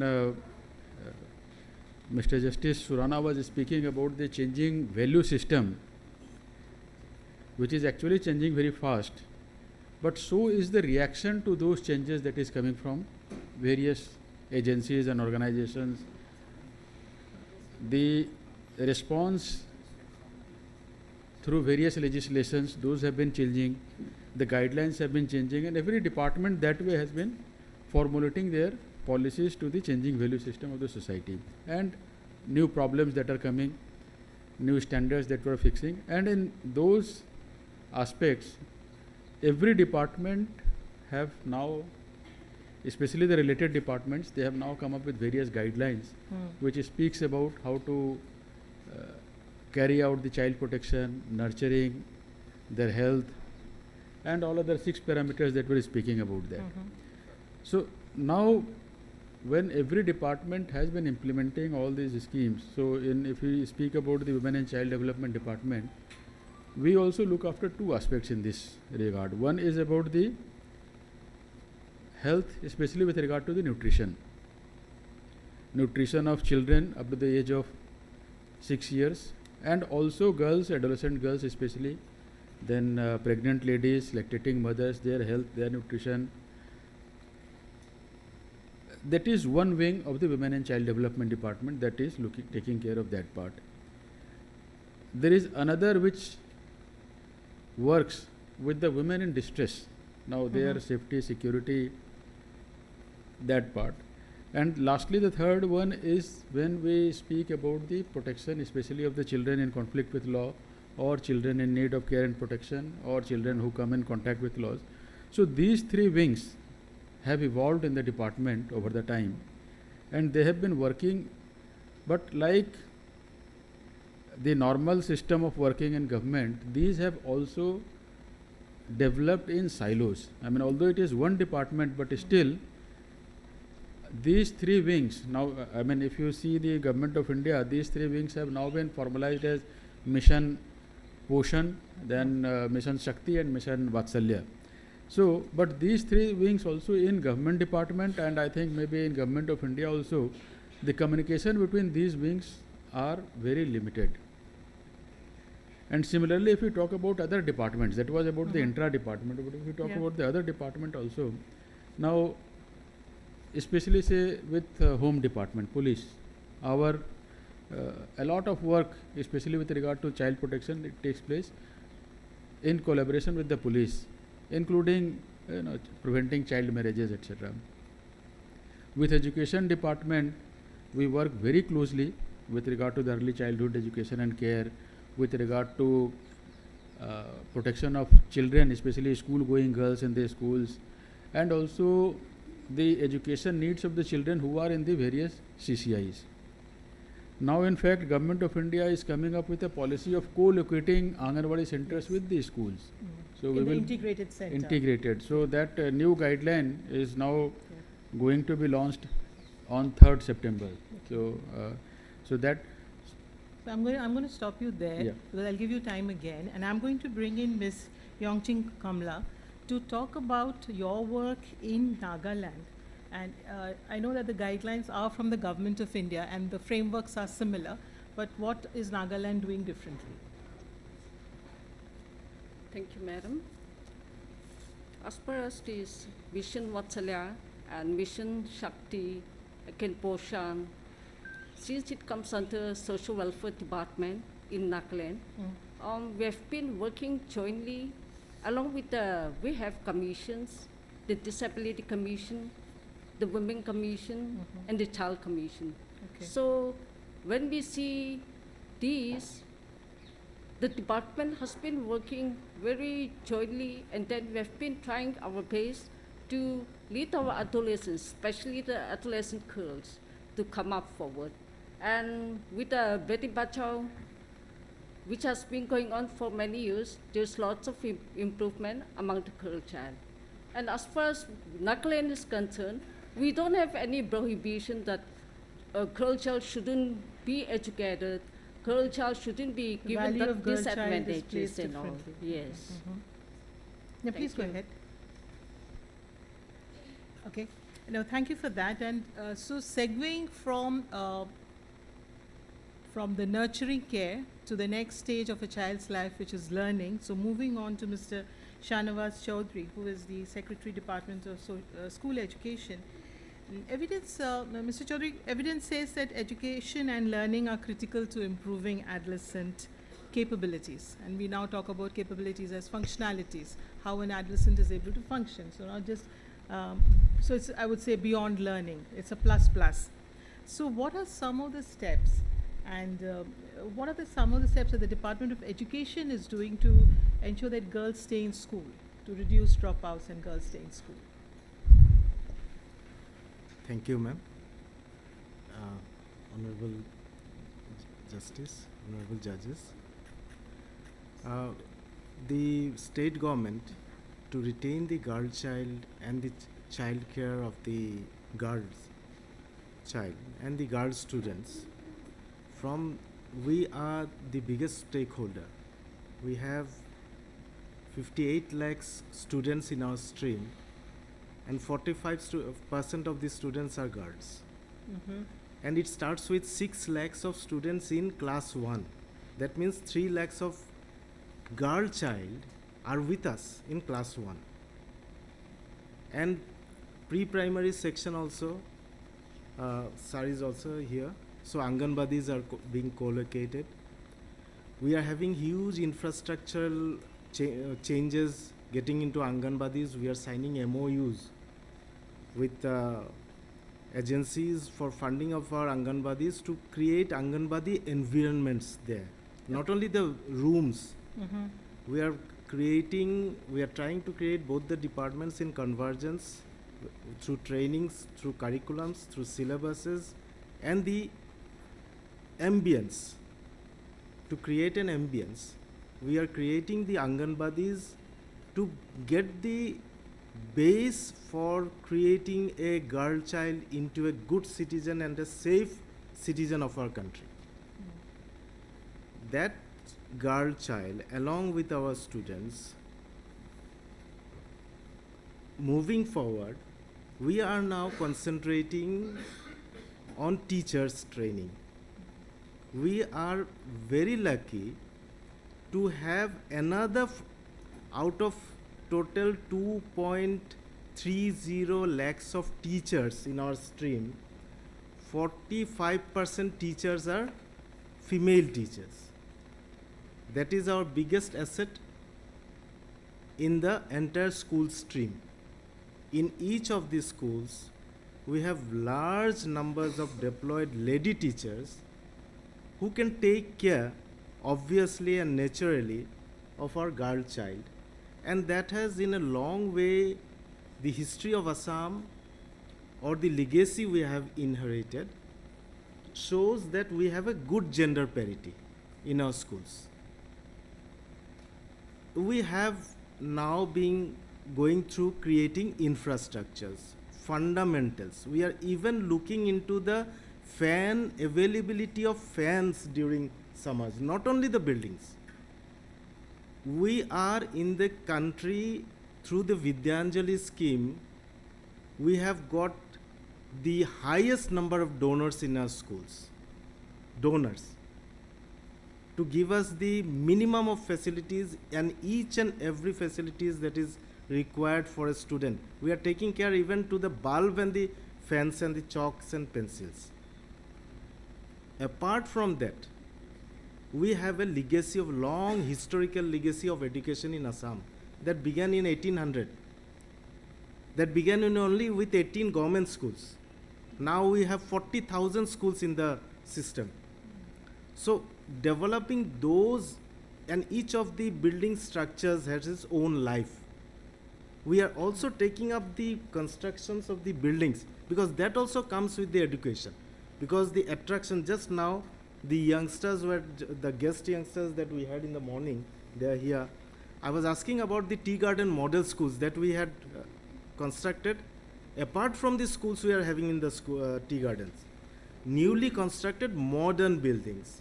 And each school, they have themselves told me that students in the tea garden areas, girls, are taking readmission into the schools, those tea garden schools. That are to be taken into account. The building, the ambience that is the state government trying to bring into the education department is in a big way helping the entire mankind. Prevention of dropouts. Yes, prevention of dropouts, and particularly the girl child To stay in care. school. Yeah. Okay. Care. Okay. So, the other thing is that when they are growing up, we are trying to amalgamate the schools so that they need not go to another distant area, so that they not feel alien. We are upgrading the schools. Suppose a school is of class 1 to 5, we are now creating the school to 1 to 8. So we are converting the schools into upper primary schools. And we are also trying, along with our financial resources and human resource To keep availability, that continue. we are upgrading ourselves that each school, under a new education policy, each school should be a wholesome school from KG to class 12. Thank you. Thank you so much. Thank you so much for sharing the Assam work. And let me move to listen to our representative from Arunachal, Mr. Tumne Amo, who is the DIGP.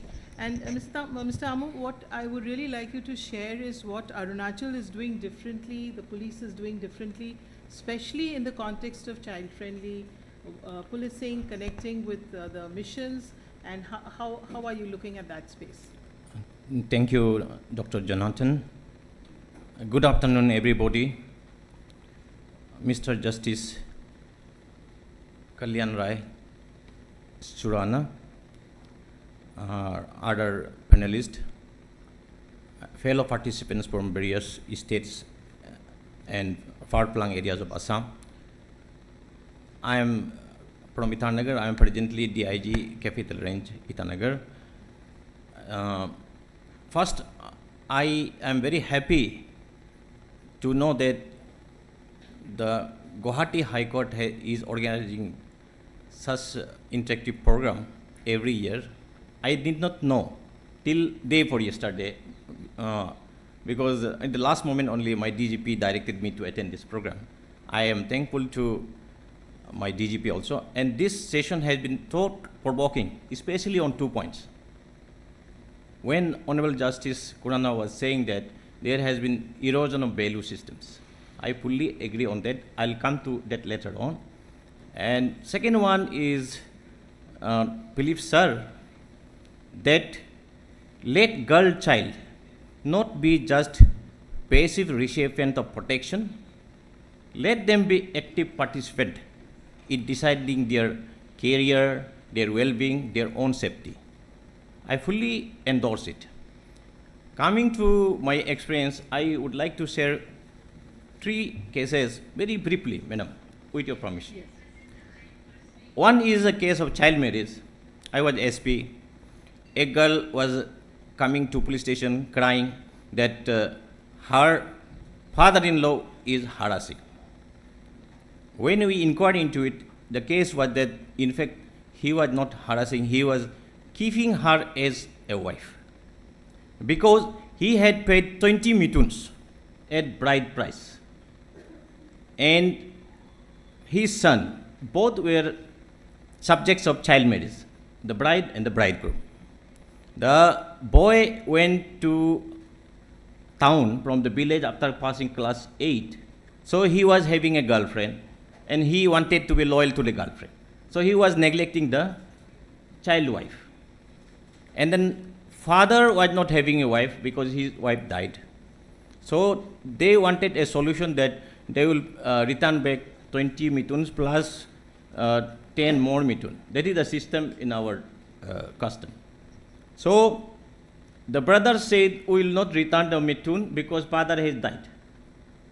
So finally we came to know that the father was keeping the girl as a wife, daughter-in-law as a wife, so we had to register a rape case later on. Another case was of rape of a girl child. and killing, murder of her friend, boyfriend. So it was a very blind case. When we caught two guys, the accused were in class 8 and 9, two of them. So from the school record, apparently they were minor. But when we look at them, they were not minor. They appeared to be 20 plus. So we went up to their previous schools. When we went to their previous school, they were 22 and 26. And later on, when we inquired, they even had casted both. So this way we solved it. And recently, regarding this erosion of moral values, yes, I agree that every department has a role to play, big roles to play in safeguarding not only girls. Here, I don't want to discriminate girls. Here also, at this very forum also, I want to say that we must safeguard every child, whether boy or girl, because they are equally vulnerable. What are the various issues that we are facing in Arunachal Pradesh? Child marriage has reduced to a large extent, but in interior areas, some is still going on. Most serious issue is drug addiction. That is also because of certain lapses that we are not taking serious measures. When we come to education in Arunachal Pradesh, madam, we have now too many schools, over expansion of schools. Now, but number of students are very less, and too many teachers, but quality of teacher has gone down very badly. So what happened? Parents do not trust teachers. The parents, even villagers, are sending their kids to towns and cities to study in private schools because villages don't have private schools. Then what is the result? Result is that parents are there in the village busy, working in the farms, in the fields. Children are getting no care from anybody. They are staying in rents, even from the age of 14, 15, 16. They have become very vulnerable. So sometimes police also have to do moral policing. So what we have started, wherever I have been posted as SP, sir, we have started covert patrolling in cities so that we find vulnerable areas where the children sit together and take beer and other alcohol. And next step is obviously drug addiction. As one of our young boy, Mrinal, was telling, तुम क्या ये मर्द नहीं है क्या, try नहीं करेगा, ऐसा टाइप का बल्लिंग करते हैं, and then they indulge in. So recently also, 2024, we caught 5 boys sitting in the river bank, 12:30 midnight. They are not day scholars, they are hostelers. So we caught them, we sent them back to hostel. I called the principal next day and warned him also. And we even gave it in the paper, though we did not disclose the minors. Then the Arunachal Pradesh State Commission for Protection of Child took cognizance of it, and actions were taken against teacher also. They appreciated us. So I mean to say that education department has a big role to play. We used to study moral science. Sir, we had moral science book when we were in class 5, 6, 7, 8. That is the time when we need to mold our young generations to moral values. So we need to start moral education again. I think I have a strong. Yeah, I think as you're saying, I think more the parenting more than Yes. And model. And models. when this Protection of Children from Sexual Offence Act 2012 came out, I thought there must be some safety measures to protect the children. But I did not find any safety measures. These are all punitive measures and all criminal procedures.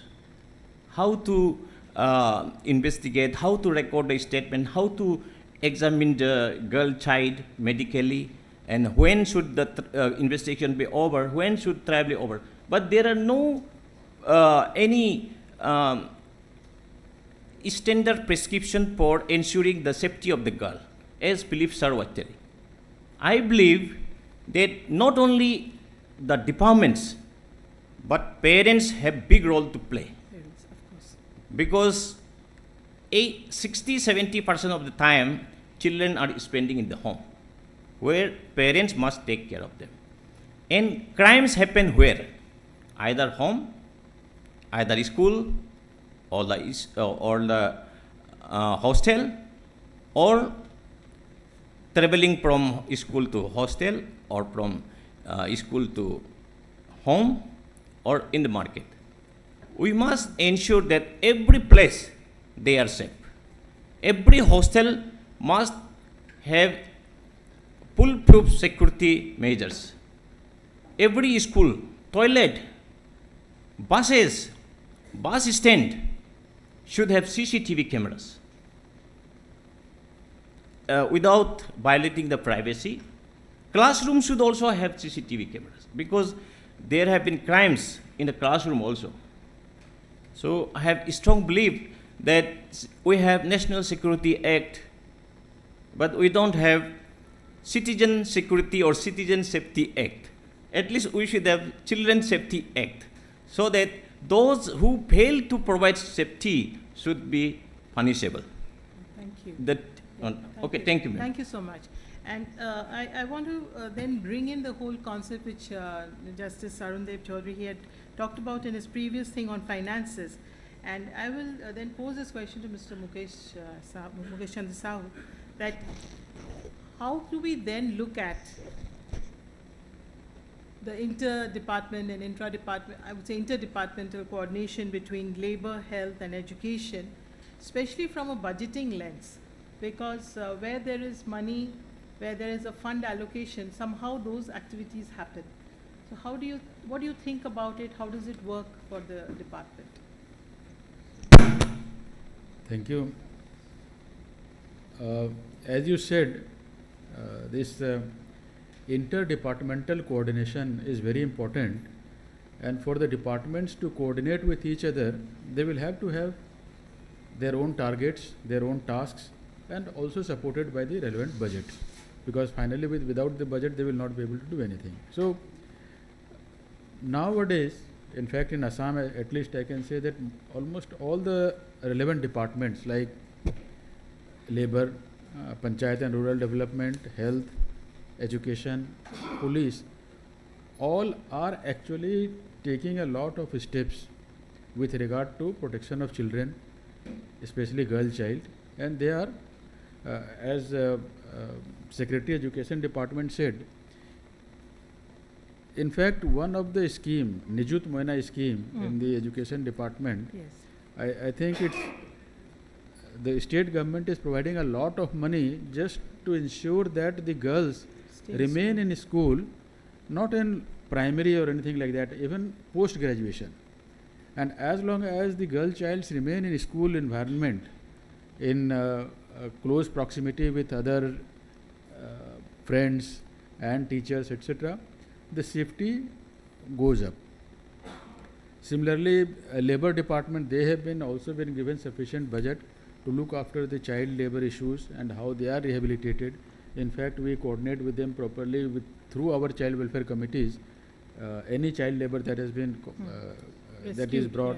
Yeah. Similarly, health department, they have been visiting our CCIs to look after the children there, and also doing BHSND is there, but even now they have started doing camps for our children who are not only our children, all children, who are just to measure whether the NFHS data is being improved with regard to malnourishment, with regard to stunting, and with regard to other parameters of malnourishment. So with regard to budgeting, I think there is no issue as of now, but coordination so that everything actually goes simultaneously together in a proper coordinated manner, because sometimes if two departments work in two different directions, then the result is not that much. But when we properly cooperate, coordinate, and if we target the same set of people who actually need the intervention, then the result is very high. So, coming to your specific question, budgeting, I think the state government of Assam has solved it, but coordination, we are working on that. Thank you. Because I was speaking with other teams from Nagaland, and they were saying that when the budgets are delayed, even if one stream of budget is delayed, then the coordinated action somehow gets slowed down. And I think that is something which could, Justice Surana, could also go as a recommendation from our workshop, that, you know, having the budgets in a timely manner, whether it's from the flagships or whether it's from the state government, and these budgets coming together will really help to leverage the action, and have the timely action will be something that we can take forward. So moving from there, coming back to again Mr. Shanawaz Chaudhary, we've talked about it, and Mr. Yes, please, sorry. Just a moment, it's just a food for thought. I am not saying anything. It's not commenting on anything, but just a food for thought. You see, if there are various departments working, they have their own budgets. Yes. So under that circumstances, how will a state make a common budgeting for a particular purpose? Because for the state, it's a single accounting system. They will only give the budget for a single vehicle. Yes. So therefore, for a convergence, unless they have some sort of head, the state will find it very difficult to give a common budget. And therefore, what will happen is, I think the budgets which are coming to various departments will be pulled out for a particular purpose and then spent. So I think that would be a solution, but the state will not be able to fund No, I for a hear common you. budget for which there is no department. No, I hear you. I don't think maybe I didn't say it clearly. I didn't mean pooling, but Mr. Sahu, he was speaking about, you know, different streams of budget coming for different things. So if a child, and please correct me if I'm wrong, if a child is rescued from child labor, and the Department of Labor then is responsible for the rescue, but then the child once rescued, Mr. Sahu, why don't you explain that? I mean, actually, coming to the specific example of child labor, when child is rescued, the Department of Labor, they get sufficient budget to do whatever they are required to do with the rescue mission, with bringing to the Child Welfare Committee. Now, what Mr. Justice Surana is, I think, is saying is that when the child now, that same child has come to our system, whether we have the budget at the same time to take care of this. So, the line departments may be having their own specific budgets, but if the budget is not directional and reaching to the same set of people at the same time, it becomes the result does not come. Yes, yes. I think the availability of the budget at the same time for the one child or the one family, that is very, very important for the system to keep moving forward.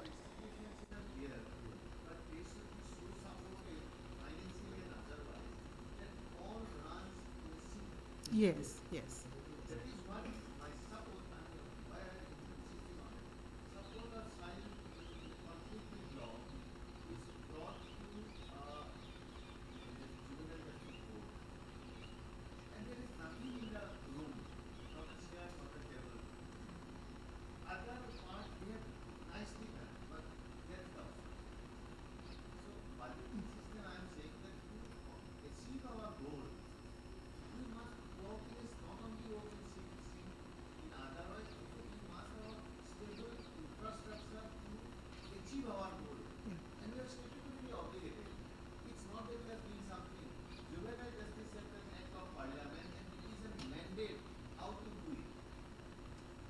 Thank you. Yes, yes.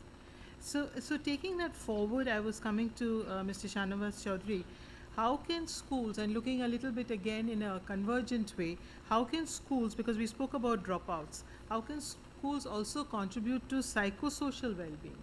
Because I know that mental health was something that schools picked up, but how can psychosocial well-being, what are your thoughts on it?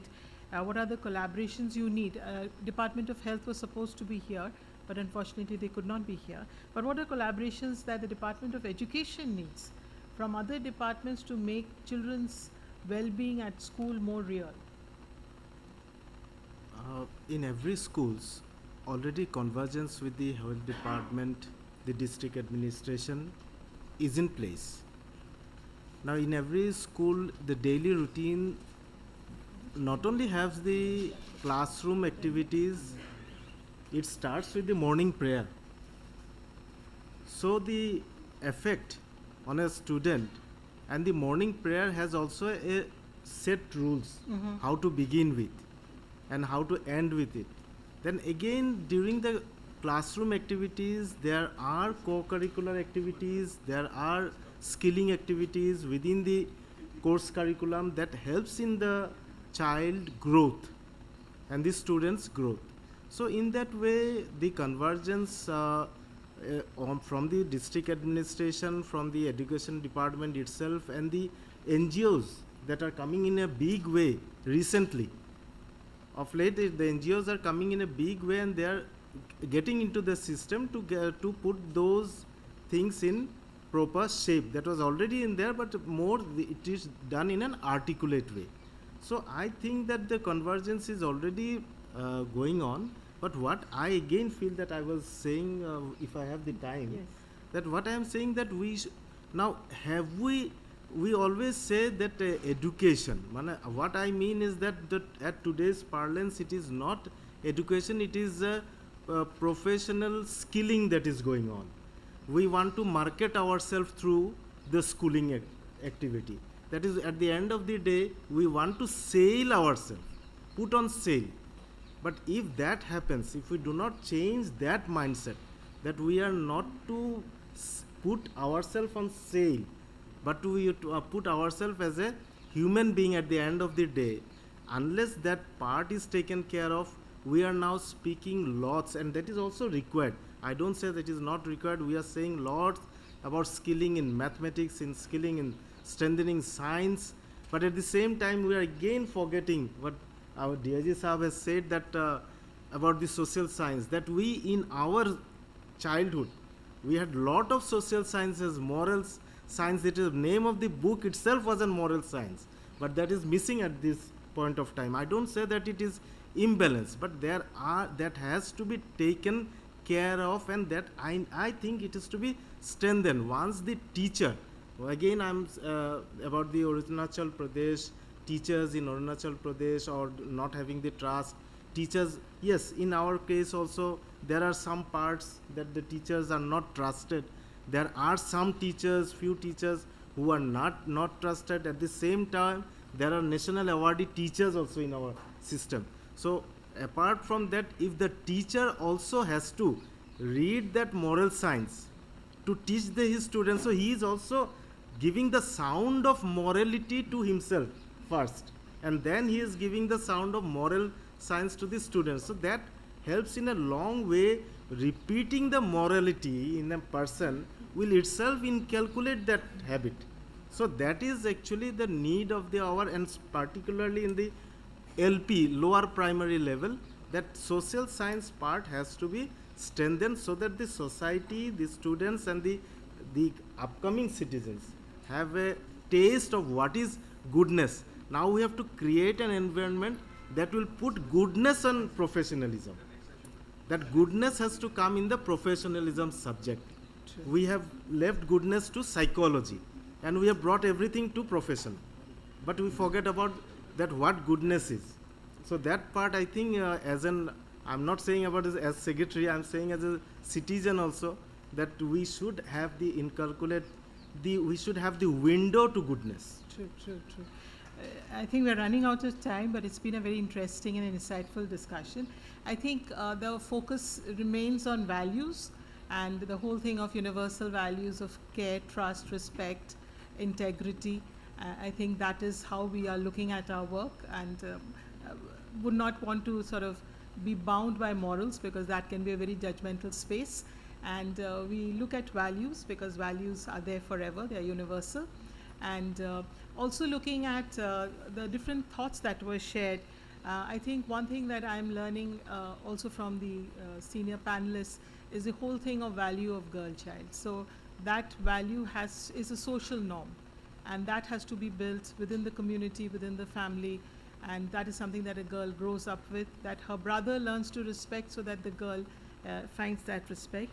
And I think another important point that the panelists have brought up is the quality of services, and services as in be it a teacher, be it an Anganwadi worker, be it a CWC or a SJPU, whichever pillar of safeguarding for children the person belongs to, the duty bearer belongs to. I think that then becomes an important space, that how can I do the best in the best interest of children. So the best interest of children then becomes that, I would say, benchmark for all the work that we do. So let me hand over to our chairperson. Yes, Surana, is there something, I don't know, do we want to open it out? Do we have time to open it out for a few questions to our panelists? And then maybe I can hand it back. I have 10 minutes? Okay, I have 10 minutes. So some questions. Yes, Miguel. Madam. Please tell us your name, who the question is directed to, and then your question. Good afternoon, everyone. I'm Miguel Daskuya. I'm a child rights activist from Assam. Actually, it is not my question, but a humble submission, because it is a consultation, if Honorable Justice Surana allows me to. Basically, when we're talking about mental health, as a practitioner, what we have also seen, talking about girl, children, and psychosocial support, is one gap area that we have observed, because we have also worked extensively with child sexual abuse victims who come to us, is psychological support in the public education system. Whereas private arrangements have counselors, it's mandatory to have counselors, which actually really helps, because children nowadays, with access to technology, kind of context of domestic violence that they come from, or different kind of dysfunctional family backgrounds, or any kind of exposure to age inappropriate material, they come with a lot of mental health issues. So I think one problem could be solved is that every child in going to the public education system should have access to counselors. And that is where I think a lot of public strategy and public spending is required. So probably the health department could, start talking about it. Secondly, one interesting fact that we have seen, especially when girl children, who also have issues like menstrual health issues like that.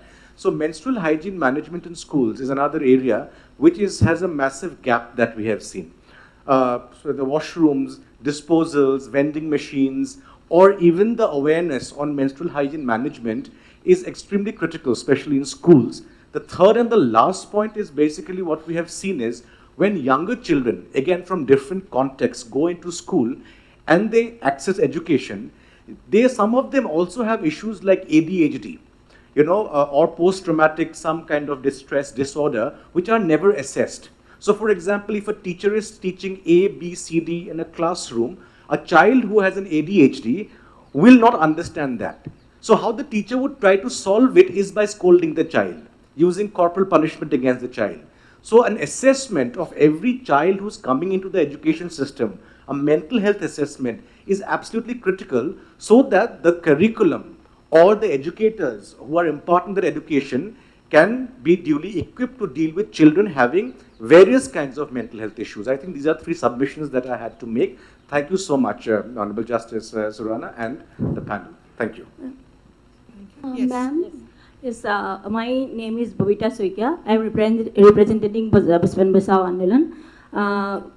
I have just one query that regarding the allocation of fund. Actually, whenever we inform about a child labor to the labor department or district task force, then we always inform that there is no fund for the logistic or to rescue the child. So I think the labor department has no fund for rescue of child labor and the immediate compensation as a rehabilitation. So I just want to take your notice regarding the matter. Thank you. We do not have representation from Labour Department, but we have noted it. Madhulika ma'am, to your left.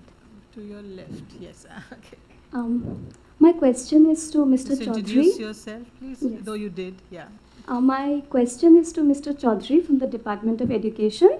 I'll just reintroduce myself quickly. I'm Dr. Gitanjali Ghosh. I am an associate professor of law at the Tejpur University.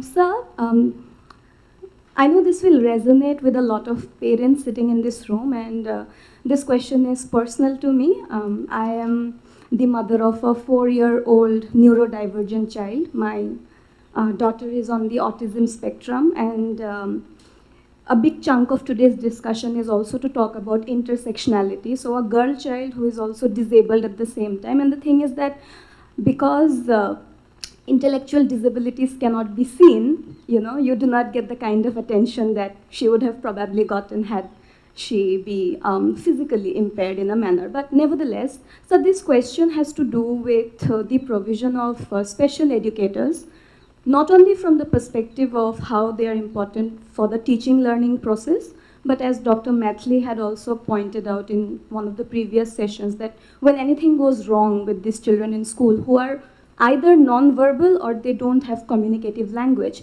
special educators also come in handy as support persons when the investigative authorities are trying to figure out what happened with the child. So, sir, I want to draw your attention to the judgment delivered by the Honorable Supreme Court in 2021 in the case of Rajneesh Kumar Pandey versus Union of India, where several directives were given to all the states to ensure that sufficient numbers of special educators are hired and trained, and until that happens, to sufficiently train regular teachers to cater to children with special needs. So in that judgment, all the states were asked to give the numbers of special educators that they had at that point in time. And Assam had given a sum total of 413 special educators only. So my question is, it would be very kind of you to let us know about the current status of special educators in the schools of Assam and any initiatives that your department is taking in this regard. The state of Assam has already submitted its affidavit in the Honorable Supreme Court for compliance, and I'm glad to inform the House that the state government had already advertised the post of 262 special educators a week back. It is already in the newspapers. So hopefully we'll be getting those candidates, because getting the candidates also is a big issue, because we do not have a very strong network of institutions that goes for the special educators. So that is also an issue, but hopefully we hope that we'll get another set of 262 special educators. Apart from that, the block level, the Sarva Shiksha Abhijan Assam, the Mission Assam is already training the teachers regularly. Almost at this point of time, I can say that we have trained nearly 70,000 teachers in this respect, but still we need full-fledged special educators. Block level, we have special educators that caters to the cluster schools, and in that way we are attending to that issue, but hopefully that in days to come and years to come we will be fulfilling the needs of the mothers like you and the people like you and people like us. Everybody will be facing this problem of special child will be happy with the system, and we can take it forward with the support of all. Response, sir. Madam, pertaining to the release of fund which you have pointed out, I had one experience. Before I became the chairperson of this Child Rights Commission, Nagaland, I was also an administrative head of department. While interacting with the school education department, they pointed out that when we were discussing on midday meal, they were saying that we are finding it a big problem because they don't release the fund on time, and especially for states like Nagaland, which is financially crunched. So they find it very difficult to adjust, That's why I think it is quite pertinent to, recommend this case. Thank you. Thank you. That funding, Ma'am. that it should come on time, that's it. Yeah, can I please. add that Yeah. in the state of Assam midday under PM Poshan, it is a centrally funded fund, so the fund is very regular. In fact, it is lying surplus in the school. It is on the contrary. And the picture in Assam that this fund is available in the school in surplus. So the PM Poshan, even our youngsters have given me a report just now. I was asking when I was having a lunch downstairs that we are providing eggs also to the students, and that egg itself is now an attraction. When she was Nirala was young, she said that egg was given in an omelette form. It is just she was getting a pinch of one egg. Now the students are getting the full egg. So everybody are coming to the schools. So in that way, our enrollment in the lower primary up to class 8 is also in a state of increasing from our comparatively state of decreasing. Okay, thank you so much. Okay, maybe the last one. I've been warned of the time. Actually, I've been meaning to talk about certain things that I was thinking about. Actually, it's not a question as such, but since our previous discussion we did talk about how systematic operation towards. Could you introduce yourself, please? Sorry, myself Jimmy, and I am working in Sakhi One Stop Center from Kamrup Metro. So basically, in our previous discussion, as we have come up with this whole talk on systematic oppression on women as such, so I wanted to, on girl child as such, so I wanted to actually point and draw your attention to one of the opinion that I have, or I want to put forward, is that the dismantling of the patriarchal system must begin from not just primary social institutions, but also from classrooms, like how many of us has also talked about having inclusive classrooms for neurodivergent students, but also the thing that we need to introduce in our curriculums, like curriculum level changes in school, which must include, I think, sex education, which is very important, I think, for the upcoming generation also. Because of the lack of sex education, I think a lot of things students and children are not aware, because of which many of the crimes continue happening. And on top of that, I think that policy level changes must also include the bottom-up approach. That is like including more community level leaders to such programs and such consultations, so that we can actually take their suggestion into consideration, those who are working primarily in the grounds. So that is it. Thank you. Thank you so much. Justice Surana, back to you as the chairperson of this thing. I think the discussions are all done, so if you have any closing remarks. In fact, it has been well deliberated that there is a requirement of an inter- and interdepartmental convergence. And though people are working on it, but it will take some more time to have a real convergence which we can actually see. They are working, and many things are happening, as has been told by the Education Department as well as by the Women and Child Development Department. Things are happening, but we are not able to see it because it's not projected as a joint effort, as a collaborative effort. So I think in these few days, these departments will converge, and then they will have to give a presentation which shows their convergence. Many departments are working, but they are reporting it separately, so we don't know the actual convergence which is happening. And I hope for the best. In few days, few months, there will be a change. And when we have taken up the issues of safeguarding the girl child, definitely it will take us some time to have a real effect of the convergence being seen actually. So thank you for being with us all through this third session, which is a post-lunch session and a very difficult time to be awake. But as Dr. Janardhan has said, that she will make it a point to keep us awake. She has been able to do it. Thank you. And thank you to the panelists also. Thank you, ma'am.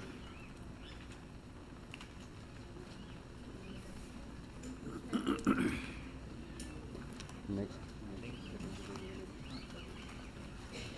Actually clear.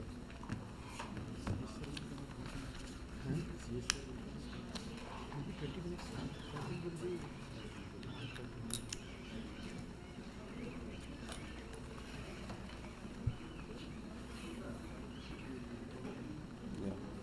Give me 2 minutes.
This is nice.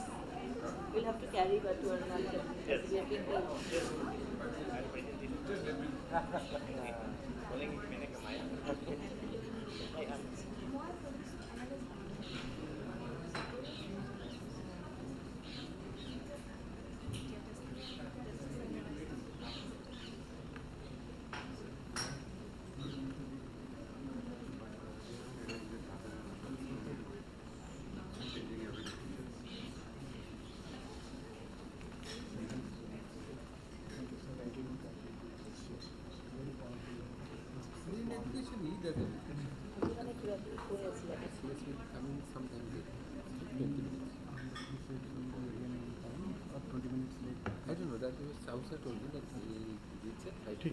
ठीक है तो हमारा भी sir चल रहा है ऐसे ही हाँ वही चल रहा है आप इन्वाइट कर दीजिए मैं अनाउंस कर रहा हूँ नहीं पहले जस्टिस कौशिक और एडी चौधरी ने बुला लीजिए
We'll now begin session 4, which is also a panel discussion, the theme of which is Creating a Safer World, Role of Judiciary, Enforcement Agencies and Statutory Institutions. This session will be chaired by Honorable Mr. Justice Arun Dev Chaudhary, Judge, Guwahati High Court, and Member, Juvenile Justice Committee. Honorable Mr. Justice Kaushik Goswami, Judge, Guwahati High Court, will co-chair this session. I would like to request the members of the Guwahati High Court Registry to kindly felicitate Honorable Mr. Justice Kaushik Goswami.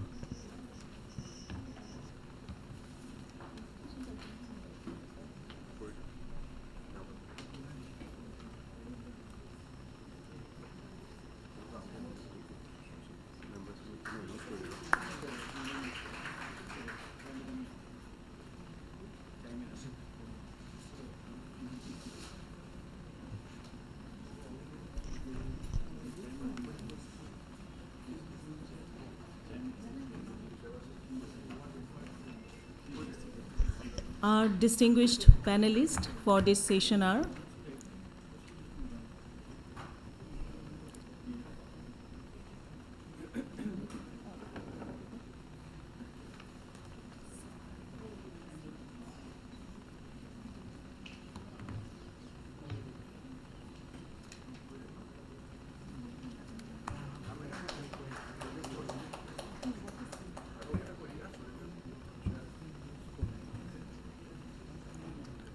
Our distinguished panelists for this session are Mr. Surendra Kumar, IPS, ADGP, Assam Police, Dr. Shamal Prasad Saikia, Chairperson, Assam State Commission for Protection of Children's Rights, Mr. Debashish Bhattacharjee, Member Secretary, Assam State Legal Services Authority.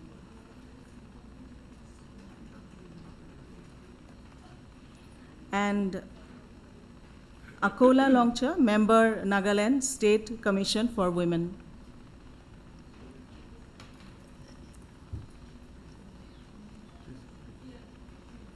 No.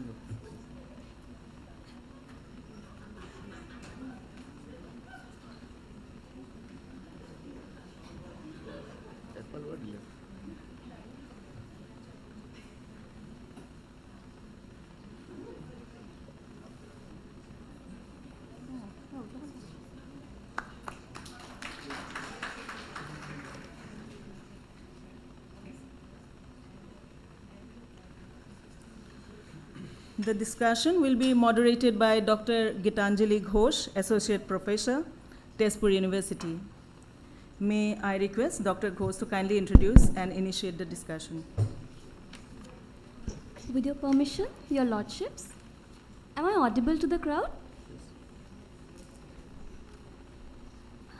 Before we delve into the discussion of the day, I just wanted to draw your attention to a few numbers.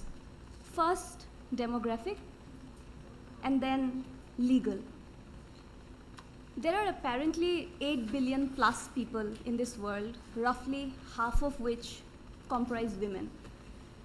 And according to United Nations Women, worldwide, 1 in every 3 women and girls have experienced physical and or sexual violence at least once in their life. So we are technically talking about billions of women and girls who did not have a great life. When it comes to India, again, a rough estimate, we have over 140 billion people in our country, out of which 681 million are women. And according to the UNICEF, 253 million of those women comprise girl children. I'm a teacher of law, I'm a teacher of human rights law, so we by definition have to read a lot. And last month I came across this journal called The Lancet. I think everybody must have heard of it. And in May of 2025, there was an article published in The Lancet titled Prevalence of Sexual Violence Against Children, where a group of researchers from America, England, and Mexico had gotten together and collated data from 204 countries, that too since 1990 to 2023, and all they studied was the prevalence of sexual violence against children. And the numbers from our country are very disturbing. 30% of our girls and 13% of our boys have faced sexual violence before they turned 18. Now that was the demographic information. Let me take you to laws. And no, I'm not going to talk to you about Indian laws. All of us know that when it comes to women and children, we have a plethora of laws. The world has roughly 200 countries and a total of 1,718 laws, 1718 laws that address violence against women and girls. And that brings me to the discussion for the day. Wouldn't the world be a utopian place if legislating was enough. But the sad reality is that our statutory laws are nothing more than just words on a piece of paper, if not for the efforts made by several stakeholders pertaining effective implementation of these laws. And while there are a plethora of multifaceted stakeholders, each with their particular roles cut out, this session today brings together an eclectic mix of eminent personalities from various fields comprising the judiciary, law enforcement, as well as statutory human rights institutions. And I cannot but stress more the importance of all these stakeholders in actually making our laws into a reality. And with that brief introduction to the theme for the day, may I now open the discussion by posing my first question to Shri Surendra Kumar, IPS.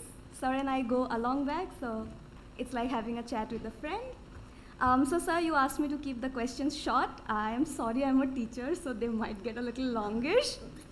But many a times the police happens to be the first point of contact when children come to the justice delivery system. And a lot of them happen to be girls who go through situations of violence, abuse, exploitation. Sir, how do you think Assam Police can become more accessible, more child-friendly? And how do you feel we can have a more effective system in addressing the needs of child survivors?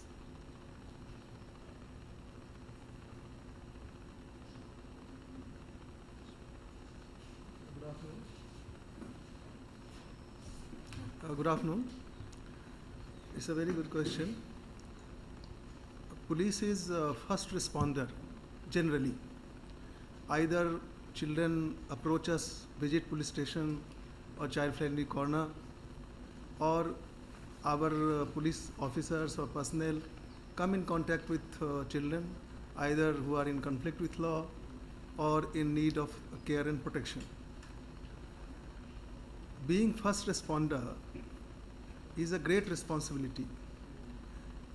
As it was earlier discussed during the inaugural session, that if the first experience of coming to the juvenile justice system is not positive, if the child does not feel comfortable, then it would have long-lasting impact on the approach and behavior of child throughout negotiating with the course of juvenile justice system, whether it is court or police station during investigation.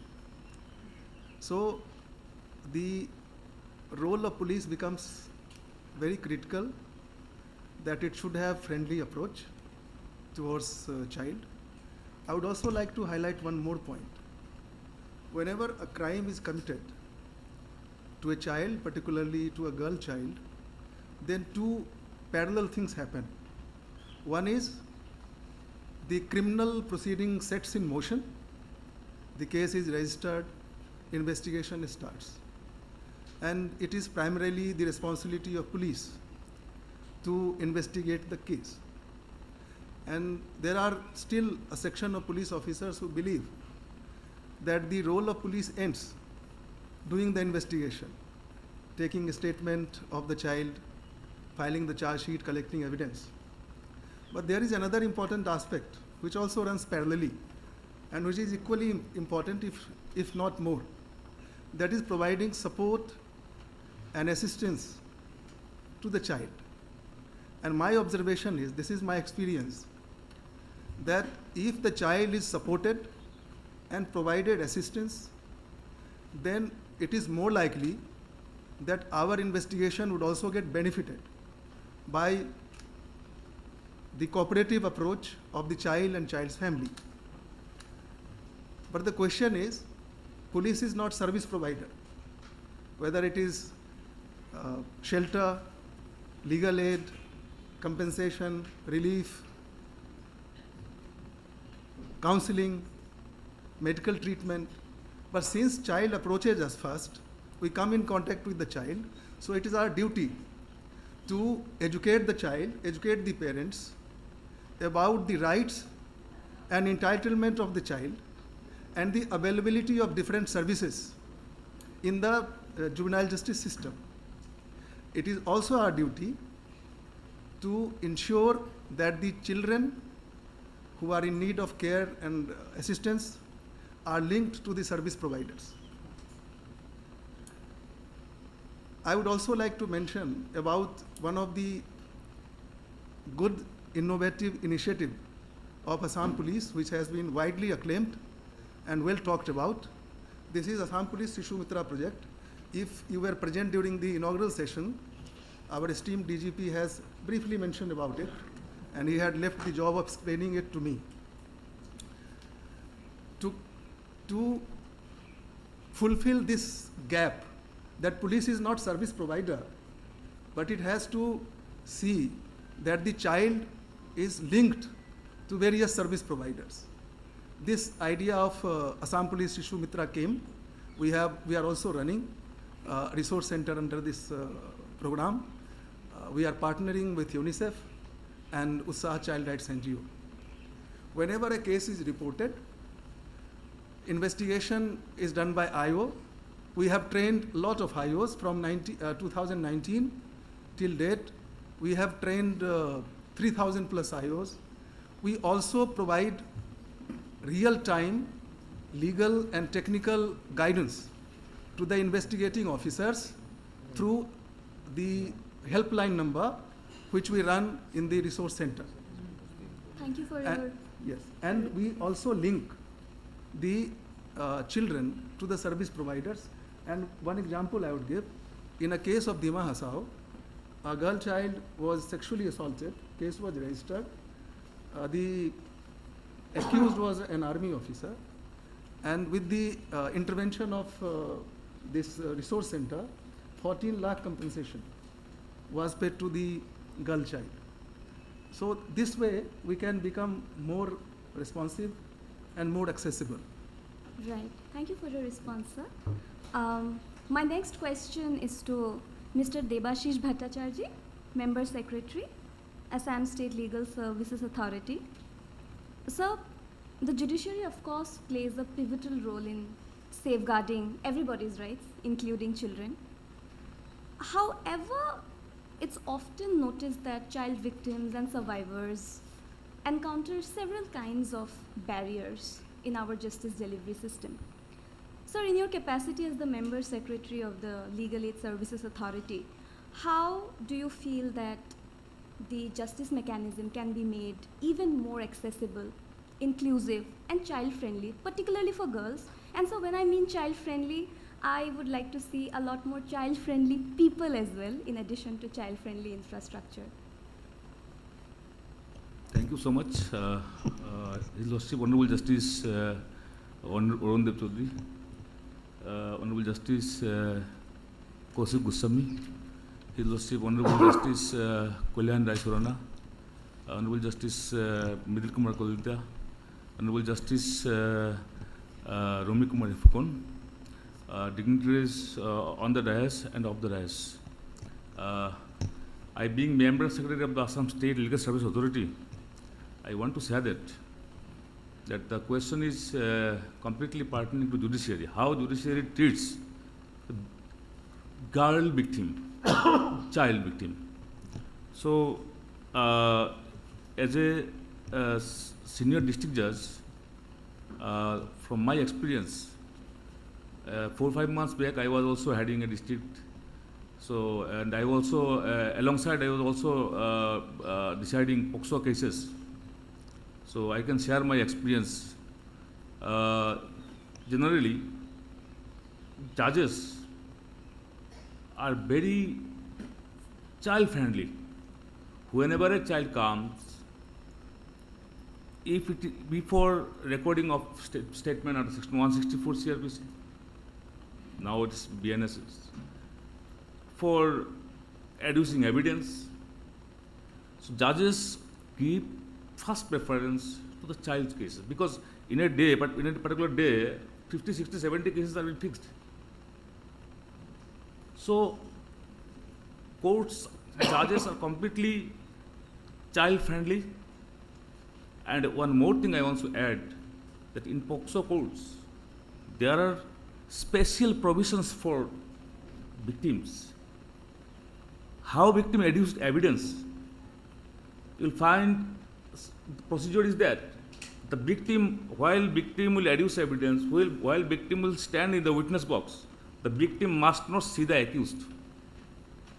And there are provisions almost in every court in Assam. But 2 or 3 courts are there, very poor infrastructure. Due to infrastructure reasons, these facilities are not yet to be put in place. So I will urge the appropriate government through this forum to take immediate steps to fulfill the infrastructural aspects of those districts. Because either there is no space or there is lack of fund. So this is regarding judges' approach to the child victims. Now I want to emphasize one more thing, this compensation aspect. This is also the duty of judges, because a judge, when decides a case, as per law, judge has to give opinion about the compensation to be given, whether to be recommended for compensation or not. In the judgment, it should be mentioned. But for POCSO victims, as of now, there is no scheme has been made by the government for compensation. So it is strange enough that in Assam, there is no scheme for compensation for the POCSO victim. Till date, POCSO Act was enacted in the year 2012, and it is 2025. Last scheme was of the year 2019. And in that scheme, the government has mentioned made the provisions for compensation for rape victim, but not for POCSO victim.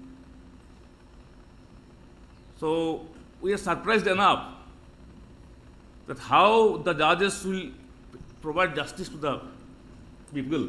Still, judges are doing. How doing? I am explaining it. How doing? Judges are going by the NALSA rules, NALSA scheme. NALSA has made a scheme. Then NALSA put up the scheme before the Honorable Supreme Court. Honorable Supreme Court, in the judgment, in the case, Nipun section case, it was approved. And by virtue of that scheme, the compensation is being granted.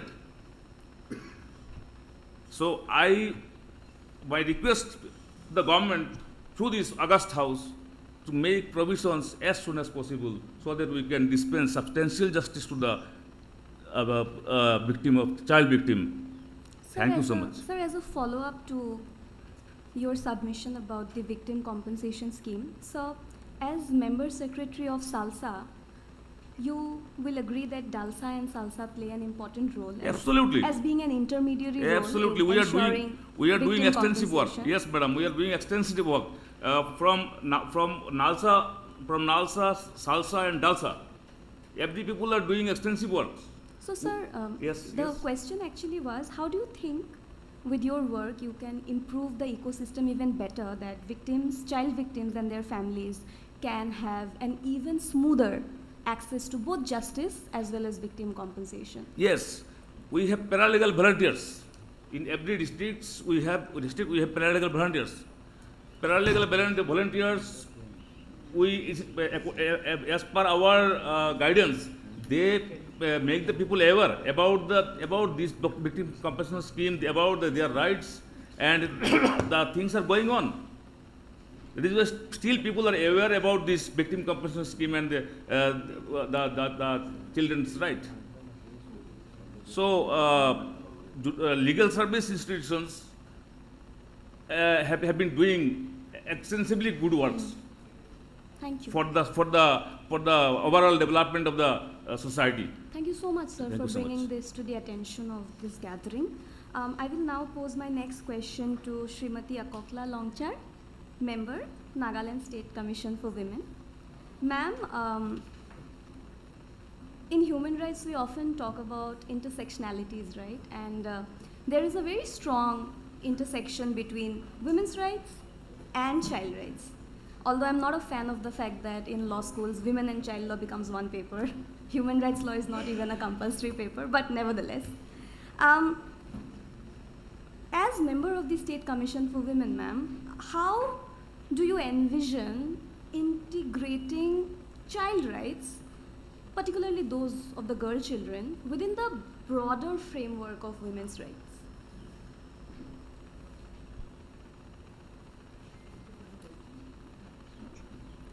Thank you for the question. Okay, so I'll talk more on our Nagaland context, Yes, okay, since we deal with our own state. So basically, you cannot separate a woman from a child. And yes, women's rights are human rights, you can say. But child rights is also part of women's rights.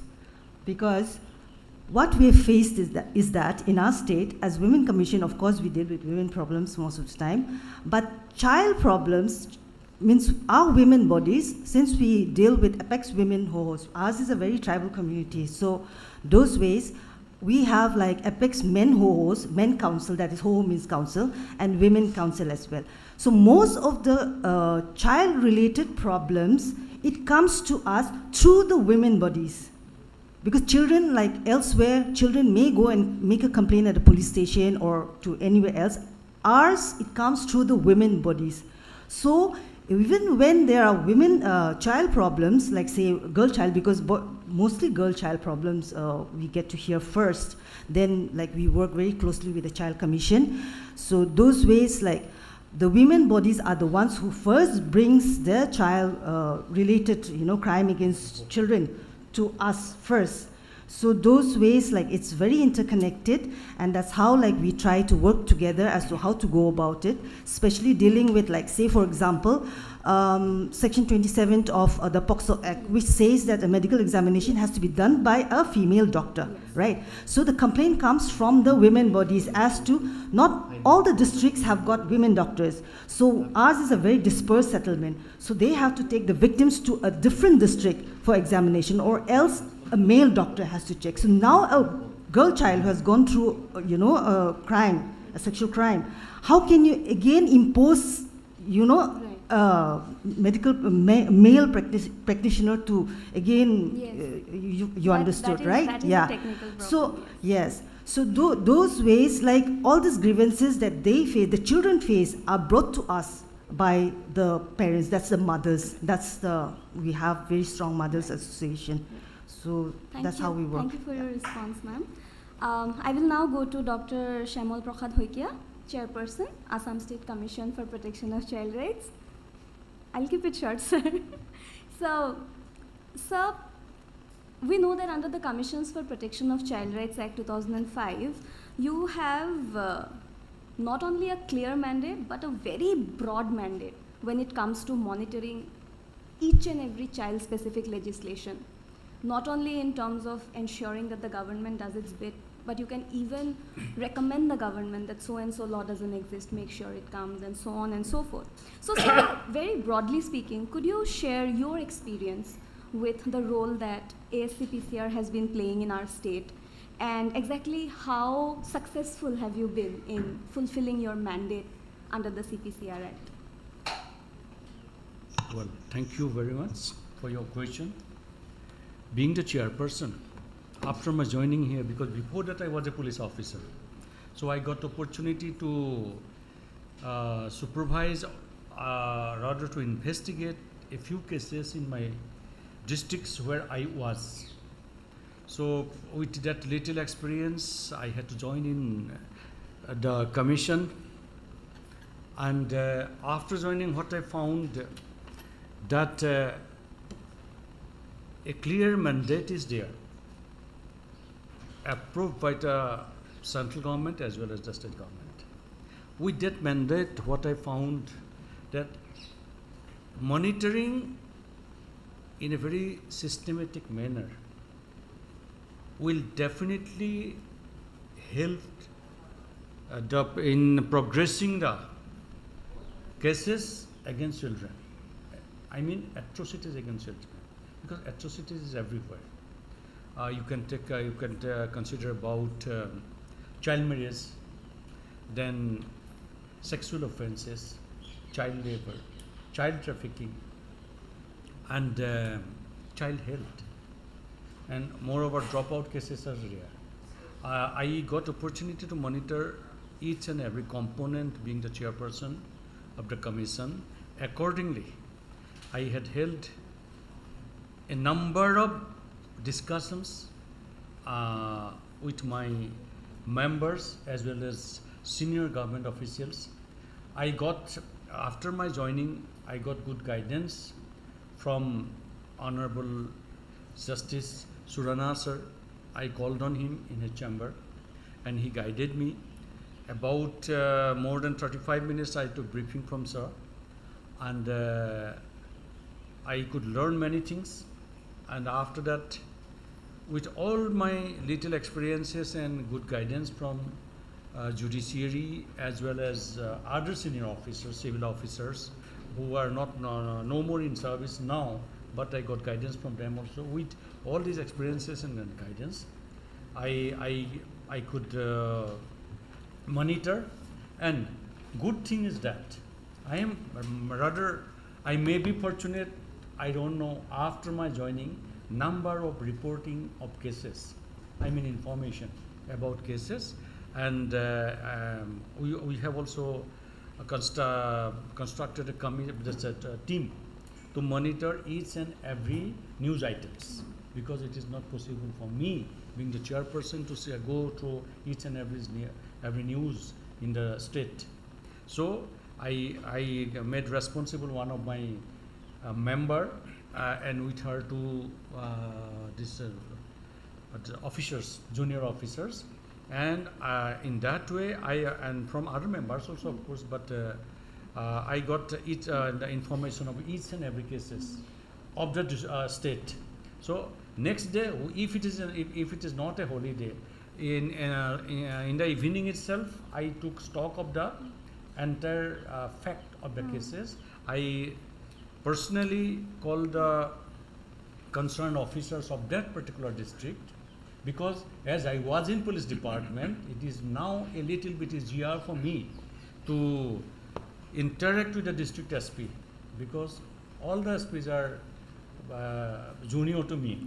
So if whenever I wanted to take stock of the fact, what had happened or what has happened, I get the information from the local SP itself, Right, sir. then other officers also who are responsible in the district, and I have got the numbers of each and every officers, responsible officers, even in my residential office chamber I also. think that's a great initiative, sir. Helps you fulfill your other mandate of taking suo motu cognizance of matters. Yeah, but that is what. Yes.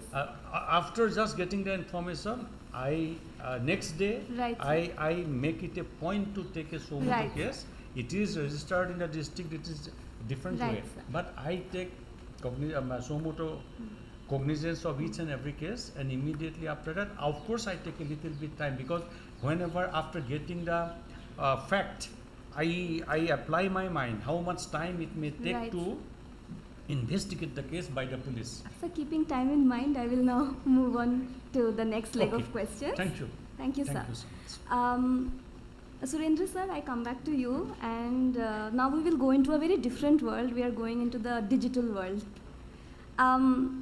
Sir, everybody here will agree that cyber crimes are on the rise. And of course, we are talking about girl children today, but our boys are equally vulnerable. I mean, I think everyone has watched the Netflix series called Adolescence, which has brought to fore how toxic masculinity and the incel culture have made lives horrible for boys.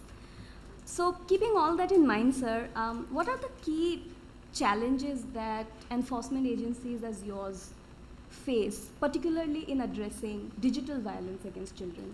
And how are you tackling? Because the cyber world is very dynamic, it pretty much changes every day.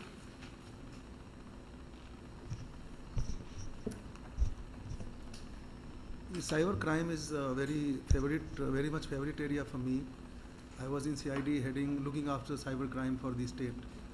So I have some field experience of happenings around the state. Just think of a soldier who knows how to fire his gun but does not know how to defend himself if enemy fires at him. He is sooner or later going to fall down. All of us, most of us are like that only with our smartphones. We know how to use a smartphone, how to take different apps and use it, but we are very helpless when somebody is targeting us. So this is the state of affairs of most of the users. So awareness is one aspect which is hugely important for curbing cybercrime. Awareness about, among the children, among the users, and also awareness of the parents. Parents should define rules, set limits for use of smartphones and digital devices. But instead I have seen that parents encourage children to use smartphone for various purposes. One guest came to me, he was in some difficulty, he was running from doctor to hospitals. The child was given a smartphone because the mother was finding it very convenient. When the child cries, giving a smartphone is the easiest way. The child only listened and did not find the opportunity to talk. So the child has speech difficulty, cyber autism. So these things are happening. Now awareness after awareness, the reporting is a problem. There should be awareness, and awareness has been created how to report cases of cybercrime. And once the cases are reported, very few cases are solved because of different tactics used by the cyber criminals. You would have heard about darknet. These are some of the methods through which anonymity is maintained on the part of the cyber criminals. So cracking cyber crime cases is difficult. Lot of forensic support, tools, technological support, and training is needed. So training of investigating officers, empowering them with tools, technology, know-how of a legal framework, procedures is very required, and matching forensic support. You would be happy to know that in the state of Assam, we have 2 cybercrime police stations. One is with CID, another is with Commissioner of Police. And we have 2 cybercrime outposts, one in Dibrugarh, another in Silchar. And you know, cybercrime investigation requires minimum inspector rank officer. And there are some police stations where the head of the police station, the SHO, is himself a sub-inspector. So, and many inspectors are old, they represent the old generation, not much tech savvy. So these are multiple challenges, and coordination among stakeholders. The telecom companies, the banks, financial institutions, police, prosecution, judiciary, everyone has to come together, have to be on the same page. These are some of the ways in which we can, if not eliminate, we can reduce cybercrime. Indeed, indeed. My next question is now to Debashish sir, not as a member secretary of the Legal Aid Services Authority, but as a member of the district judiciary. So we know that there are several child-centric laws which statutorily provide for a time-bound process. But we also know the pressures on our justice system. And therefore, despite the best efforts, sometimes there could be a delay, reasonable of course. So in the light of this, sir, what are your key recommendations to improve not only the timeliness, but also the accountability of the justice delivery system, more so the quality of the justice delivery system, particularly for the girl child? See, one thing, this question is very pertinent. In the context of, suppose, POXO cases, there is a limitation. The judge should decide the case within 6 months, right? Within 6 months. 1 year. 1 year. 1 year, sir. 1 year. Yes, 1 year. So within 1 year, it is stipulated by the statute, right? So, if it is not done, so nothing is going to happen, but it is a violation of law. But we need to understand the circumstance, under what circumstances judges are working. If you compare the pendency rate and the number of judges, this will be the answer, I think. Because in one POCSO court, you will find approximately 500, 600 cases pending. Right? So how can we expect that in 6 months a case will be disposed of? Right? So these are the obstacles, hurdles, but still our brothers judges, sister judges are trying hard not to violate the law. Thank you so much. Just I want to add Yes, something here. Yes, Your Lordship. See, mandate of law so far relating to POCSO Act, the mandate is that it should be tried by a special judge. Okay? Now, mandate is also that it should be within 1 year. To synchronize the both, so you need a special designated judge for POCSO. And what is our present scenario? We are having designated judges of POCSO, but that designated judge for POCSO is also a designated judge maybe under NDPS. Yes. He is also working, he or she is also working as a district judge or additional district judge. And so an additional district judge court will have a pendency of not only POCSO cases, of NDPS cases, of sessions, of trials, of appeals, civil cases, succession cases. So when the law mandates you should complete it within 1 year, the other part of the mandate of law, that there should be special designation, also requires, and for that you need creation of special judges of POCSO, which is with the hand of the state, Yes. not with the High Court or the judicial system. Point well taken, Your Lordship. My next question is actually to the representatives from two human rights institutions. You are statutory human rights institutions. The Paris Principles provide a lot of guidelines as to how human rights institutions are supposed to function, and one of them happens to be on the point of convergence. So to Shamal sir, as well as to ma'am, my question is, do you believe in working in silos, sitting in your ivory towers?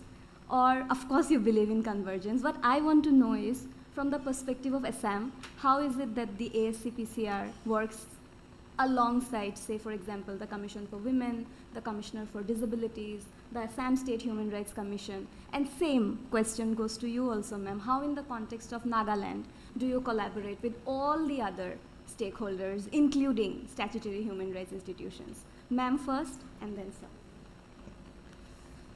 From my personal point of view, okay, I also have a child with special needs. My daughter is also autistic. So those ways, like, I'm a part of an NGO also, Parents with Children with Disability. So from my personal point of view, I see that there is lack of, what do you say? Cooperation, convergence between at least the disability and the women commission. With child and women, we are sort of like going hand in hand because of our bodies, women bodies, which they don't let us forget that we are very connected. But then with the disability, because many of the times the children with disabilities, the mothers are the primary caregivers, and they go through a lot, especially like with regards to their professional fields, also working and all that. So with that regard, like for example, like if we come to talk about children with disabilities, with special needs, especially with intellectual disabilities and all that, that sense of security in a mother, especially from my personal point of view, I don't get to breed, sort of like easily until she comes back home.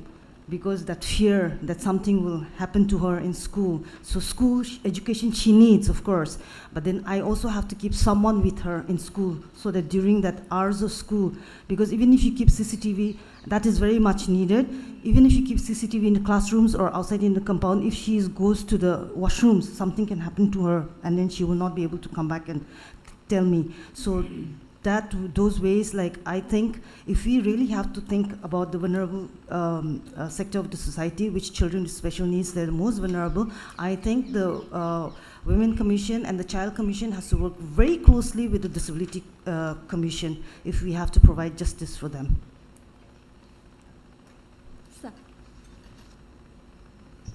Same is the case in case of Assam also. After my joining, I have suggested the concerned department, in fact our Honorable Minister of Women and Child Development and Ajanta Neog ma'am, I have also had a discussion with my friend Secretary Women and Child Development, Sri Pratham Majumdar Sahab here, he is sitting here. So there should be a collaborated effort with Child Protection Commission, Women Commission, and other district, state level and district agencies. We are getting tremendous support from SCPS under the leadership of Pratham Majumdar Sahab, and new officer has joined, Sri Mrs. Torali Das, our coordination. Because of our better coordination, I can boldly say better coordination, the district agencies are working working in with very understanding with some NGOs also. That part is, I hope, in Assam is giving good result. Right, sir. Point well taken, sir. So my next question is to Surendra, sir. And sir, it has a lot to do with your book, The Role of Duty Bearers in Child Protection. I must say it is a very well written book, and everybody who works in the child rights sector can not read it. No, I'm not praising him because I know him, it's really well written. So sir, in that book, you had talked about building a responsive and inclusive police system. So in that context, sir, my question is, how do you think our police system can be made way more inclusive, responsive, effective, and taking the word from Harmeet sir, empathetic in their approach to creating an enabling environment for children where, you know, they're protected from all kinds of violence, abuse, exploitation? Thank you. It's a very broad question. It's a very broad question. There should be adequate representation of women in police force. The MHA guideline is for 33% representation of women in police force. Most of the states are lagging behind, but you would be happy to know that Assam has the policy of recruiting 30% women in unarmed branch and 10% in armed branch, and as a result our representation of women has been on continuous rise. At the same time, we should go for establishing and strengthening child-friendly corners, women help desk across all the police stations. And since officers from Nagaland and Arunachal Pradesh are also here, I would like to share one of our experience. That recently we wrote to State Child Protection Society, Mr. Majumdar is here, for help us get Government of India fund for setting up of child-friendly corner across 329 police stations of the state. And we projected 40,000 rupees expenses for meeting the requirement of child-friendly corner per police station. And you would be happy to know, and thanks to him, that Government of India has cleared our proposal, and we would be getting fund very shortly for setting up and strengthening child-friendly corners in all police stations. It would be a huge push towards the cause of the children. So if other states have not done, they can also start the process for accessing Government of India fund. Then we should not look for fund. Child-friendly behavior does not require any fund. So everything is not dependent on fund. We can have child-friendly behavior alongside the child-friendly corners. Only physical structure would not do anything. If the person inside the child-friendly corner is drunk, is foul-mouthed, does not treat children well, then it is a tragedy of sorts. So I think these are the aspects which require our attention. We should not sit idle and wait for the children or complainants to come and approach us.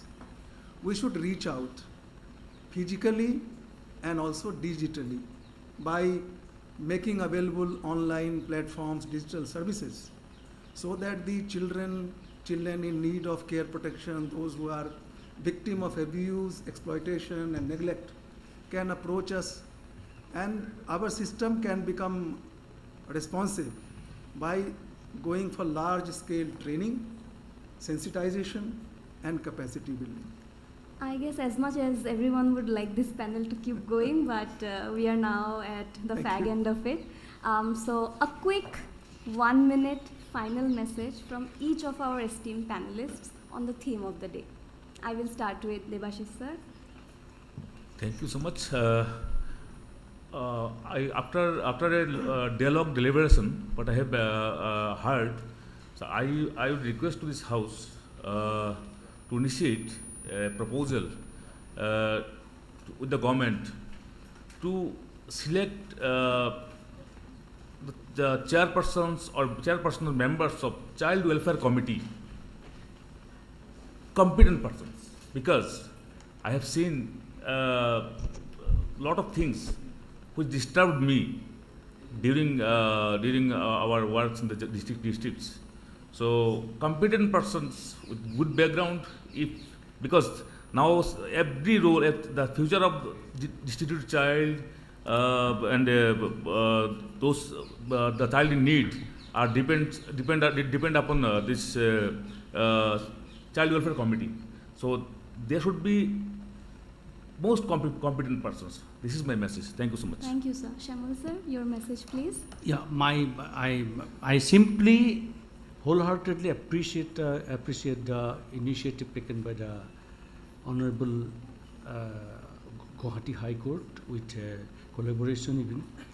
But I hope this type of interaction should be at least twice in a year, so that everybody will be well acquainted. It will be easier for everyone to get the knowledge. Thank you, sir. Thank you, sir. Akokla ma'am. Thank you. I hope something positive comes out from all this discussion, everything, and it's not just talk. Yes. So hoping for some positive results. And Surendra sir, please. This is a huge opportunity, big platform, all stakeholders are together. We should have system approach. It's just like human body or an engine. If all parts, all organs are not working, then the system cannot go ahead. Even if one organ or one part is defective, the entire engine's efficiency would go down and it would not deliver. Similarly, if we have to do something for the cause of the children, we have to come together as part of the engines, as organs of the body, and deliver. That's my message. So in way of conclusion, I guess this House will agree with me when I say that ending violence against the girl child is obviously not merely the responsibility of a single institution. It is in fact a collective duty, and that is the sense that all of us got from the deliberations so far. So be it the judiciary, be it the law enforcement agencies, be it our statutory human rights institutions and everybody else, their true strength actually doesn't lie in working in isolation, but rather in collaboration, accountability, and perhaps sensitivity even.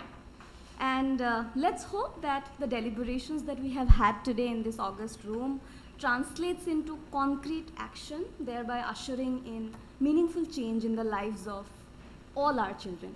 And with that, I now hand over the mantle to your lordships, the chairs of this session. Okay, I'll shorten the things. So, during last 1 hour, isn't it? So I have just taken note of 4 things which according to me has emerged.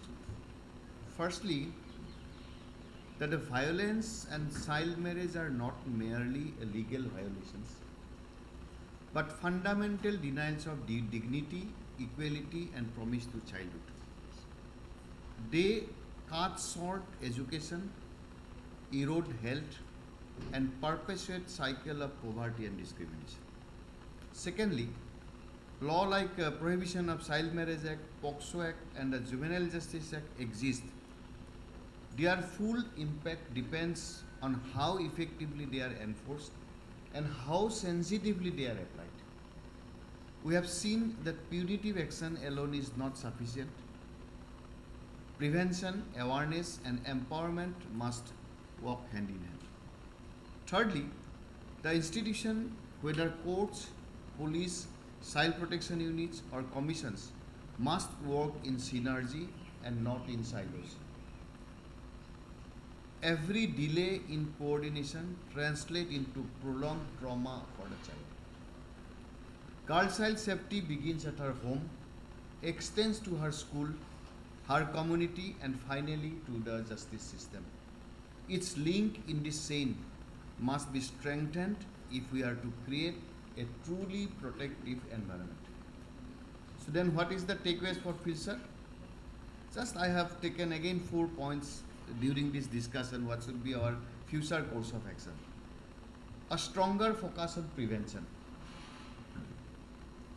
maybe through universal birth and marriage registration, then retention of girls in school and awarenesses in families and communities. Secondly, renewed commitment to child-friendly justice, ensuring time-bound trials, trained judges, survivor support. Then empowered statutory institutions like child welfare committees, protection officers, etc. must be given the resources and authority to act decisively. Secondly, community partnership, faith groups like this HOHO, tribal groups, then women's collective, youth leaders and their allies must be incorporated in reshaping the social norms. To conclude, just I will say that let us hope for a bright future. Your lordships, as we were running out of time, I thought that, we could do away with the open house discussion, but if your lordships permit, can we just take 1 or 2 quick comments from the house? Yes, Miguel. Good afternoon, Honorable Justice Chaudhary, Honorable Justice Goswami. Again, I'm Miguel Das Kuya. I'm a child rights activist from Guwahati, Assam. I just had another question / submission.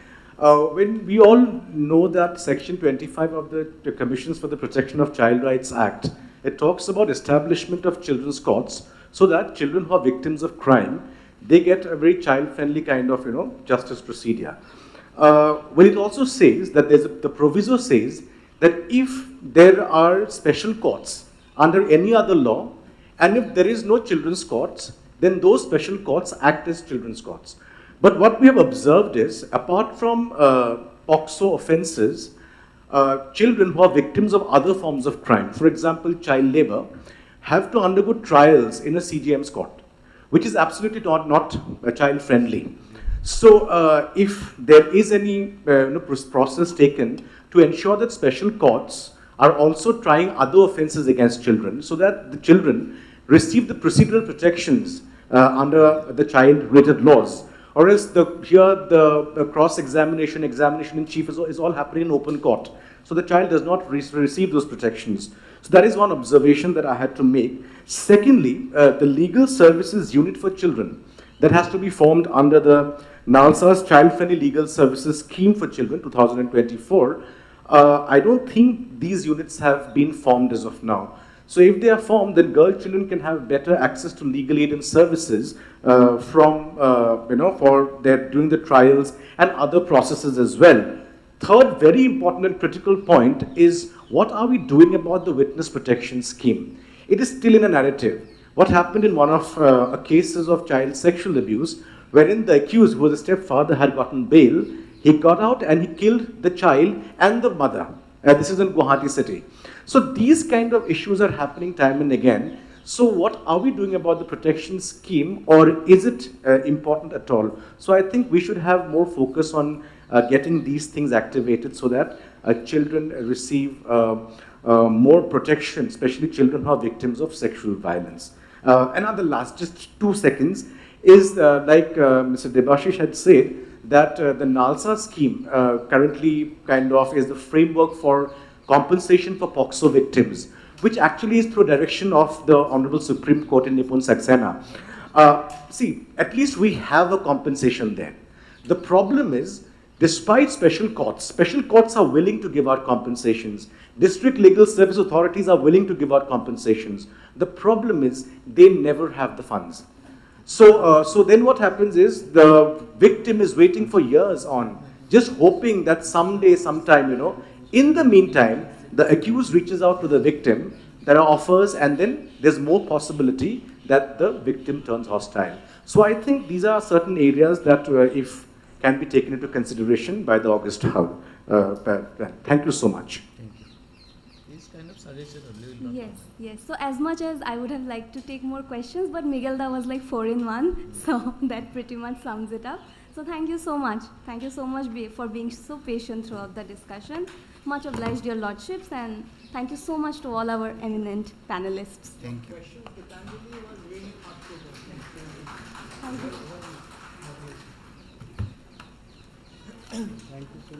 While there is a change in guard, I would just respond to, since there is a change of guard, we have 2 minutes time. I would just respond to, you can just respond to Mr. Miguel. Yes. I'll just respond in a minute to what you said. Number one, about the trial of labor cases in the CGM court. You must also know the scheme of the Act, which prescribes that it's a magistrate tribal offence. So it will not go to the special judge where the jurisdiction is already there by the Act. So that is a grade 1 level tribal cases, and this is grade 3 judicial officer tribal cases. So that's one.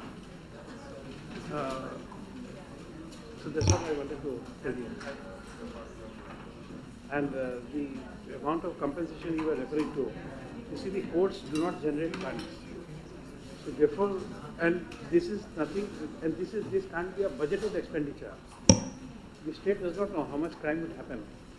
So it takes some time because the state government does not know the difference between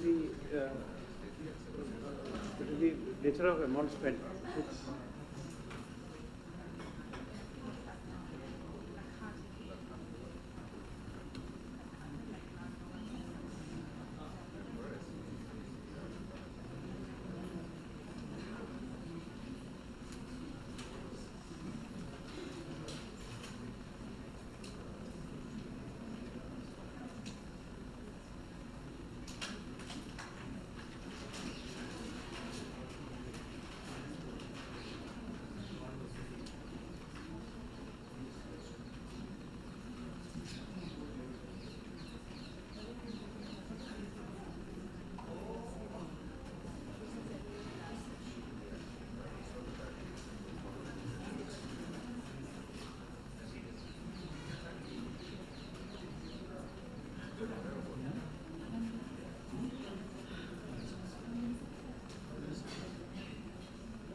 We now move on to session 5, which is a panel discussion on the theme listening to the practitioners, implementation, process, progress, challenges, and opportunities.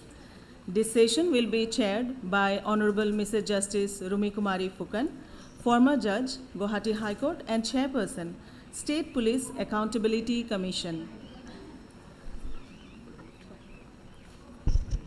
As panelists for this session, we have with us Mr. Partha Pratim Mazumdar, IS, Secretary, Women and Child Development Department, Government of Assam; Ms. Tripti Ari, Additional District Session Judge, cum Special Judge, POCSO, Borpeta; Nyoko Akami, Member Secretary, Nagaland State Legal Services Authority; Honlak Lukham, Member, SCPCR, Arunachal Pradesh; and Ms. Enakshi Datta, Convener, Interagency Group, Guwahati. May I now request the moderator of this session will be Dr. Maithili Hazarika from the Department of Clinical Psychology, Guwahati Medical College. May I now request the members of the Women and Child Development Department and the Guwahati High Court Registry to kindly felicitate the dignitaries on the dais.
I now have the honor of requesting Dr. Hazarika to kindly initiate the panel discussion. With your permission, Madam, shall I begin? Good evening, everyone. I think it has been a heavy day. I hope everyone is awake, and I'll make it short too, and a little bit friendly and lively more so, I guess, so that we can feel empathetic towards the topic rather than more, theory-based or intellectual-oriented. So today's session, the session is on listening to the practitioners, implementation, process, progress, challenges, and opportunities. So I come from the mental health domain, so I have seen that from the very beginning today, from the first lecture psychosocial aspects is given prominence by everybody. I mean to say each and every person had brought in the mental health domain. But sadly so, the mental health survey, Government of India, which was done in 2015-16, had shown that the mental health crisis is significant. It's like around 13% of the population has mental morbidity, that is a lifetime morbidity, and 10.6% is current prevalence of mental health morbidity. That was before pandemic again. And when we see now after pandemic and before pandemic, people say, you know, my child was never like this before pandemic or before COVID.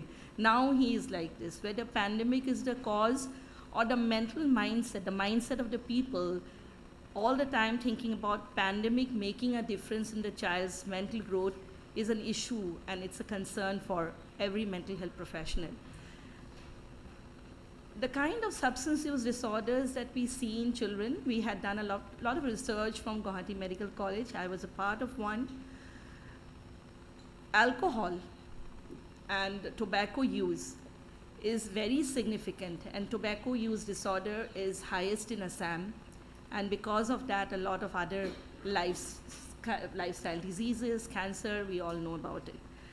But when we talk about substance use disorders, a lot of other comorbidities also is there. ADHD, as Miguel had pointed out, a lot of behavior problems, violence, aggression is due to, again, substance use disorders.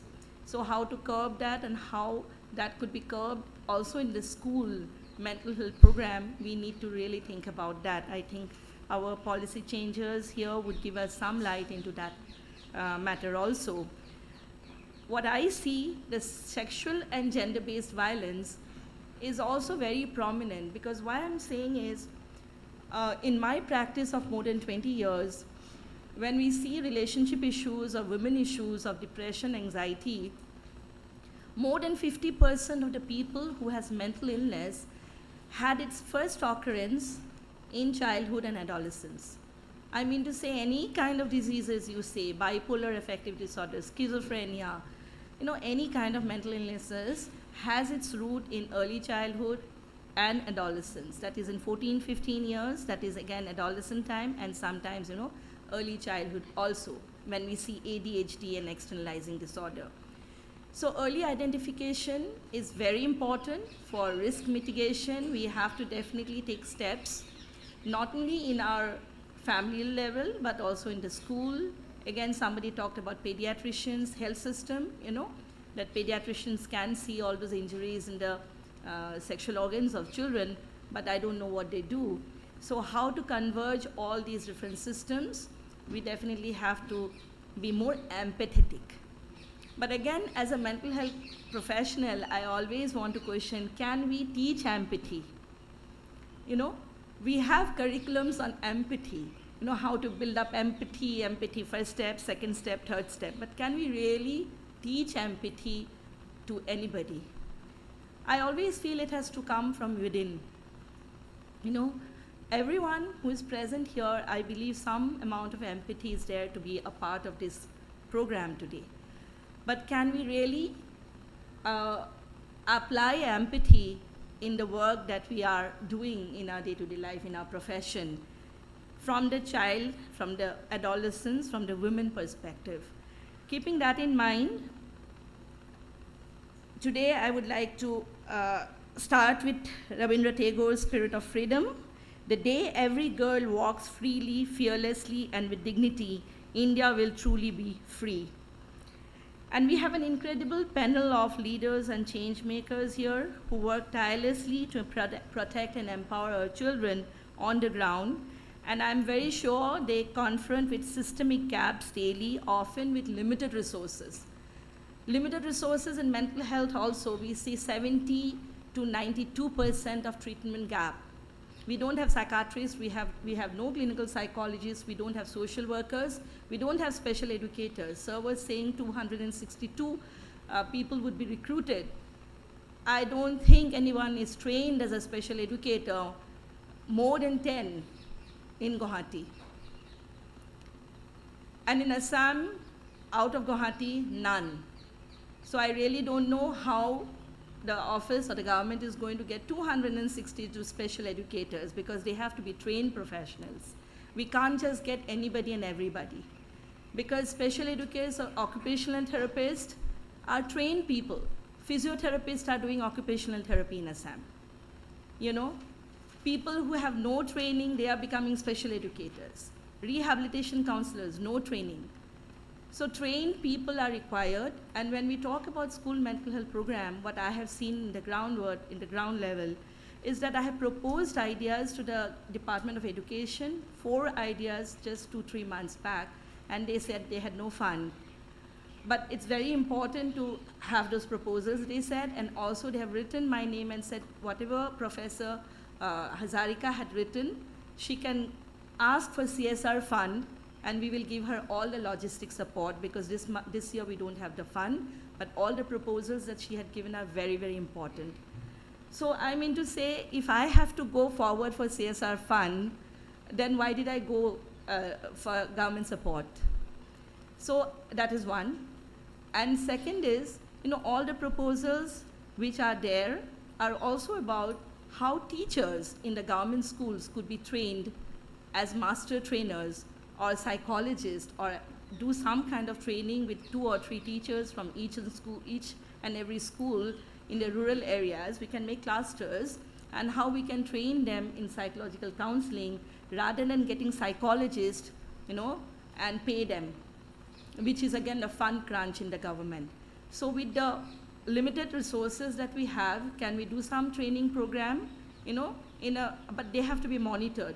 Training program cannot happen in only once. So many training programs have happened, even in women and child development I have seen in sexual and gender-based violence, but there is no monitoring, there is no mapping about how they are doing it. They are trained once, and after that they are not monitored or they are not mapped. So these are certain systemic gaps, what I feel, because we are doing a lot of work, but the accountability, the monitoring, the consistency, and you know, training again and again, because mental health issues is not one-time training program. The issues are developing each and every day, each and every month. So how we can train people in a consistent manner, maybe 3-4 times in a year, same group of people or more group of people. These are the things I think the policy level makers have to think about, because I'm talking from the ground level. Keeping that in mind, I just wanted it to be a little bit light, not very demanding. I invite a memory or a moment from each one of you. Why are you inspired to work for children, and why are you in the public service?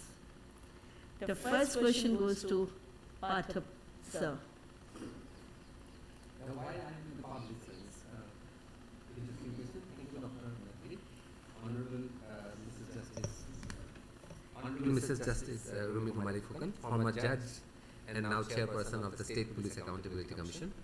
My fellow panelists, Dr. Maithili, honorable esteemed judges of the Guwahati High Court, distinguished guests present from all 3 states, dear friends. Interesting question. I mean, why did I join public service? It was several years ago, many years ago, 4 years ago to be precise. When I was doing my bachelor's, my fellow students, they said that, what about the civil service? And that journey began at this very administrative staff college when I got enrolled for the IAS preliminary exams. Took training here, appeared, I mean, matter of frankly and honestly admitting, appeared 4 times at the civil service exams, UPSC, cleared the mains 4 times, went for the Viva 4 times, did not make it. And before that, in between, Honorable Justice Surana will know, in between I got into the Assam Civil Service, secured the 4th place in the exam, and joined the public service. That about answers your first question. The second part, I mean, how did I get into the child protection system? Yes, over the years since 1992, I have been posted in various departments, in various field assignments as Deputy Commissioner, as Additional Deputy Commissioner. I was SDO Civil in a beautiful place, Margarita. Ended up being DC Kokrajhar during the COVID pandemic. And finally, in 2021, I got posted to the to the social welfare department, which later on got bifurcated, and that is how I have been with the child protection mechanism. Earlier, I was looking after the Anganwadi services part, but when I was posted as member secretary of the State Child Protection Society, this is about 3 years back, I came into this system, and ever since I have tried my best within the time possible. Whatever time is possible, I mean, I have devoted myself to implementing the various provisions. I know I may have failed at several ventures which I undertook. I may have succeeded partially in some, but then I also at the same time do feel that I have made a difference to the system. And I hope in the coming days, with the support of everyone concerned, I think we'll reach greater heights. Assam, I mean, I can speak on behalf of Assam. Assam is today at a stage which is much better than what was during the pre-COVID days. Thank you very much. Keeping that in mind, sir, Assam's work on ending child marriage has inspired many states, and a lot of states are quite motivated to learn from this model. So could you share some examples about prevention, enforcement and empowerment that you had undertaken to bring together all of them to show this model? Yeah, first of all, with Justice Arundir Chaudhary here, I'm not going to use the word police crackdown or crackdown. I am now going to concentrate on the preventive measures. And as Sir had very elaborately pointed out, that police action is not the answer, preventive action is the answer. So, having regard to that, and I knew this would come up, so I had already written down some points in anticipation, which I am now going to read out. So on the prevention part, I am also keeping this discussion a little lively. I am not making it serious. Of course, safeguarding the girl child. As the father of 2 beautiful daughters, I am myself very concerned with this subject, but still keeping the topic lively, as stated by Dr. Methili. So first is raising awareness and advocacy. In my presentation, I had referred to the Bal Sabhas. I mean, that we are doing on a very large scale in the field, organizing these Bal Sabhas, where the community members get together along with our officials to teach the children about what are their rights, what is the right step for them in life. I mean, these kind of steps at the community level is helping.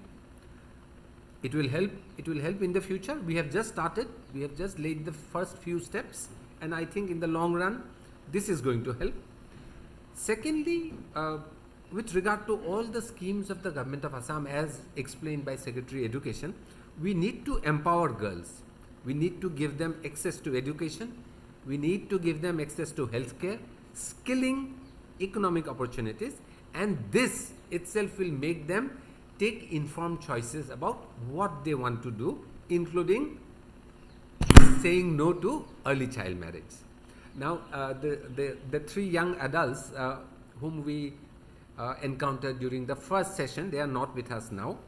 I mean, if we look at what they had said during that session, that they were forced, that one of the girls who said that she was forced to marry at the age of 16.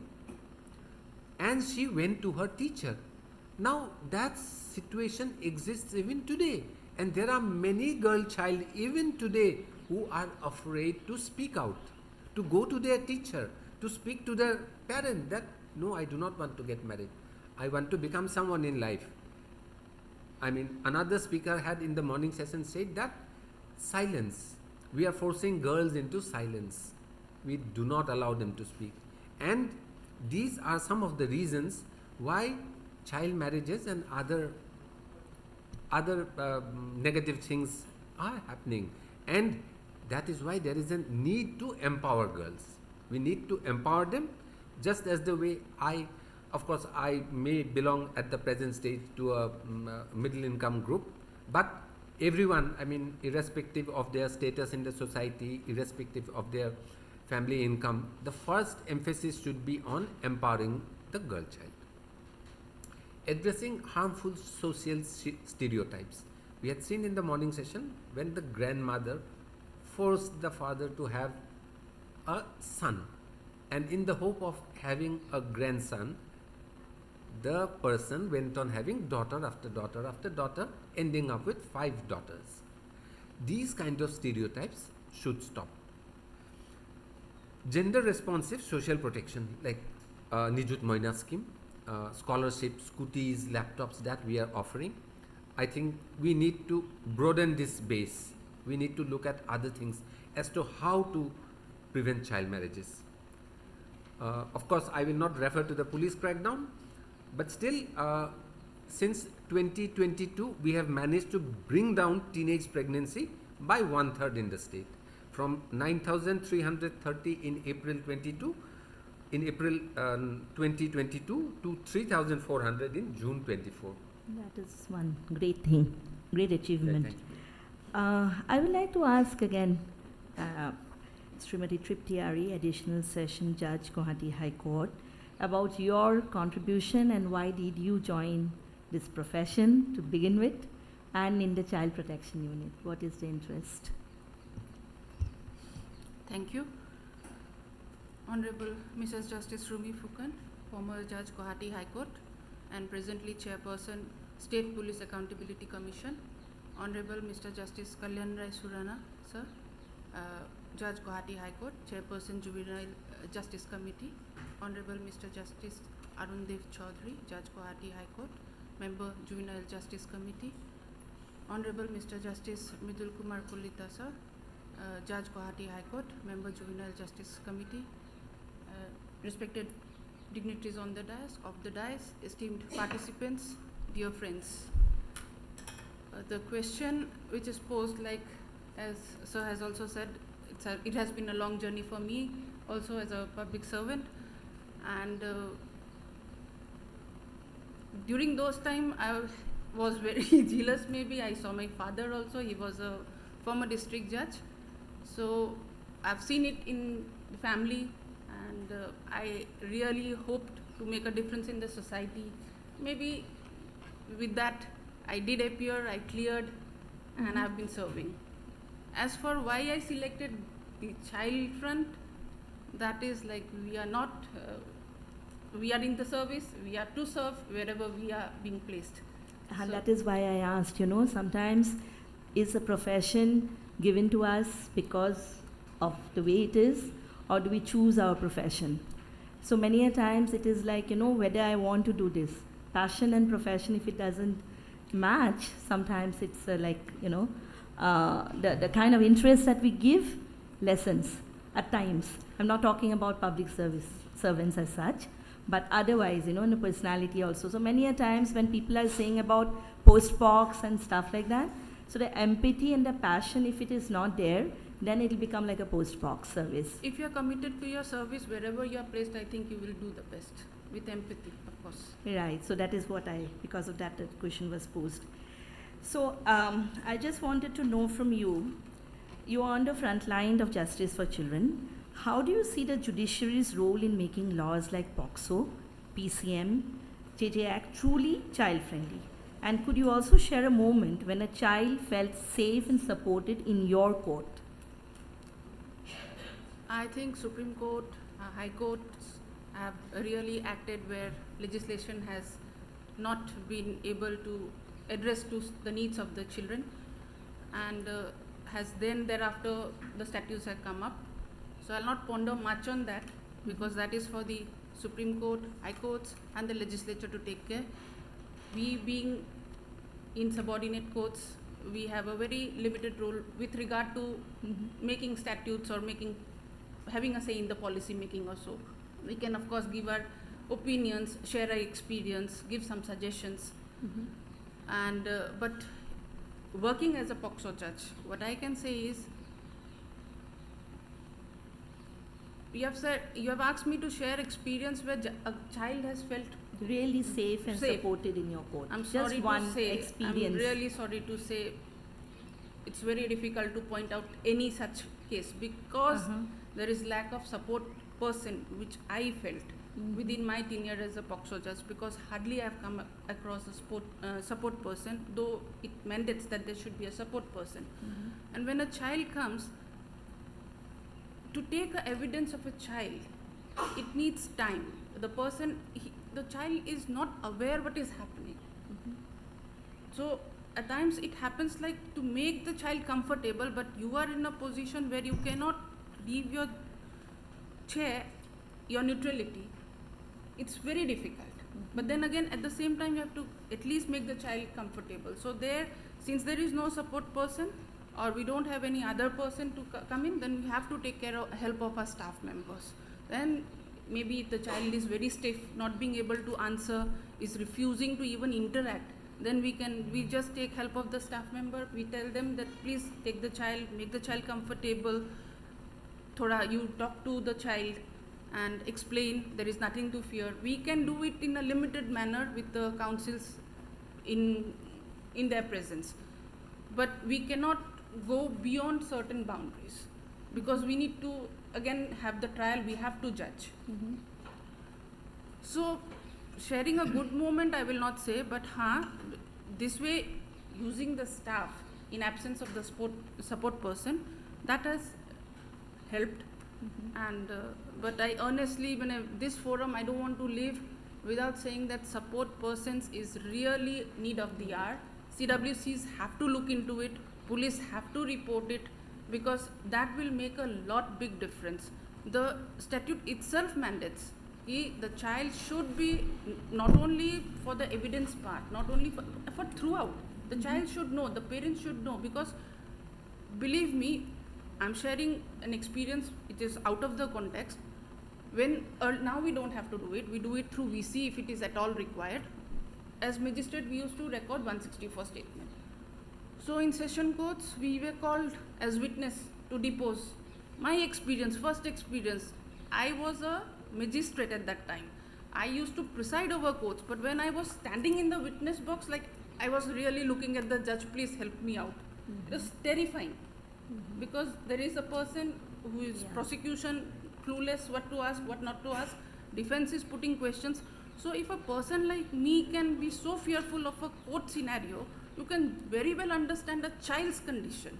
Yeah, so that is why I was just thinking about some SOPs or structured module of communication and art of asking questions and to know what to ask and what not to ask, So that is from the ground level. Because many a times what I have seen all the POXO cases when they come to me, that sir had spoken about re-victimization and stuff like that. So the questions that are put forward to the child by somebody before me had made the child so petrified and had gone through so much of trauma that by the time the child comes to me, is numb and totally dumb. I agree. So that communication and the art of counseling should begin from day one, from the first responder. So that is what came out when you shared this. Recording evidence, we have vulnerability witnesses guidelines that is there in place. But presence of a support person, that will go a long way. Because the person will be neutral. He'll explain everything to the person who is affected, the family members. They'll know what is the process, why they are being made to go twice or thrice there. Yes, and many a times what we have found is the perpetrator is there and the victim, the child also is there in the court, and he shows certain signs and symptoms to the victim, that aggression, and because of that the child victim doesn't say anything in the court. Nice. So the perpetrator and the victim cannot see each other in the court according to POXO law, I believe, but that is still prevalent. So I think this is one thing that we have to keep in mind, the guidelines, the training programs and the communication guidelines, how we can make it happen. It comes out in your response. If I'm allowed to say, in all our cases, even though we have infrastructure constraints, I don't think we allow victim to be seen by the accused. We don't allow that. We make makeshift arrangement, temporary arrangements, even despite the infrastructure constraints. Right. But we have instances where it is said ki, ठीक है, court तो ठीक है, you have done your part, the person has not seen the victim while deposing, they have heard it, the rules have been followed, but when they go out of the court, then they sit in the same vehicle and they go. Yes. That part is beyond our control then. Yeah, so I think these are the things that we need to keep in mind. Here a few points. Yes, ma'am. Because earlier I was also a district judge prior to elevation to the High Court. At that time I also used to take the evidence of the child. And generally, when a child come, we used to take in the chamber, not in the open court. Then she said because of lack of support person, it is difficult to record the evidence. But and being a judicial officer, it is also difficult to across certain criteria. But to my mind, I would suggest, since the government has taken up certain SOP, etc., to how to record a witness and the SOP regarding the support person, etc., but we have to go on with our works. From that point of view, what I used to do at that point of time, as soon as I see a child before me, I feel like sister, like mother. I come to this point. Then I handle the child so carefully and used to bring her to my side, standing nearby, and sometimes I petted her out. And used to offer toffee also, which is kept in my drawer. Then usually she became comfortable and open her mouth. Sometimes she is very difficult to say, found it very difficult to open her mouth to say all these vulnerable things. But gradually she feel comfortable and she made her statement, whatever in her mind. So I want to suggest to this officer, so till the government come up with all these technicalities, so we have to handle the child very carefully, because a child is lovable by all. As a like flower, as a child. So we love all the child and we cannot tolerate any sort of molestation, etc. to the child which has come up, which has to come up from the school, from the house to the court, is a real very pathetic scenario. Yes, ma'am. So we have to handle it very carefully and sensitively. Yeah. That will solve that. Thank you, ma'am. So a question to Enakshi. So you are in the interagency coordination group and you are from the civil society organization. So from your perspective, what do CSOs bring to child protection in Assam that no one else can?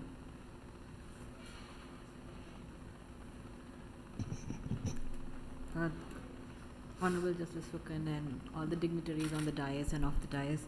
I think for any act or any government policy, there are three aspects to it.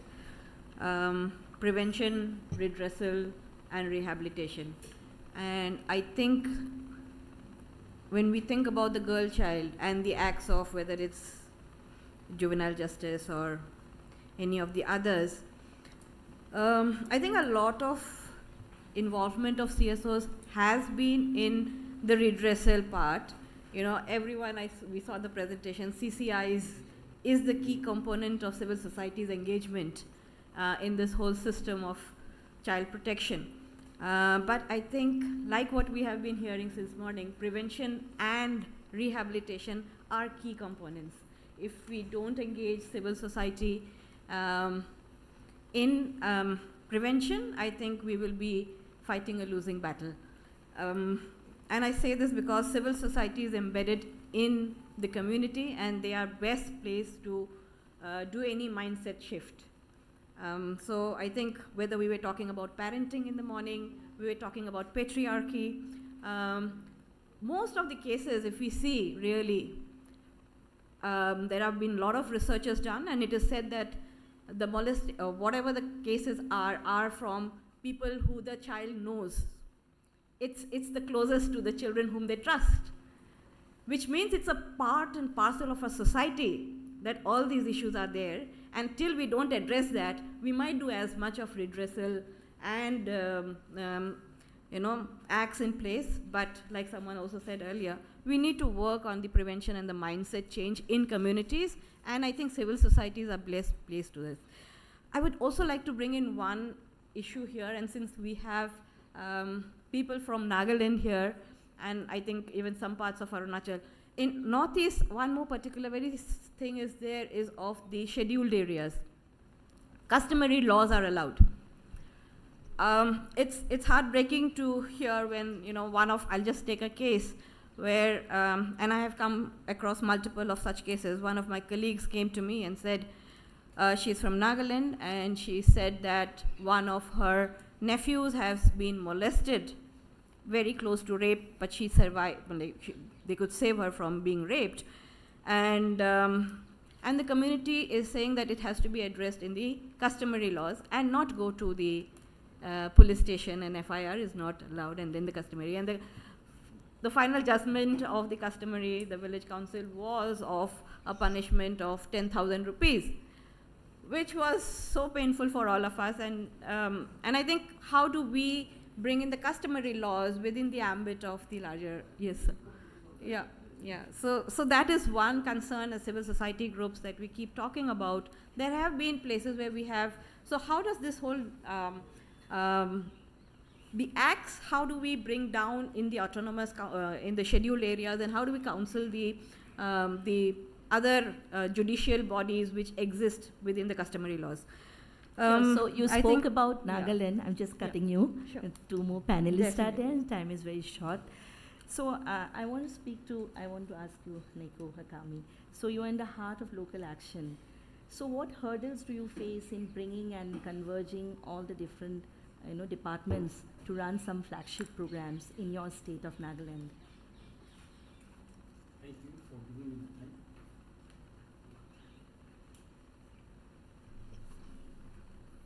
My Lord Justice Rami Pukam Kumari, my Lord Justice Honorable Kalyan Ran Surana, Chairman, Judge Committee, and Executive Chairman, Nagaland State Legal Services Authority, Honorable Mr. Justice Arun Dev Chaudhary, Honorable Mr. Justice M.K. Kalita, my panelist member. First of all, I want to say a little about me. I got into this service in the year 2013 as a direct recruit in grade 1. That time, Honorable Justice Kalita was working as a principal secretary in the principal seat. That time I came and joined the service. Having served the judiciary for more than 12 years, I have also presided as a special judge for POCSO. And one of the experience which I have, I happened to come across one victim, a minor victim who is completely disabled, who cannot speak at all. So since we happen to be the same people, we communicate through action. So in that way, when I'm inquiring about the availability of any psychiatrist, there is nobody again. So we could manage to talk to each other through action. In that way, I could conduct the trial and I could complete the trial. And of course, the accused was convicted. But what I'm trying to say is that even in the context of Nagaland, there are no psychologists or psychiatrists to this kind of disabled victim minors. And for which Lordship have already correctly said, the Department of Finance, the Finance Department must be included in the days to come in this kind of gathering, because of paucity of funds, many infrastructures which are desired are lacking. Even the vulnerable witness deposition center is completely not there. So we put the accused standing on the dock. We let the accused see the face of the accused from the inside the chamber. So that way, in this way of practice, we conduct the trial in Nagaland. And as a member secretary of Nagaland State Legal Service Authority, I joined only last year. I joined in October last year. And the High Court have given me the responsibility. I try my best to work for the cause of access to justice. As already shared by my counterpart, Assam member secretary, we move around to all the corners of the society, to NGOs, to stakeholders, and we actually have organized programs physically, also distribute pamphlets, booklets to create legal awareness to all the people. And there is also one special scheme recently launched by NALSA called Sati. Under this scheme, Sati, we are to go and do Aadhaar card for even the children. Aadhaar card documentation for destitute children in order to access those kind of schemes provided by the state government.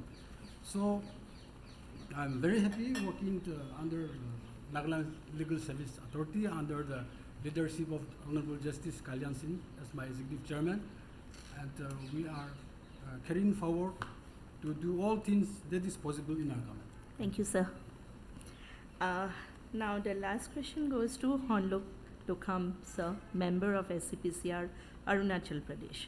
So can you also share some program that you have done that made a lot of difference to girl child in your tenure, sir?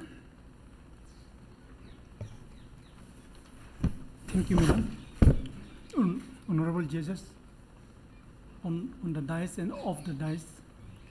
Actually, ma'am, you have not asked me how I came to this That is also important to know. Child Right Commission. Yes. Actually, I'm not that expert in child right studies. I have not learned much about it. But actually, I'm also a kind of orphan.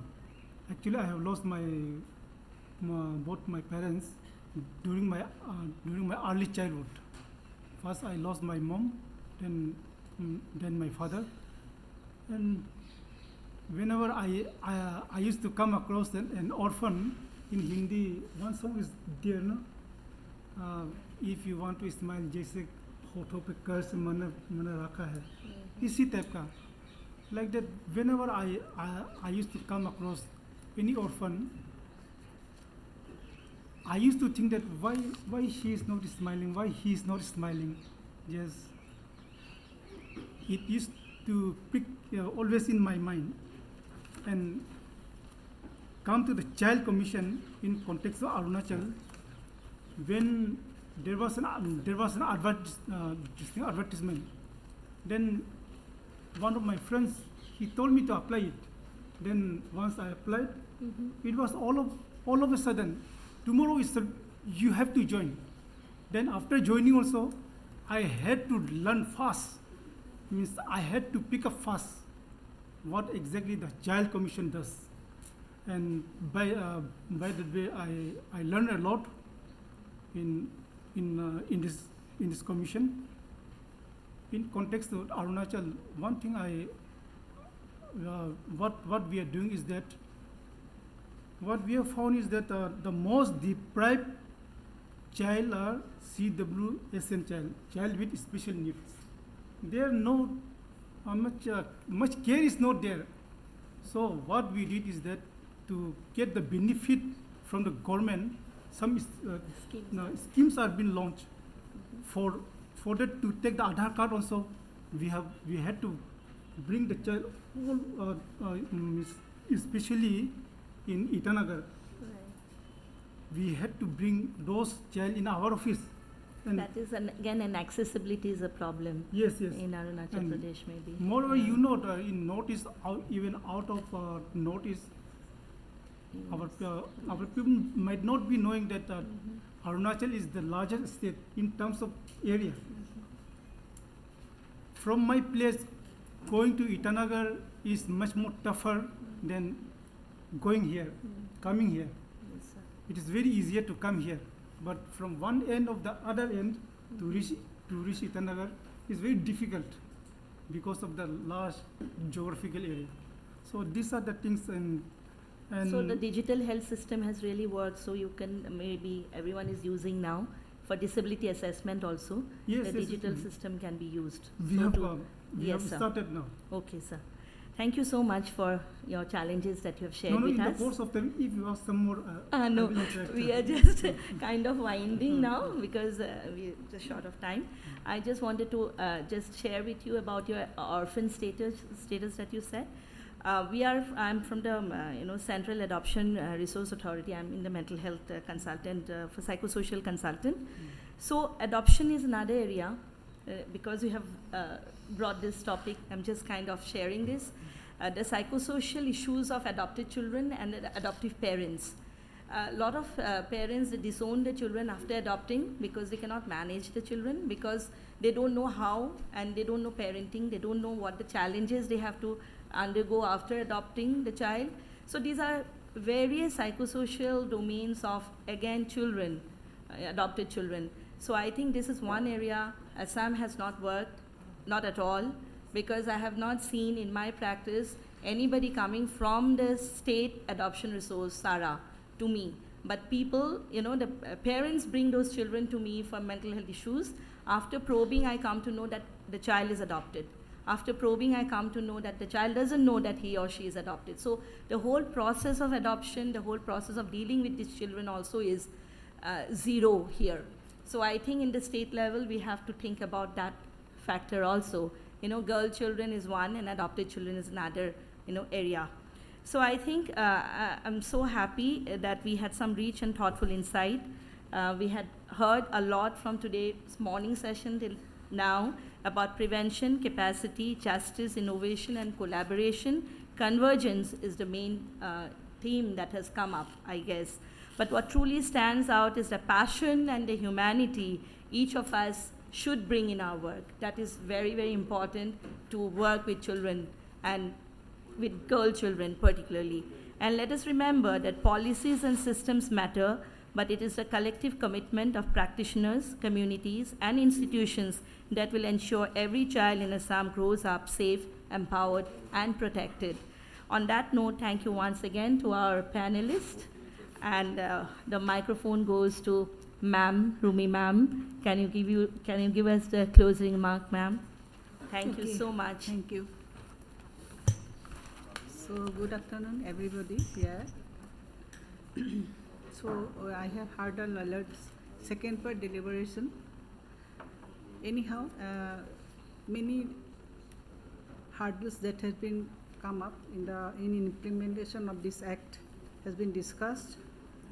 And this panel discussion was regarding implementation process, progress, challenges, and opportunities. So I have summed up some sort of things herein for deliberation. Perhaps it will cover everything in this conference. So this act was enacted to provide care, protection, development, and rehabilitation of the children in conflict with law, as well as child in need of care and protection. However, despite progressive framework, there are many difficulties and challenges in its implementation. This can be grouped into legal, administrative, social, and practical issues. Institutional challenges that can be evidenced that inadequate infrastructure.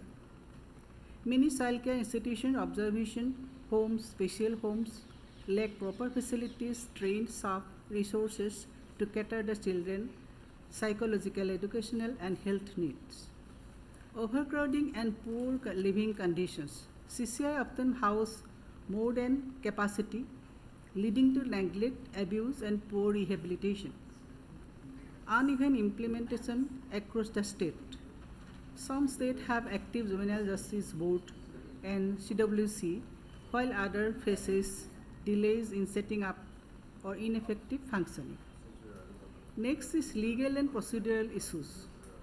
Delay in disposal of cases. As has been discussed earlier, there is some unreasonable, unexpected delay in disposal of JJB, and reasons are explained also by our officers. And this burden is to the government itself to create more courts to handle such cases so as to avoid delay. Then transfer of juveniles to adult courts. The 2015 Amendment Act allows children aged 16 to 18 accused of heinous crimes to be tried as adults. This creates ambiguity and raises concern about the child rights versus public safety. Weak monitoring and accountability that has been discussed in this August, perhaps we need not to say. Then human resource and training issues, lack of trained personnel, probation officers, social workers, counselors, police officials often lack child psychology training, leading to insensitive handling. High turnover of CWC, JJB member staff result in discontinuity.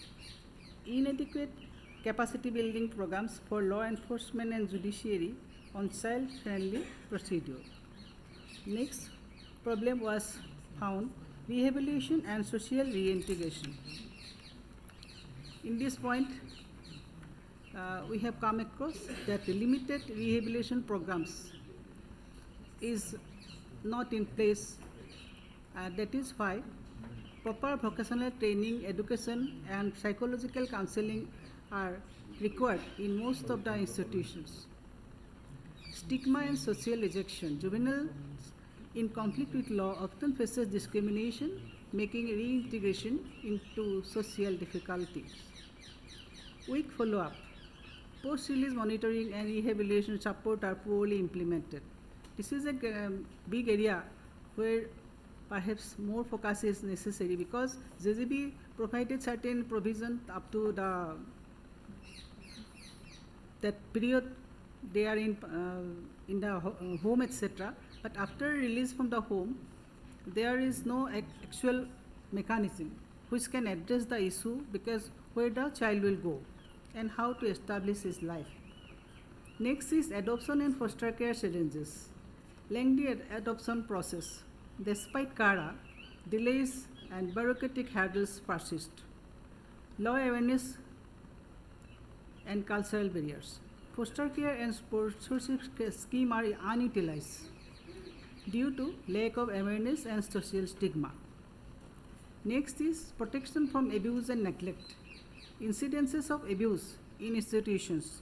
Report from NCPCR and NGOs highlight abuse, exploitation, trafficking risks inside the CCIs. Weak governance, weak grievance redressal. Children have limited means to report abuse effectively. So redressal is generally lacks proper attention of the authorities, because children generally have to speak through some others but not by themselves. Next, societal and structural challenges. Lack of awareness, communities, facilities, and even law enforcement are often unaware of the rights and protection under the JJ Act. Next, poverty and child labor. Large number of children in need of care come from socio-economically vulnerable backgrounds, training systems. That is why the children, even we pick up for their child labor, adolescent labor, but they again return back to their own that field by the parents itself for earning purpose. That is a big challenge. Now the coordination gap. Multiple stakeholders, police, judicial, child protection units, NGO often fail to coordinate effectively. So these are the points, the challenges that has been that is the issue in this conference. Next is, now we can pose a question here: how can we resolve all these issues? Some suggestions that can be put forward. I have summed up all this because the time is going on. So resolution of challenging the implementation. So something more to be done by all the stakeholders. First one is strengthening the institutions, infrastructure upgrade, improve facilities in the child care institutions, observation homes, special homes to meet the UNRC standards. Next, standardization of care, strictly enforce the Model Rules 2016 to ensure in uniformity across the states.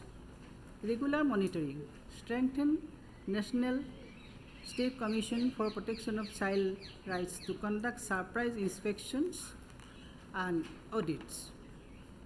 Next suggestion will be legal and procedural reforms, speedy disposal of cases, establish more juvenile justice boards, child welfare committees, ensure that they are fully staffed, and mandate time-bound disposal of enquiries.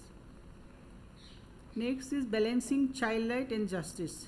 Revisit the provision of trying these juvenile and adults. Ensure it is applied with utmost care, guided by child psychology expert. Stronger accountability. Responsibility should be fixed on the district magistrate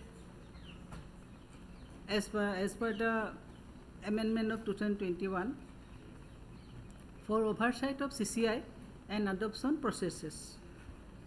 Next is human resource development, capacity building.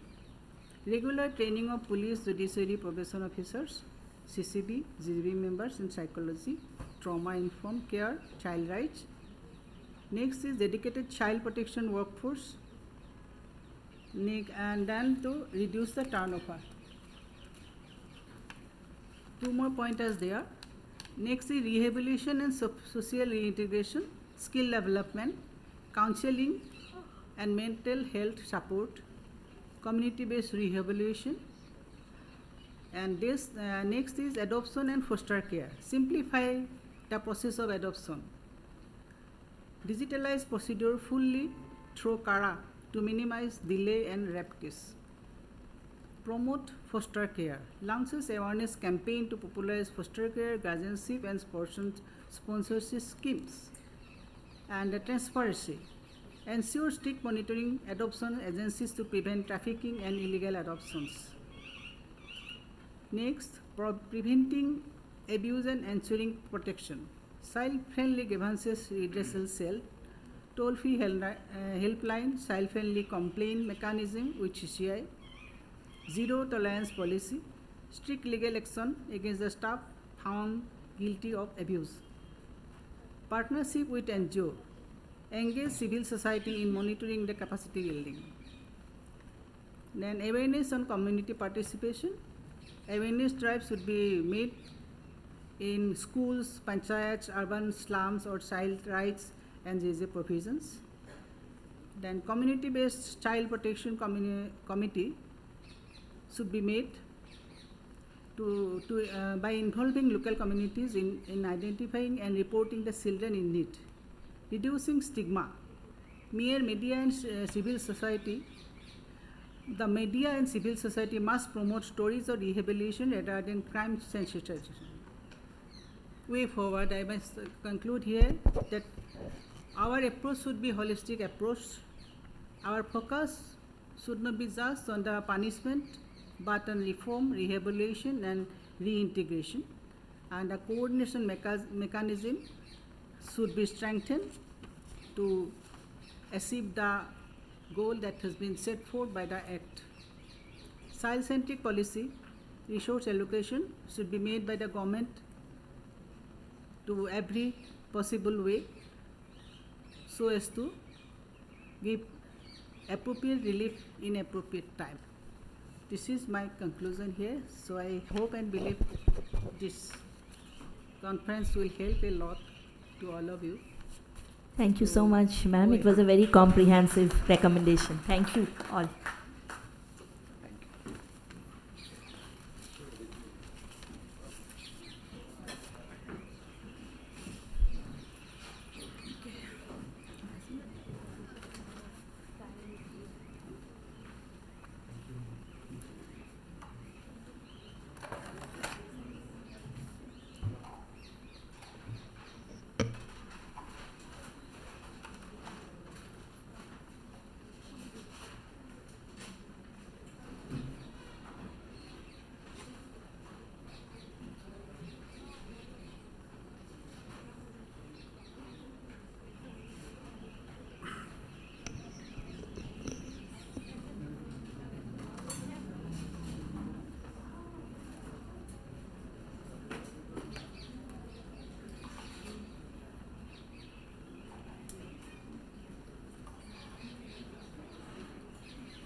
We'll now have the concluding session.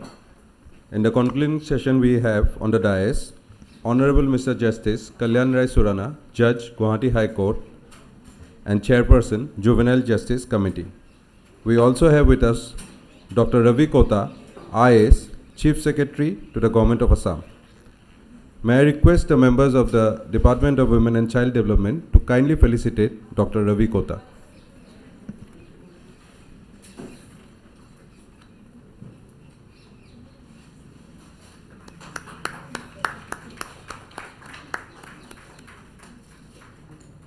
due to paucity of time, the participating states of Arunachal Pradesh, Nagaland and Assam are requested to present their key action points in a written format so that they can be distributed later on.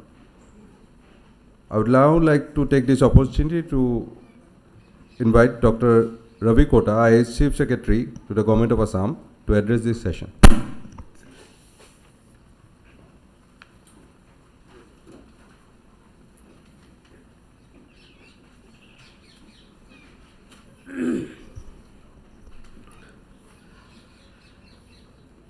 So good evening everyone, and Honorable Mr. Justice K.R. Surana, Honorable Judges of Guwahati High Court,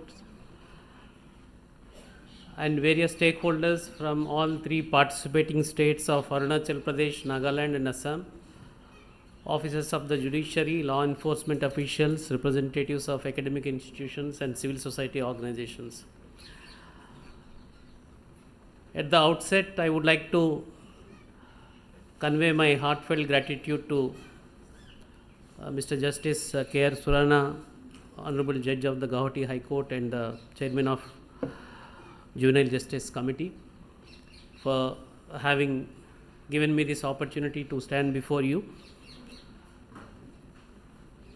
And the kind of a subject it is, and you have been discussing from the morning, from various sessions, 9 o'clock onwards. And some of the challenges in our society are far more complex than an individual stakeholder looks at sometimes, and miss the bigger picture, and there are such a big puzzle where different pieces we address at different times. And if we really look at as a collective kind of society, when we look at the child related issues, child as in the center, as some of you are also mentioning, that how to educate the child about many times many things, maybe because of the age and kind of, we assume a role of an elderly person, thinking that they don't know that much, so we take responsibility, or we don't want to educate, or sometimes they are not mature enough to understand. So from that point onwards, child and the parents, family, society, then civil society, then government, then judiciary, if we look at everyone's role, it becomes a bit complex, and ideal kind of situation, all of them should work in tandem, in proper coordination, with a lot maturity in the system, so that the convergence happens, so that when the only aberrations need to be addressed by the system. So those aberrations are aberrations, I think they will continue to be there, whatever the way we deal with. But perhaps too many of aberrations, then we are failing everywhere, like as a parents, as a society, the civil society, government, and everything lands up in the lap of the judiciary, and especially these kind of an areas where juvenile justice is involved, there are many complications happen as we move up on the ladder. So the conference held today was to discuss about the strategic priorities, actionable recommendations to strengthen our collective response to the challenges faced by the girls. So what kind of an effective policy implementation, interdepartmental convergence, legal enforcement, and systemic kind of accountability can work together to safeguard our daughters. It's cannot be just a policy goal, it's also constitutional obligation, and beyond constitutional obligation, it's a human responsibility. So sometimes, as sitting in the state government, we feel within our system, various our departments, they don't work in tandem when it comes to child protection kind of a thing. So when I said in the beginning that there are different pieces of this puzzle, and different times different things we do from the state government side, we think that we have been doing wonderful job in some of the areas, like last few years on the child marriage kind of a thing, because child marriage is something which is thrusted upon on the children for early marriages, especially girl child. And most of the cases, earlier we analyzed the data that maternity mortality, one of the highest, and when we further decipher the figures, so early marriage is something when the body of a girl is not biologically ready to take forward into reproductive kind of a line, and such an early age, naturally maternity mortality increases. So is in case of infant mortality rates also. So, and I will be very happy to inform you, most of you would have read also. Of course, our data in the system comes very late, 3 years, 4 years lag will be there when it's national level kind of a data comes. But still it's a 3 years old data. The numbers have improved tremendously, especially in these kind of an areas.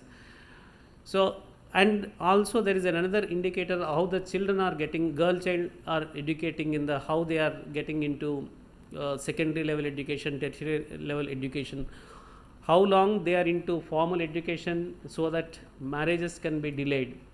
Because marriage sometimes, it's even when the society, everyone think that it's a very close-knit society, but still within that society several times the girl child are abused so much. So sometimes parents feel at that level perhaps getting them married is very safer than exposing them to various kind of a thing. So now Assam government has started last year onwards, there is a Nijut Moina scheme. Basically every month for 10 months they get monthly amount of 1200 rupees, 1500 rupees, 2000 rupees, 2500 rupees, to, so that if the money is holding them back, so that should not hold them back, then they should get into the formal education, so that they don't get married, forced to get married, and at appropriate time when they get married, then most of the things related to their health, reproductive health, and also children health, all those can be taken care of. But at the same time, some of those enforcement parts, the enough work has not been able to do. We have systems, we have POSCO Act, Juvenile Justice Act, Prohibition of Child Marriage Act, and the kind of support perhaps state governments across the country supposed to give to the fast track courts, etc. Because last 30-40 years, if we see the system, if we compare what was there in 70s, 80s, we have far better systems. But at the same time, whether that, whatever this improvement, when we look at the demand and the load in the system to look after, we are far behind. We were not able to create that kind of infrastructure and manpower to look after that. So a law enforcement at the police level, CID level, and in fact the kind of a gender sensitivity and trauma informed approaches, not only in a normal cases of where it involves the girl child, but also anti-human trafficking kind of an areas also, there are challenges. Perhaps we need to do many things. Also the as I said, that convergence within the government and various kind of players is quite important. So generally we say that justice delayed is denied, but it's for when it comes to the girl child, it's like a devastating for the whole family, for the children, for their whole life. So therefore prioritizing child related cases and trauma informed judicial approaches, legal aid clinics, they are also getting expanded, like even tea garden areas and those kind of things, also the focus areas in Assam. Perhaps we have to work in a very in tandem. So we have been working in UNICEF and some other organizations also, but it's a drop in the ocean looking at the kind of a complications. So, and our village and urban child protection committees are all there. They also need to be further activated and supervised effectively. And we have in Assam, I come from Andhra Pradesh, and very remote part of Andhra Pradesh bordering Orissa, but I keep comparing because it's a natural a comparison comes. So the community, the strengths of the community, places like in Assam and many of the northeastern states is far higher level of community awareness, commitment. They are there, but perhaps somewhere we are missing in leveraging that to see that how best we can use that community strengths. And always as a government, I mean, my personal feeling is that we are not good at working with the communities. So therefore, I think more and more young people are coming into the system. When I say the system, that's both civil society, government, and also we have 38 lakh self-help groups are there. Out of that, 7 lakh women are Lakpatis. We call Lakpati Baidevs. So their income levels have increased. So those kind of communities are very much organized communities are there. We have village panchayats, 3-tier. Then we have more than 40,000 schools. So we have a lot of institutions, but all these institutions, just imagining that all those people are quite aware and they can contribute to this kind of an activity. Sometimes once we put it in the kind of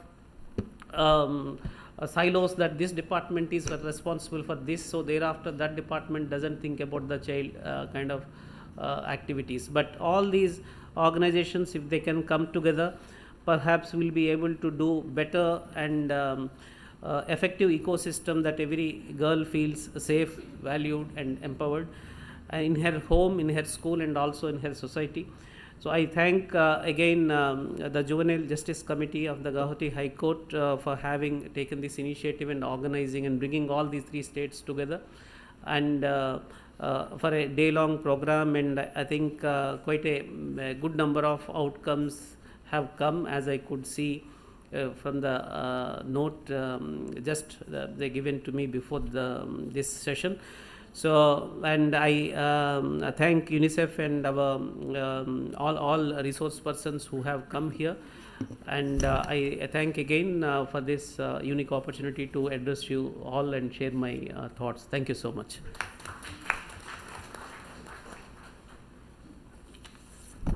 Thank you, sir, for your insightful words. As we move towards closure, may I now invite Honorable Mr. Justice Kalyan Rai Surana, Judge, Guwahati High Court, and Chairperson, Juvenile Justice Committee, to deliver the closing remarks.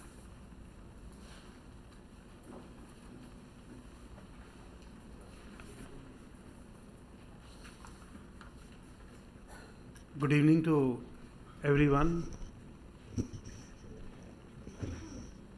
At the hour of ending of the program, the less is spoken is better. That is the best thing take home you can have. But since we have all of you, and especially when the Chief Secretary to the Government of Assam has joined us at the last part of the program, for his information, I'll just sum up saying the few bullet points of what I have understood in this stakeholders meet. First is that there is a slight departure in this present program, where we are giving more emphasis on safeguarding of the girl child. So it's this change of the idea of having a safeguard first, then other things, makes a paradigm shift from a reactive to pro-reactive approaches with shared responsibilities of each and every stakeholder. As you have said, the community convergence must be there. All the stakeholders must come together. We all must understand the needs of the child Dr. Hazarika had expressed that one of the for a traumatic child who has suffered trauma, there must be a mental evaluation, moreover, and then certain persons would be there to support her so that she can ultimately speak out in the court, and that is an essential evidence. So we must have a lot of resource persons who will have a periodical health checkup, mental assessment, and support system, so that if anything had happened, that is to be reported and in form of an evidence before the court. Now, ideas have come that we should give more emphasis on listening to a child and involve them as a key stakeholders. The statements made by the three young adults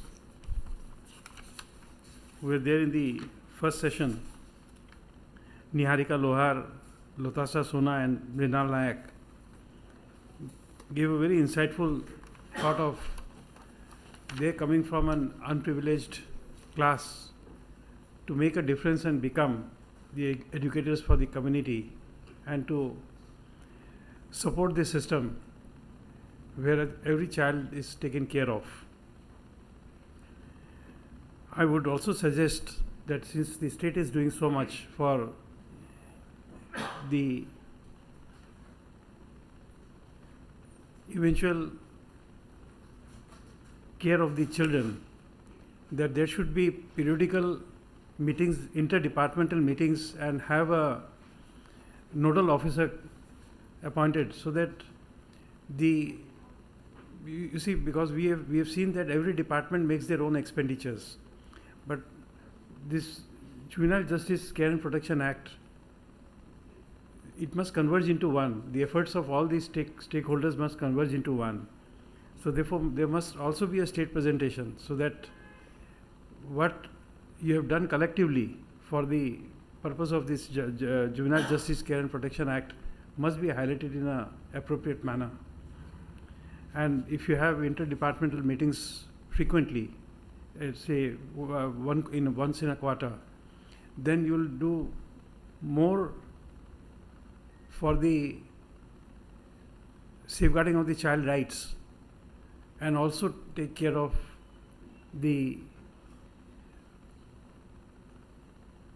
other facets of the Juvenile Justice Care and Protection Act. So therefore, and all this, and each sector of this has a requirement of funds and budgeting. These are also required to be taken care of. An issue had arisen about the payment of compensation to the victims. The member secretary had referred to that the state has no policy of the compensation. But I think if this 33(8) of the Juvenile Justice Care, the POCSO Act empowers the court to pass orders for payment of compensation. But this payment of compensation under the victim compensation scheme or under the orders of the court, these are not budgeted expenditure. Nobody can say in advance that in this month how much of expenditure will come, which is required to be paid by the legal services authority. So there must be some kind of flexible budgeting system, so that at a particular period this can be taken up by the state as a budgetary requirement for payment of victim compensation, which can't be predicted. I can't say in the end of the month of August that in September how much of amount would be required. So therefore, some flexibility in the budgeting system must be created by the state, so that an effective mechanism is created for payment of victim compensation to at least give succor to the victims and their families. And as rightly pointed out by many participants, that developing and monitoring of a convergent action plan is necessary, as child-friendly behavior comes out and stems out from the mindset of people rather than funding alone or education alone. So therefore, there should be more focus on the prevention, the awareness, the ecosystem for a child-friendly justice, so that we can all converge together to combat violence, to prevent child marriage, and ultimately with the ultimate hope and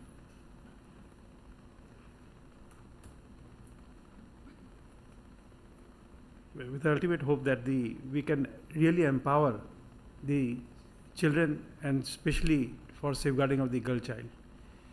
Thank you, all the stakeholders, for being here with so many numbers of participants. It's very encouraging. Insofar as the state of Arunachal Pradesh and state of Nagaland is concerned,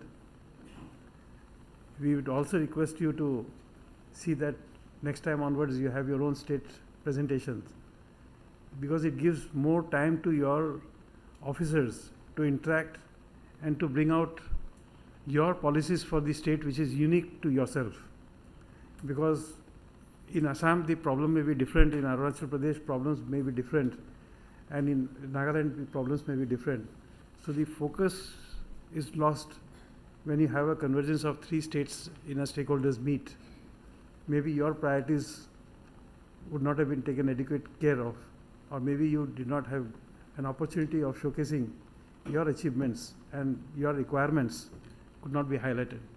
So we hope that next year onwards we have your state's independent presentation, which we will appreciate. And to the state of Assam, through the Chief Secretary, we say a very good our thanks to you to have enabled us to organize this program with such a wonderful participation from the state, especially Mr. Sahuji and Mr. Majumdarji, Pathapati Majumdar, who have worked really hard, and Mr. Mukesh Chandra Sahuji and Mr. Majumdar were all throughout, whenever required, in many meetings we had. So by their effort, and of course Mr. Nanda is here, who has given a lot of his time to see that the stakeholder meet takes place. Thank you all for joining us. Thank you. Good. Jai Hind.